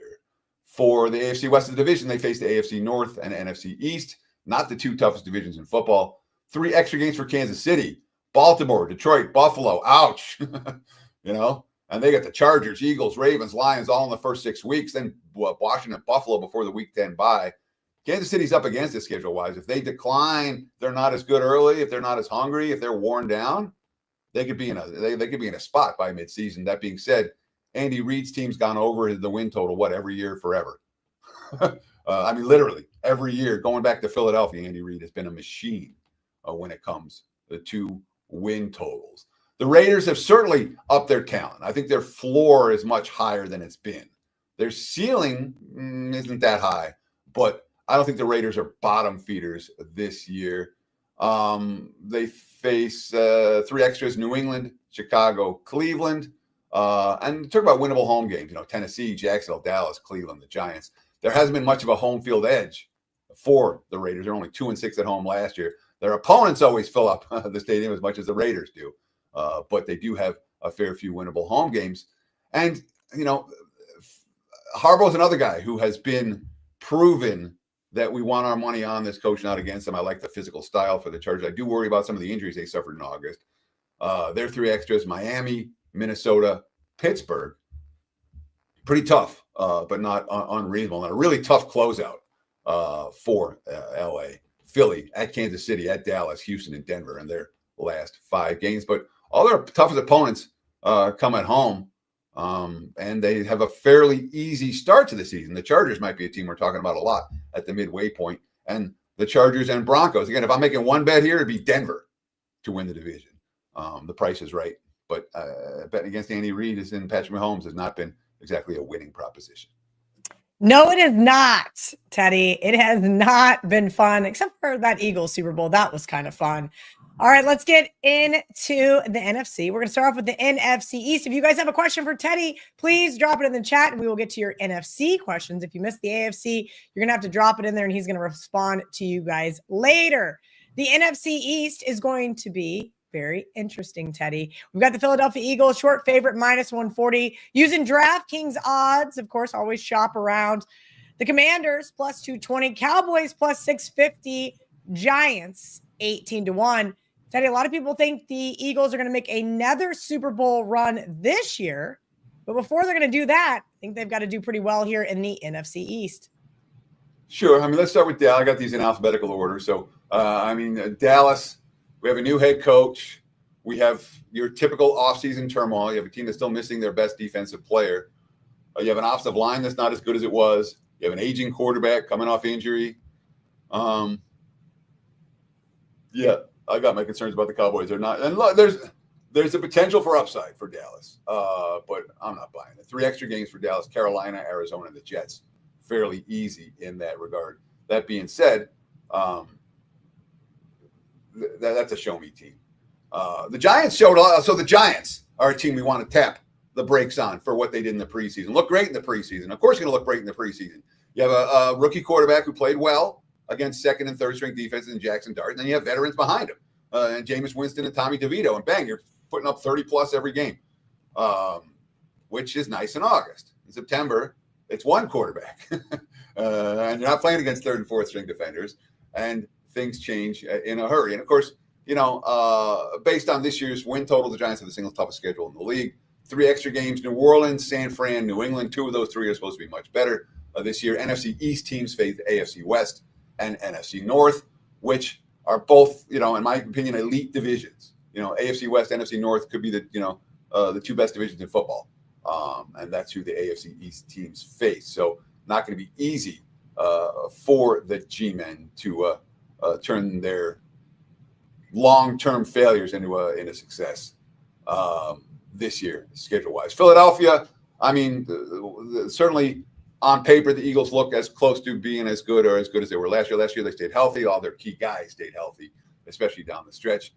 They have one of the toughest schedules in the league because, the Rams, the Bills, the Bucks are their 3 extras. As for Washington and the Commanders are really an interesting team. Last year, they faced the weakest schedule in the league. Jaden Daniels is a stud, all right? And when you have a stud, and they made all win-now moves, and you have a veteran head coach in Dan Quinn, who's certainly shown that he can get his teams to overachieve. But there's a lot to like. Washington's one of those teams that you're finding really different opinions on. As you talk to different people, there are people that really like the Commanders. The betting markets haven't, and it's a lot to do with last year's schedule versus this year's schedule, the 3 extra games, Atlanta, Seattle, and Miami. And, of course, depth, something of concern for the Commanders. They made a ton of win-now moves, bringing in a lot of veterans. Veterans sometimes get banged up early, and that could be a problem for a team with high expectations. But, Washington, I've heard people tell me they're a Super Bowl contender. I've heard people tell me they're a last-place team. I've got an opinion on the Commanders. They're in part 1 of my season win total report. That's already out. Teddy, if people are just joining us, can you let them know what to expect from that season win total? Win total report, Obviously, you've been doing it for a very, very long time and had a ton of success in doing so. So I started as a lark, 2001. I'm like, yeah, let's go. I was betting them, and I'm like, well, let's just release them. Let's see what happens. And I put out 6 plays, and I went 6-0. All right. I'm a bad start. Yeah, bingo. And that's really, that's how I started. In 2002, I started taking it seriously and I spent the whole off season, and I've been putting out reports every year since. So this is reports been coming out since 2001. So you get the opinions, you get my bets, stuff that I've made. I talk about how to bet it, where to shop around to find the best of the number, what other alternative bets you might want to make in terms of winning divisions or making playoffs, et cetera, et cetera. Yeah, and then I give a ton of analysis on the teams, their schedules, their pros and cons, and that analysis is what people can use all year long. That's part, at least part of the added value of the win report. That's why all you guys at WagerTalk always want to look at it. It's not necessarily the picks; it's all the info that's in there. Absolutely. There's a ton of info. I spend, I spend all summer with it. Part 2 comes out on Wednesday. So, and again, it's not going to be deep. We're talking about a play, maybe 2. But part 2 of the report comes out on Wednesday. If you haven't gotten on board, now's the chance to do it. Visit my page, w.buzz/TC. I also want to talk about the special we got on right now, the All Access, because this is the best deal you're going to get. If you want a part, I understand. Buying picks is not for everyone. I get it. if you want to partner up this football season, right now on my page at WagerTalk, every play, every day, in every sport through December 31st. That's all the rest of MLB season through the World Series. That's all the college football regular season into the bowl season. That's the NFL regular season. That's the start of NBA, number one at NBA at WagerTalk since 2022. I love the NBA. It's the start of the college hoop season. All of that, including all 5% big tickets, number one all time at WagerTalk and NFL 5% big tickets. 6-0, 100% in college football big tickets in 2023. It's been good with the biggest plays. You get every play every day in every sport. $777. It's the best deal you're going to get. It's like half price. Check it out on my page, wt.buzz/TC, or just use the website, wagertalk.com. All right, Teddy, let's get into my favorite division in all of football. That is the NFC North. I know a lot of people are like, why? And it's just because it has just been one of those divisions I've always followed. I have a lot of family from Chicago. Obviously, our WagerTalk family's from Detroit. I used to do a show in Minneapolis. And of course, now I'm dating a Packers fan. So this division just somehow gravitated towards me. And now I love to watch all of these games. This is the tightest so far, at least as we've seen, as far as the odds go. The Detroit Lions plus 160, the Green Bay Packers plus 225, the Minnesota Vikings plus 320. And our producer for today, at least, JH, is Chicago Bears plus 550. Teddy, who is winning the NFC North? I've got my money on the Minnesota Vikings. So this is a fascinating division, and you can make a case that it's the toughest division in football, flat out. You know, there ain't no weaklings here. The Bears will be better than they've been. And Minnesota, Green Bay, Detroit, they've all got Super Bowl upside, you know, every one of them, no question in my mind. So, you know, and when you have that type of upside, I don't know the Bears have Super Bowl upside necessarily yet. There are 3 extra games. And, of course, the NFC North teams face NFC East and AFC North. NFC East, good division, mediocre division, maybe. AFC North, pretty good. 3 extras for the Bears, the Raiders, the Saints, the 49ers. So not the toughest of the 3. They don't get any warm weather teams to come in after like mid-October. So that's maybe a negative to their schedule. Certainly, we're talking about the guru and Ben Johnson and the new head coach. And Caleb Williams has a number 1 overall draft choice. Caleb Williams is not a bust, all right? This is not Jamarcus Russell coming. I think Caleb Williams will be just fine. And when we look at again, win now moves this past offseason, the Bears could be pretty good. They really could be. The Lions, of course, are still the team to beat. And 2 new coordinators, I get it. But their schedule's tough. 3 extra games, Pittsburgh, the Rams, and the Bucks. And you look at how they start the season, you know, Green Bay, Chicago, Baltimore, Cincy, Kansas City, Tampa, Minnesota, Washington, Philly in the first 10 games. Only easy game they have is Cleveland during that span. So we could see value on Detroit later in the year if they start out, let's say they're 500 at the halfway point. That might be the time to look at the Lions to win the division, or some futures on the Lions then. And Green Bay, there's certainly a surprisingly large sentiment in the betting markets, at least the people that I talk to here in Las Vegas. Look at the Packers and go, yeah, nah. I look at Green Bay and go, yeah. You know, the NFL showcasing this team. They got 4 night games the first 10 weeks. There are 3 extras: Arizona, Carolina, Denver. I like 2 of those 3 teams. Carolina's still going to be Carolina, I believe. But I certainly look at Green Bay as being a team not to overlook in this division. No, not at all. The Vikings are going to go as far as J.J. McCarthy can take them. Last time we saw McCarthy playing, he won a national championship in Michigan. He certainly looked the part this offseason. He looked the part last offseason. They made every move to keep McCarthy and not let Darnold go, which means he'll go through. He'll have I'm confident he'll have a couple of growing pain games. But by the end of the year, he could be pretty darn good. They only have 1 true road game the first 7 weeks. They have 2 games in London. There are 3 extras: Atlanta, the Chargers, and Seattle. Not the toughest trio that you're going to see opposing teams face. So, you know, it's a very tough division. the worst team in this division would be one of the best teams in like one of the South divisions, for example. The Bears might be favored to win the AFC South, but here obviously they're the fourth choice because that's the division they're in. All right, let's move along to the NFC South. Again, guys, if you have a question for Teddy, drop it in the chat. We've got some NFC West questions we'll get to here in a minute. But first, we got to talk about the division that is closest to my new home. Teddy, I've been to a lot of Bucs games since I moved to Florida. They are the front runner here, but just minus 115 to win the NFC South. Falcons plus 210, Carolina plus 475, New Orleans 18-1. Teddy, took a longer shot flyer here on the Carolina Panthers. I do like Baker Mayfield in this Bucs defense, but I think that they benefited from a lot of things going their way the past few seasons. The Falcons, I'm not sure what we're going to see from this team. I'm not high on them, but the Panthers seem really interesting to me. I think that they've made some nice offseason moves, and in a division that seems to be fairly wide open, almost 5-1 held some value to me. Yeah, I'm not getting there with Carolina. In fact, I'd lay the price with Tampa if I had to make one bet in this division. Tampa's the best team. It's really not that close. And you talk about Atlanta. I've got concerns about Atlanta as well. Raheem Morris. I'm not a rip the coach guy, but I'm not a Raheem Morris fan. Michael Penix's got, he had 3 starts against teams with weak defenses late in the season, and they've, and obviously the Cousins still on the roster. Cousins won't be. I'm assuming that some quarterback's going to get hurt and someone will trade for him fairly early. That's a reasonable assumption. 3 extra games for Atlanta, Minnesota, Washington, Colts, and Berlin. None of those are easy. Earliest bye possible leaves them a long stretch afterwards.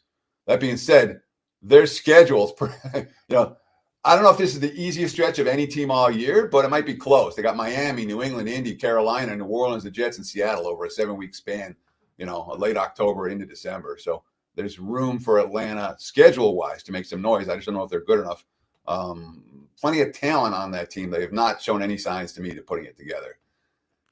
Carolina, Canales brought everyone back, but you have an embarrassing owner, a team that hasn't made the playoffs in 2018. And they're like Tennessee, and they're coming from complete rebuild. So I can see them being better. I expect them to be better. NFC South teams, by the way, face NFC West and AFC East opponents. The 3 extras for this dismal Carolina squad: Dallas, Green Bay, Jacksonville. They're dogs in all of them. And it's like the league showcasing this team. They have a week 14 bye. They could be all beat up by then. There's again, it's your money. Do with it what you want. My money's not going on Carolina to win the division. And at the end of the year, if they do, you can mock me. It's fine. I won't be mad. When we talk about the Saints, looks like the worst team in football. There's no sugarcoating what's gone on in New Orleans, a team that, kicked the can salary cap wise for a better part of a decade. And now they're the back end of that, where they're paying all these guys that aren't there anymore. And it's a true rebuild. And you have a new coach, 3 extra games for New Orleans, the Giants, the Bears, the Titans. So at least 2 of the 3 are okay. But it's not it's Tampa's division to lose. The Bucs have been there. They're loaded. Both sides of the ball look good. Offensive line looks good. You have a head coach who, everyone likes ripping Todd Bowles because he's not particularly emotional on the sideline. I don't care.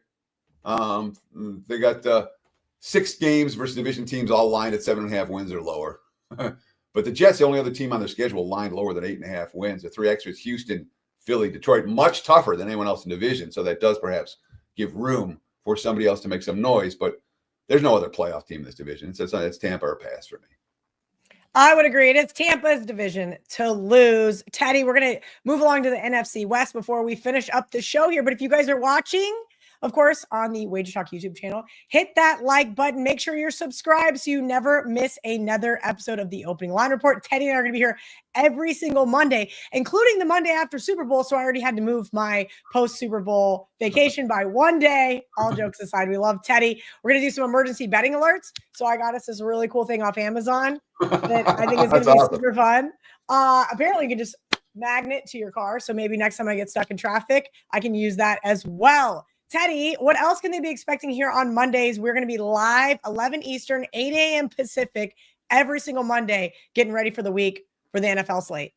Look, it's not close. This is the best betting show out there on a Monday. I think it's the best betting show out there any day. But for Monday morning, if you're someone like me who wants to get at it early, pay attention early in the week, take advantage of betting numbers that aren't going to be there in a couple hours, this is your show. The show has been growing. This year, I expect it to blow up. You know, we got what, 212,000 followers or subscribers on our YouTube channel, and that's only going up. You guys are talking about it with your friends. I appreciate that very much. If you like the show, tell somebody, you know. But it will get you prepared for the week. And when you go into work on Monday, you'll have more to talk about. You'll have the key points to talk about and impress your friends. So, but more than that, my goal is to make you guys money. My goal is to make me money, and you come along for the ride. So we'll certainly be, you know, for a thorough analysis on Monday morning. What really happened yesterday? What can we really expect to see this week? I'm not a fluff guy. I'm not the pump it up guy. I'm not a hype guy. It's just not how I roll. If you want good analysis, come here every Monday, 8 a.m. Pacific, 11 a.m. Eastern. Yeah, Teddy's right. I always have my notebook ready, pen and paper, get some of those early tidbits that I can also use throughout the week, something I may have missed. We don't want you guys missing out on a single ounce of the best of the number and, of course, the best of the information. Let's do this last division before we get out of here and send you guys on to Wager Talk today. Jay Buff already asking me about the NFC West way back early in the show, and then he thought I was picking on him by not answering his question. We just hadn't got there yet. So let's talk about the NFC West here, Teddy. And he wants to know how we feel about San Francisco. Purdy has a new contract. He's lost some pieces on offense. Sure, lots of people are high on them. Not so sure thoughts. Also high Kelly in Vegas. So let's get those division odds up so we can break this one down. The Niners plus 155. Rams 2-1. Arizona plus 425. Seahawks 5-1. This was a tightly contested division as well, Teddy. I took a 20-1 flyer on the Niners to win the Super Bowl. Last year, the Niners benefited in a negative way from injuries and turnovers and so forth. But one of the things that does always scare me is when those quarterbacks finally get those big contracts. But I do think the Niners are going to win the NFC West. I do think that the Rams have a question mark as well with the health of Matthew Stafford. Talk to me about the NFC West before we get out of here. So I talked earlier in the show about how you want to take some of the stuff you see in preseason and take it with a grain of salt, tap the brakes on it a little bit. This is not that. And the two of the teams we talked about, I'm going to go in order like I do for everyone, but there are issues in San Francisco. I don't think there's any team in the league that had a worse preseason than San Francisco. And the Rams are right there with them. So let's talk about it. And we'll start with Arizona, who was a team that showed upside last year. Spent a lot of money on defense this offseason. I do think if I'm going to make one bet in the AFC and the NFC West, it'd probably be Arizona to win the division. Their three extra games, Green Bay, Dallas, and Cincy, not easy there, but they should only have a chance to get off to a hot start. New Orleans, Carolina, San Fran, Seattle, Tennessee, and Indy, the first 6 games. And the back half of the season, they were better on the road than at home last year. In the back half of the season, they got a bunch of tough road games. So they can steal a couple of those, you know, Dallas, Seattle, Tampa, Houston, Cincy, the Rams, all tough. But I do think there's upside with Arizona, a team that spent a lot of money on defense this offseason with a defensive mindset. The issues with Stafford are real, all right? If Stafford gets hurt, if Stafford can't go, the Rams are in trouble, and everybody knows that. You know, 3 extra games for the LA Rams: Philly, Baltimore, Detroit, and of course NFC South and AFC South for the NFC West. That makes it relatively easy in that regard. But those 3 extras, again, Philly, Baltimore, Detroit, that's as tough as it gets for a team that it's clear that Stafford's back is an issue. And, you know, that worries me for LA when it comes to futures. If he stays healthy, the team's got all kinds of upside. But the backup quarterback is not going to lead that team to the postseason, in this bettor's opinion. San Fran's schedule is so much easier this year than it was last year. And they were minus 10 turnovers, and they were 2-5 in one-score games. And you have Kyle Shanahan back, and Robert Saleh was like, oh, they got the right defensive coordinator back again. I get it. There's love for San Francisco.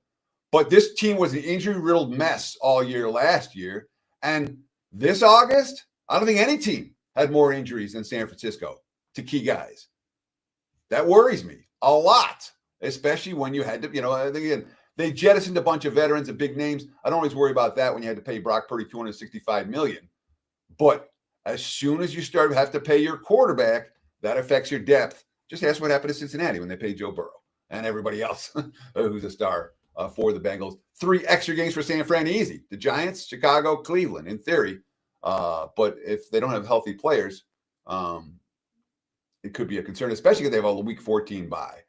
And, Seattle's a team that on paper they lost a lot. Their 3 extra games, Pittsburgh, Washington, Minnesota, all relatively tough. And they have a tough start. San Fran at Pitt, New Orleans, at Arizona, Tampa, Jacksonville road game, Houston, at Washington, Arizona, and the Rams first 10. They could get off to a rough start. If they get off to a rough start, do we see Jalen Milroe? I don't know. So the Seahawks are not a team that I'm particularly enamored with coming in to the regular season.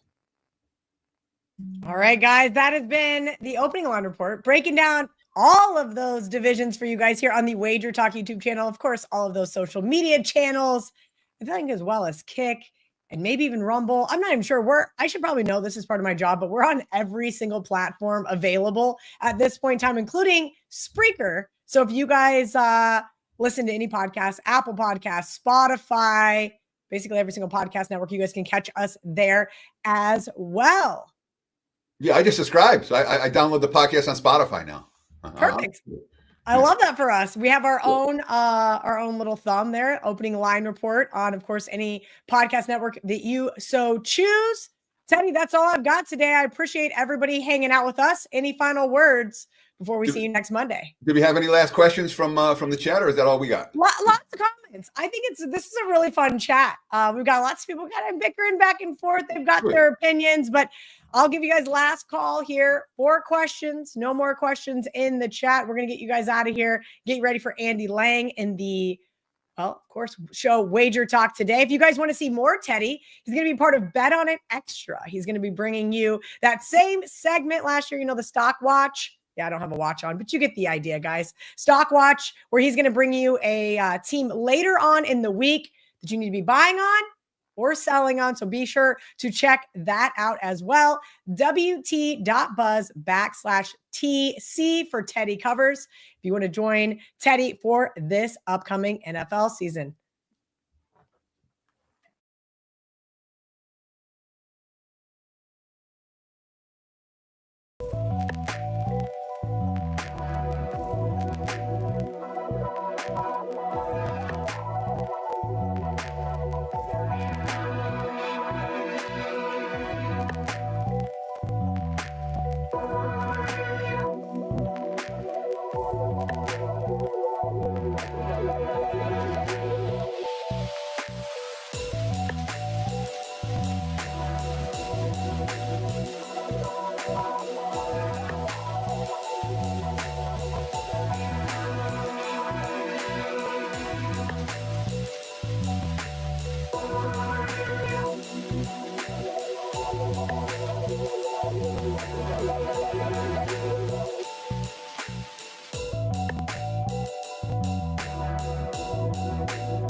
everybody? Welcome into another episode of Profit.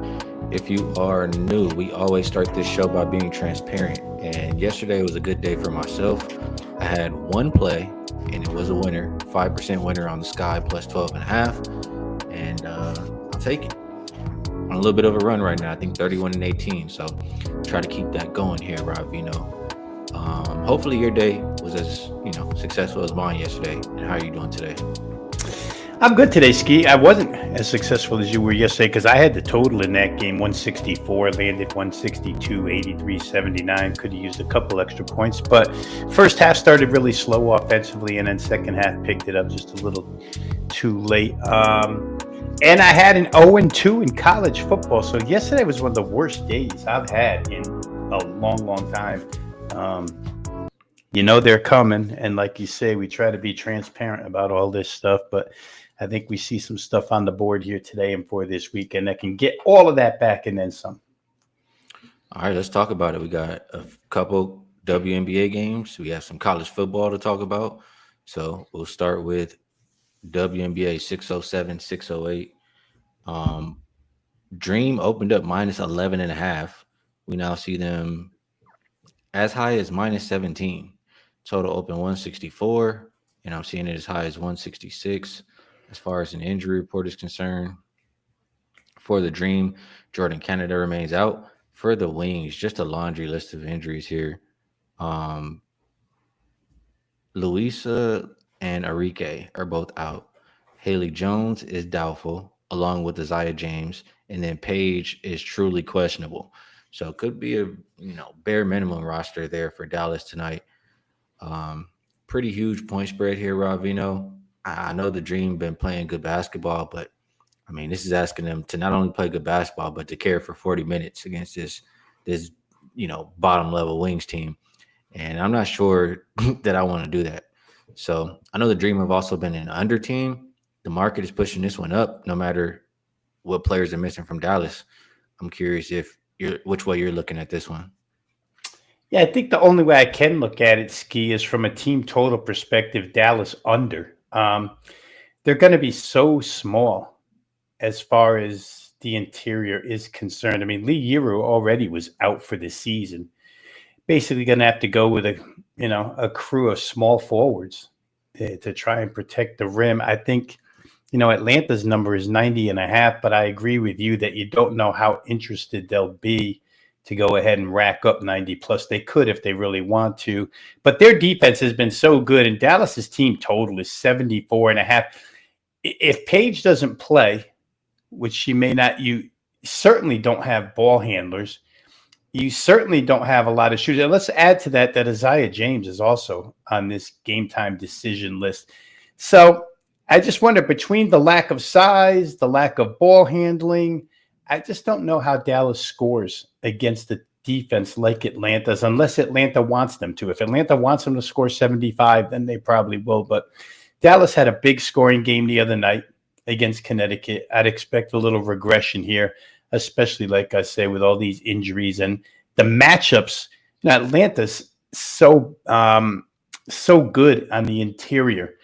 Brianna Jones, Brittany Griner, et cetera. I just don't see Dallas getting easy points here. One thing Dallas has been known for all season long is their offensive rebounding, and their rebounding numbers have gone down lately. I could see that happening here too. So if it were me, haven't played it yet, but I would say under 74.5 Dallas team total would be the way I'd look.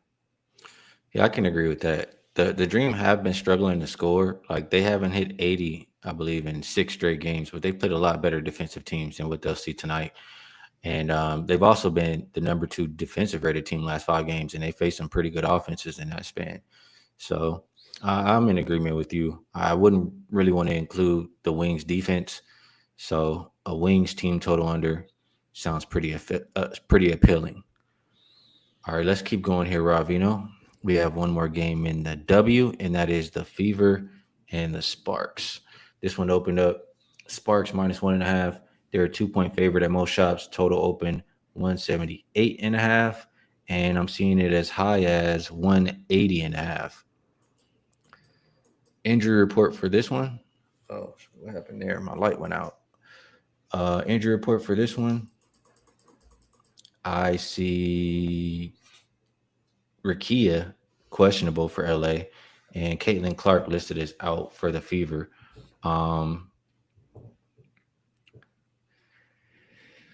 The Sparks, they haven't been, I mean, they were playing really good, like the best basketball in the W for a little while. And then I don't know, the last 5 games, they haven't covered one. The couple wins that they have are barely scraping by 1 point. So it's tough to get behind that for the Sparks, I'll say. For the Fever, I feel like they kind of, Odyssey Sims seems like she's a little bit comfortable now after her last game. And, they're back to scoring 95 points the Fever way. So as much as I like the Sparks more, and I think they are better with the players that are injured for Fever right now, it's hard for me to get to the window with them. I think that more than anything, I trust the lack of defense from both teams. And, if the Fever have found their offense, like they just scored 95 against a pretty solid Storm defense. And, I have to think that the Sparks, after seeing them not playing well their last 5 games, it's because you're not scoring the ball like you used to. You got to get back to, pushing it and scoring that 90-point mark. This, we got to play some defense. That's not who you are. Get back to your identity and just score the ball. I think it's an over game, Rob. What do you think? Yeah, I can't look at it any other way. Now, I'll preface that by saying, boy, you want Rakia Jackson in there. Now, she played big minutes last game. Even though she got hurt, she was in there for 27 minutes, 20 seconds, able to come back into that one. So hopefully she can go tonight, Ski. But you mentioned Indiana, and we did talk about this the other night. They have been putting up a lot of points, 99 against Connecticut, 90 against Minnesota, which is a really, really good defense. And then, of course, 95 against Seattle, 84 again against the Lynx. And their game totals have just been going crazy as of late. So I'm glad you mentioned it, because I would have brought up the Kelsey Plum quote. We need to play some effing defense. Didn't happen. Phoenix shot it well. Phoenix scored 92 points against them. That game hit 176. And to tell you the truth, Phoenix hasn't been playing their best offensive basketball either, yet that night they were able to score pretty much at will against the Sparks. So I think Indiana does their share here for sure. They're pushing pace. I don't know what their last 5 games tempo number is as far as rank is concerned, but I know that they're getting up and down the floor pretty good here, and they're giving it up in bushels. They just don't have the defensive ability right now with everybody that's on the sidelines for them. So I'd look over Ski. Like I said, I would want Jackson in there, but we'll see how that goes. Yeah, the pace numbers, the Fever last 5 are 8th, but I look at who they have played. Seattle has been playing a little faster lately, but not necessarily known as the fastest team. Minnesota, Washington, Connecticut. So for the Sparks, we know they're going to play up tempo, and I think they can pace the Fever up. When these teams usually play, no matter who's on the court, 100 to 91 was the last meeting, 89 to 87. They're going to play a little bit faster. So that's how I view this one. Back in the mansion, Hank. All right. W was quick and easy. Let's see if we can talk a little bit of football here, Rob. There is a game that I would like to talk about more than the rest. Really, there's one game that I really want to talk about. The rest probably you want to talk about, or I'm just going to pass off to you. So let me get over to football. I know the first game we're going to look at here is, let's go in order. We have one today. So let's go Georgia. It's the one for today, right? Georgia Tech and Clemson.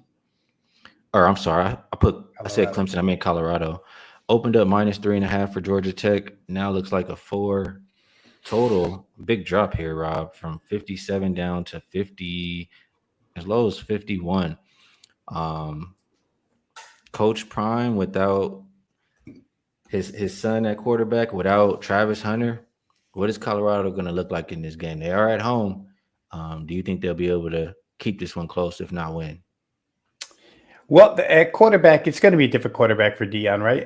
This time around, but it is Caden Salter, played at Liberty, dual threat quarterback, very good at running the football, which Shador didn't run as much. He's a more accurate passer than Salter, but Salter can still throw the football. So he's got a good quarterback. He's got an experienced quarterback, a good quarterback. He's got a lot of offensive talent. Again, Coach Prime hits the portal as good as anybody as far as bringing in talent. Kids do want to go and play there. So I don't sell them short speed-wise, playmaking-wise on the offensive side. Georgia Tech is a team that's really quickly rising up the ACC. Played really well last year. I think a lot of you watching who follow college football will remember that it was 5 or 6 or 7 overtimes against Georgia, and Georgia's one of the nation's premier teams, and Georgia Tech had like 5 chances to win that game in the end.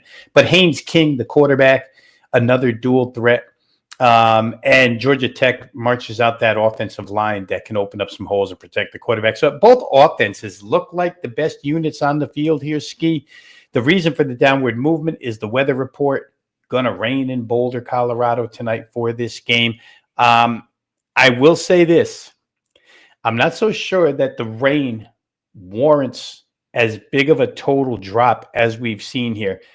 And the biggest reason why, to me, the precipitation chances I have in my notes here at their highest are 50%. So let's say it might not even rain. But if it does, the field that Colorado plays on, Folsom Field, used to be natural grass, which under steady rain would, to me, make a difference because Georgia Tech likes to run the football. Grass, becomes divots and you have a little more trouble maneuvering around the field. But they installed a brand new synthetic surface this year, built for drainage and everything else. So I don't know that the rain is going to affect this game as much as the line drop would indicate.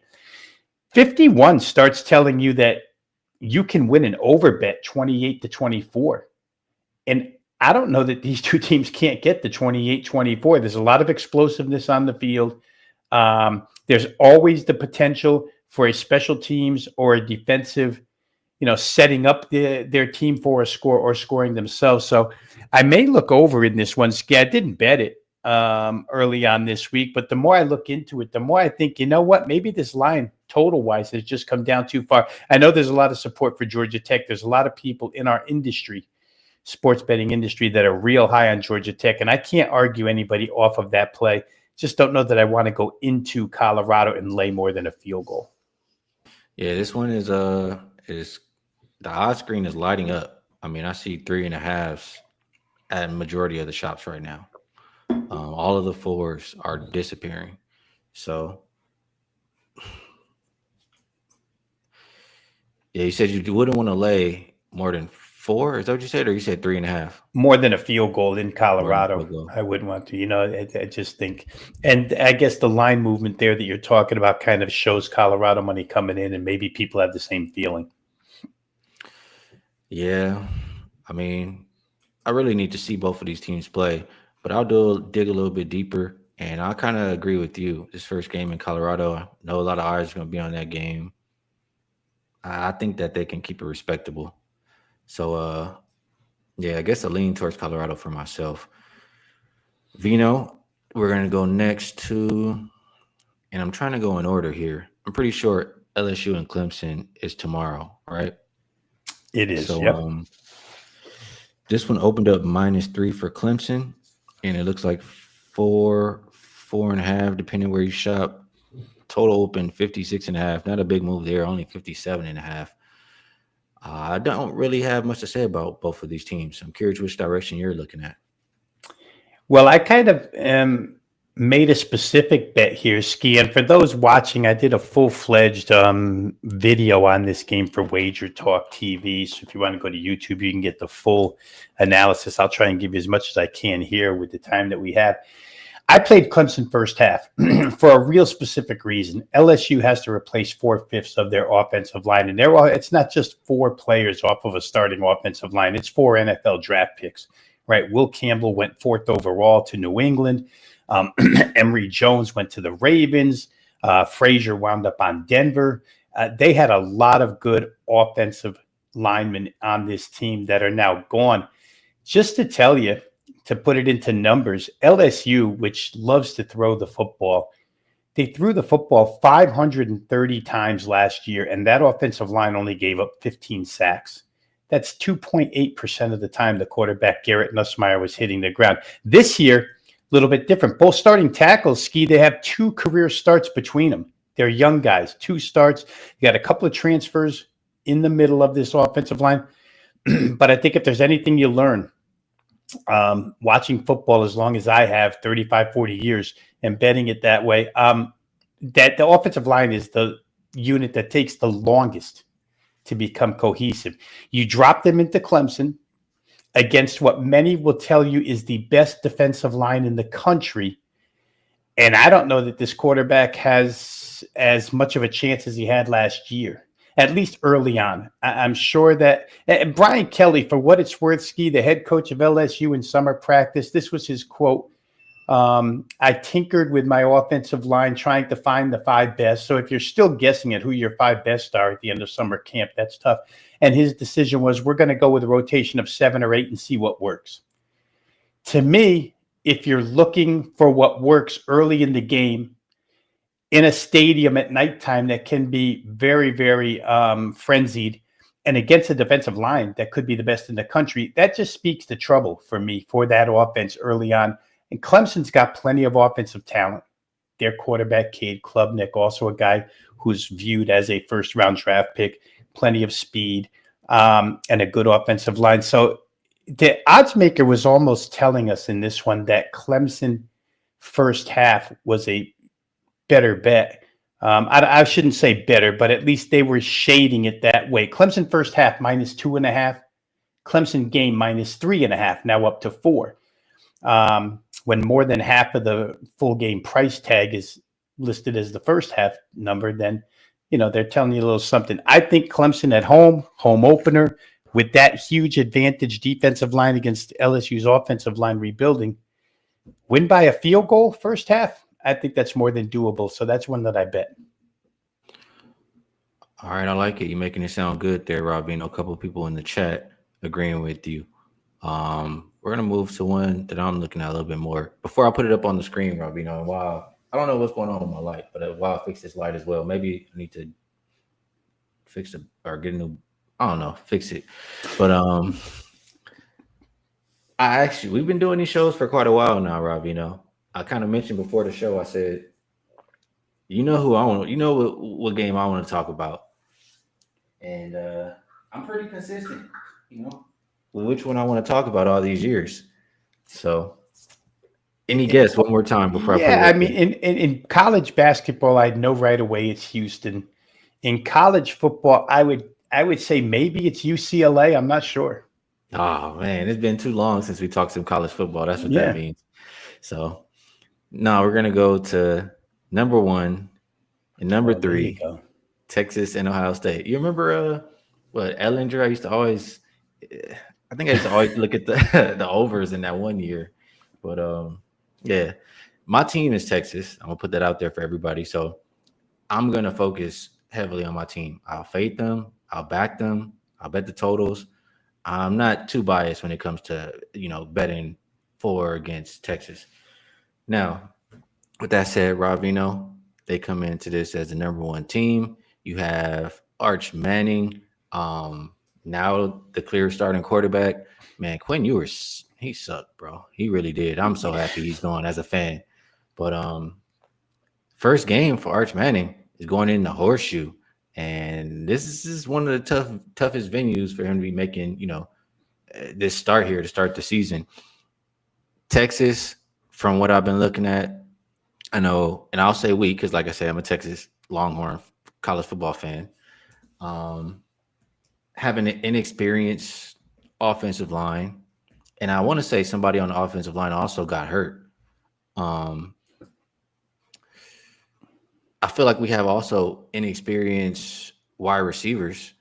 And then, you know, I look on the other side, it's a really good defense for Ohio State. I know the quarterback situation, you know, they didn't even know who they were going to put out there.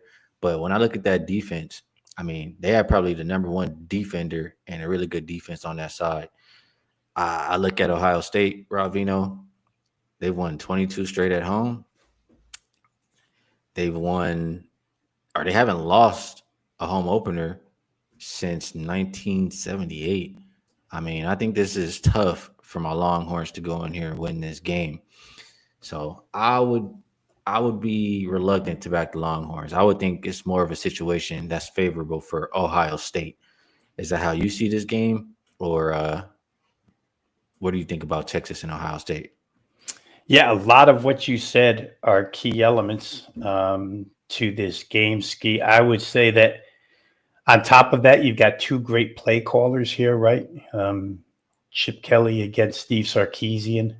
Both sides, the offensive play calling can be very creative at times. For Ohio State, you've got what many would argue to be the best wide receiver in the country in Jeremiah Smith. I mean, most arguments would be between he and Ryan Williams down there in Alabama. So for Ohio State, obviously the question surrounding that team is, can the quarterback perform opening day against a Texas defense? And we're not sure, question mark. But to your point, I think, again, advantage Ohio State where that Texas offensive line is concerned. I mean, it's rebuilt, and we're talking about teams that the phrase always used, they don't rebuild, they reload, right? But you don't necessarily reload immediately with the same exact caliber of players that left you. It may be 5 games from now we would think differently after we've seen it a little bit, but right out of the chute, it's hard to think that Texas will be as good on the offensive line as they were last year. Now, the other angle to that is Ohio State loses their defensive coordinator, Jim Knowles, to Penn State. Ohio State's defense, led by Caleb Downs in the secondary, was tremendous under his direction. Will they be just as tremendous under this new DC? And a lot of times, Ski, there's no difference in system, right? You're not changing your defensive system here, but there's a little bit of difference in the way they call plays, defense on plays. So you got to put a lot of trust in your players. I think this is as tough a game as there is. One thing I will say, and it was brought up to me on a show I did earlier this morning, is that the total has come way down. And there's a couple of spots now where you can get 46.5 on this game. And with 47 being such a key number, the prospects of 24-23, a 27-20, something like that, which is low scoring where these two teams are concerned, it's very possible that this number has been pushed down too far at 46.5, because at 46.5, you're gaining the assistance of that key number 47. The defenses here, we're talking about the quarterbacks. Maybe, I don't think Arch Manning will be nervous, but there's a possibility for a mistake, and the defenses can score here too. They're that good. So I might look toward playing an over 46.5. That's the only number I would play it at, unless it goes even lower. The side just is tough for me because there's too many variables on both sides. I could see it going either way. Let me ask you. I mean, people may be mentioning or asking about first half, but which half do you foresee being the higher scoring half, first or second? Probably second. And go ahead. I would think so too. I mean, whether it's nerves in the beginning of the game for the two new quarterbacks, whether it's, taking some time to get the offense going with the new units. I think we see a slower start to the game. Maybe they start the game with conservative play calls to let them get comfortable. I like the defense for Ohio State. I like the defense for Texas. I think the first half is a lower scoring half. So we're in agreement on that, right? Yeah, and when you bet that, when you make that type of bet, the one thing that concerns you is that hopefully these quarterbacks don't turn it over early because they're nervous. You don't want to see an early fumble that leads to a score. You don't want to see an early pick that leads to a score because that puts you behind the 8 ball. The reason why I said second is more towards what you were alluding to, is that, you go in, you make second half adjustments, and the offenses come out a little more cohesive. They're usually a step behind the defense. So Under first half would be a good play. Like I say, the only thing you worry about is just don't get me into trouble with turnovers. Okay, I like that, and we're in agreement on that. Let's move it over. We got. I mean, they asked us for one, but we're kind of running out of time. So there was one other that we're looking to get to. My bad, Hank. I know you asked for Maryland and Notre Dame or something like that. It was, but we have one more game that we're going to talk about here today. That is no. You asked for the one, right? It's Notre Dame and I said Maryland. It's Miami. Yeah, we got to touch on that one, right? All right, here we go. Opened up, and this one's on Sunday, if I'm not mistaken. Sunday night. So opened up -2.5 for Notre Dame. I mean, it's between 2.5 and 3. Total open 54, and that's where we've seen the movement. It's come down as low as 50 here, Ravino. Can't lie. I need to watch both of these teams one time before I probably make a decision on this. What you got for good old Hank in the chat with Notre Dame and Miami? Well, for good old Hank, I would say this. If I don't give you enough here, I did do a solo video on this game as well for WagerTalk. So it's about 5.5 minutes long. You can go watch that one as well on top of what I'm going to say here. But I'll give you the substance of why I played Notre Dame -2.5 here. I don't want to give 3, but 2.5, I thought under a field goal probably makes sense. Their offensive line, in my estimation, should be the difference maker here. They're widely regarded as one of the nation's best.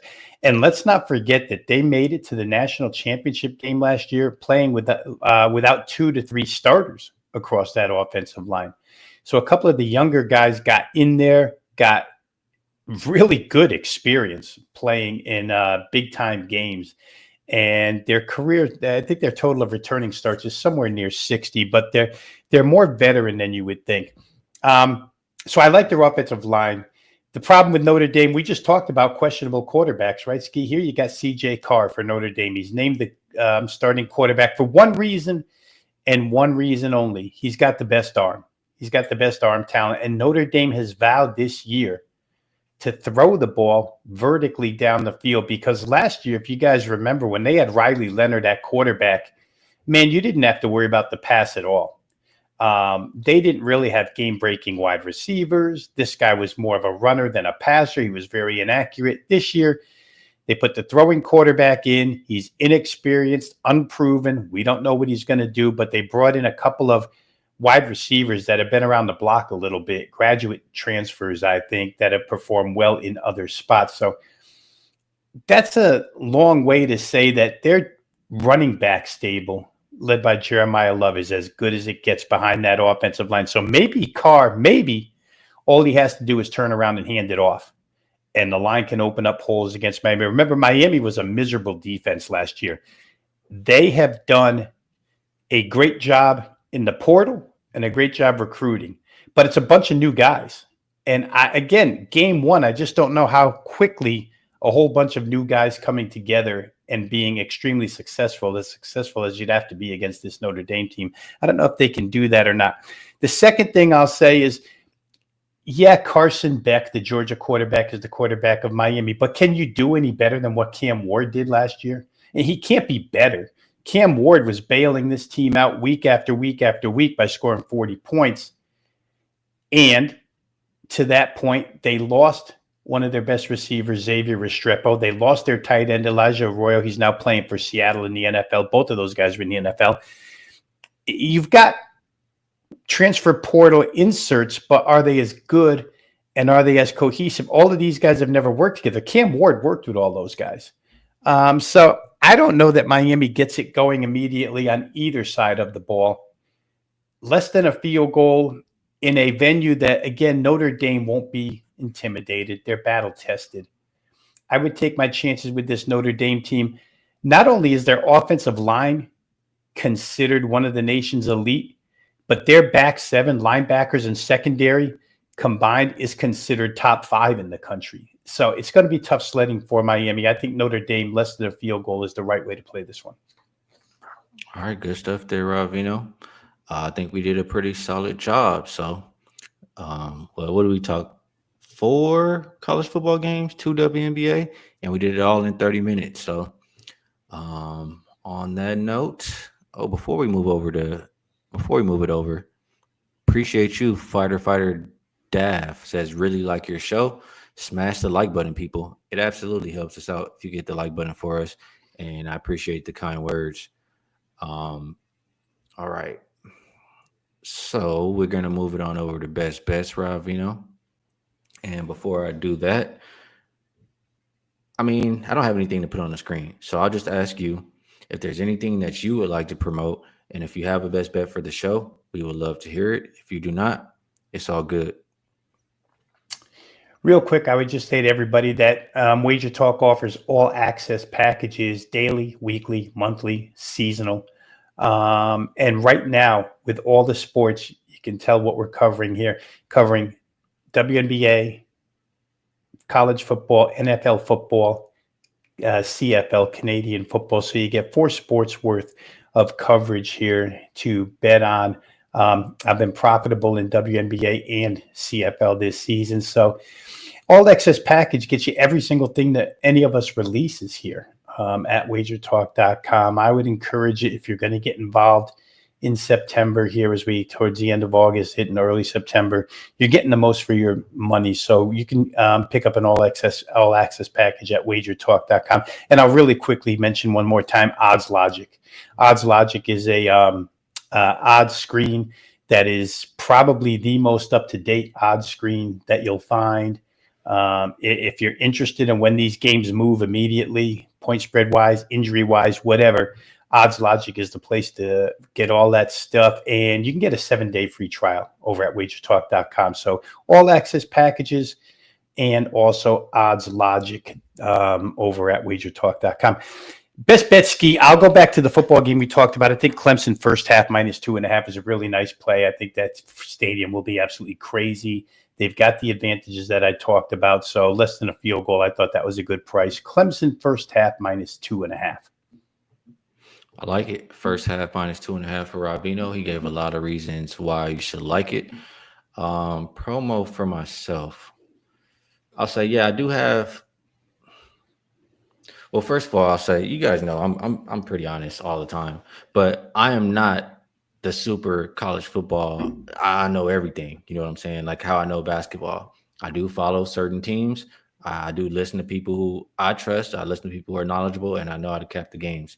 And last season in football, I was up 23 units. So you're not going to get a whole lot of volume from me, but hopefully at the end of the season, we can have another winning season. That's all I'm aiming for. So I do have a best bet up in college football. I didn't load up on week 1 because I wanted to see everybody play first, but we will get a little bit more volume after this first week of college football. And then I had a best bet 5% winner yesterday. I'm very close. I might have another 5% tomorrow, but if I don't, I have 2 more really good bets in the W. My best bet for the show, I'm going to go, and it's on the move, so I still think it's good, but Indiana and Los Angeles Sparks over, I bet 178.5. Best number I see right now is I see 179.5. It's as high as 180.5, but I mean, I gave a lot of reasons why earlier. It just pretty much boils down to the Sparks need to get back to their identity, playing the kind of basketball. Forget all this. We got to play defense and just go out there and do what you were doing when you were winning the games. Go out there and outscore everybody because their offense is almost unstoppable. So between that, the pace they like to play, Indiana will be fine with the game being paced up, and they figured out their offense as well with Odyssey Sims now as the point guard. So I still like it at the current number, but I bet 178.5 over Fever and Sparks. That'll be my best bet for the show. Appreciate y'all in the chat. Vino, I appreciate you taking the time to come cap these games with us. Definitely helps my process. I'm sure you help everybody else as well. And just appreciate everybody in the chat. You help make the show what it is. Everybody not on the YouTube chat, we appreciate you too. Twitch, Kick, X, Apple, Spotify. There's no show on the weekend here on Wager Talk, but we will be back on Monday. So best of luck on all your action in between time, and we will catch you guys next week.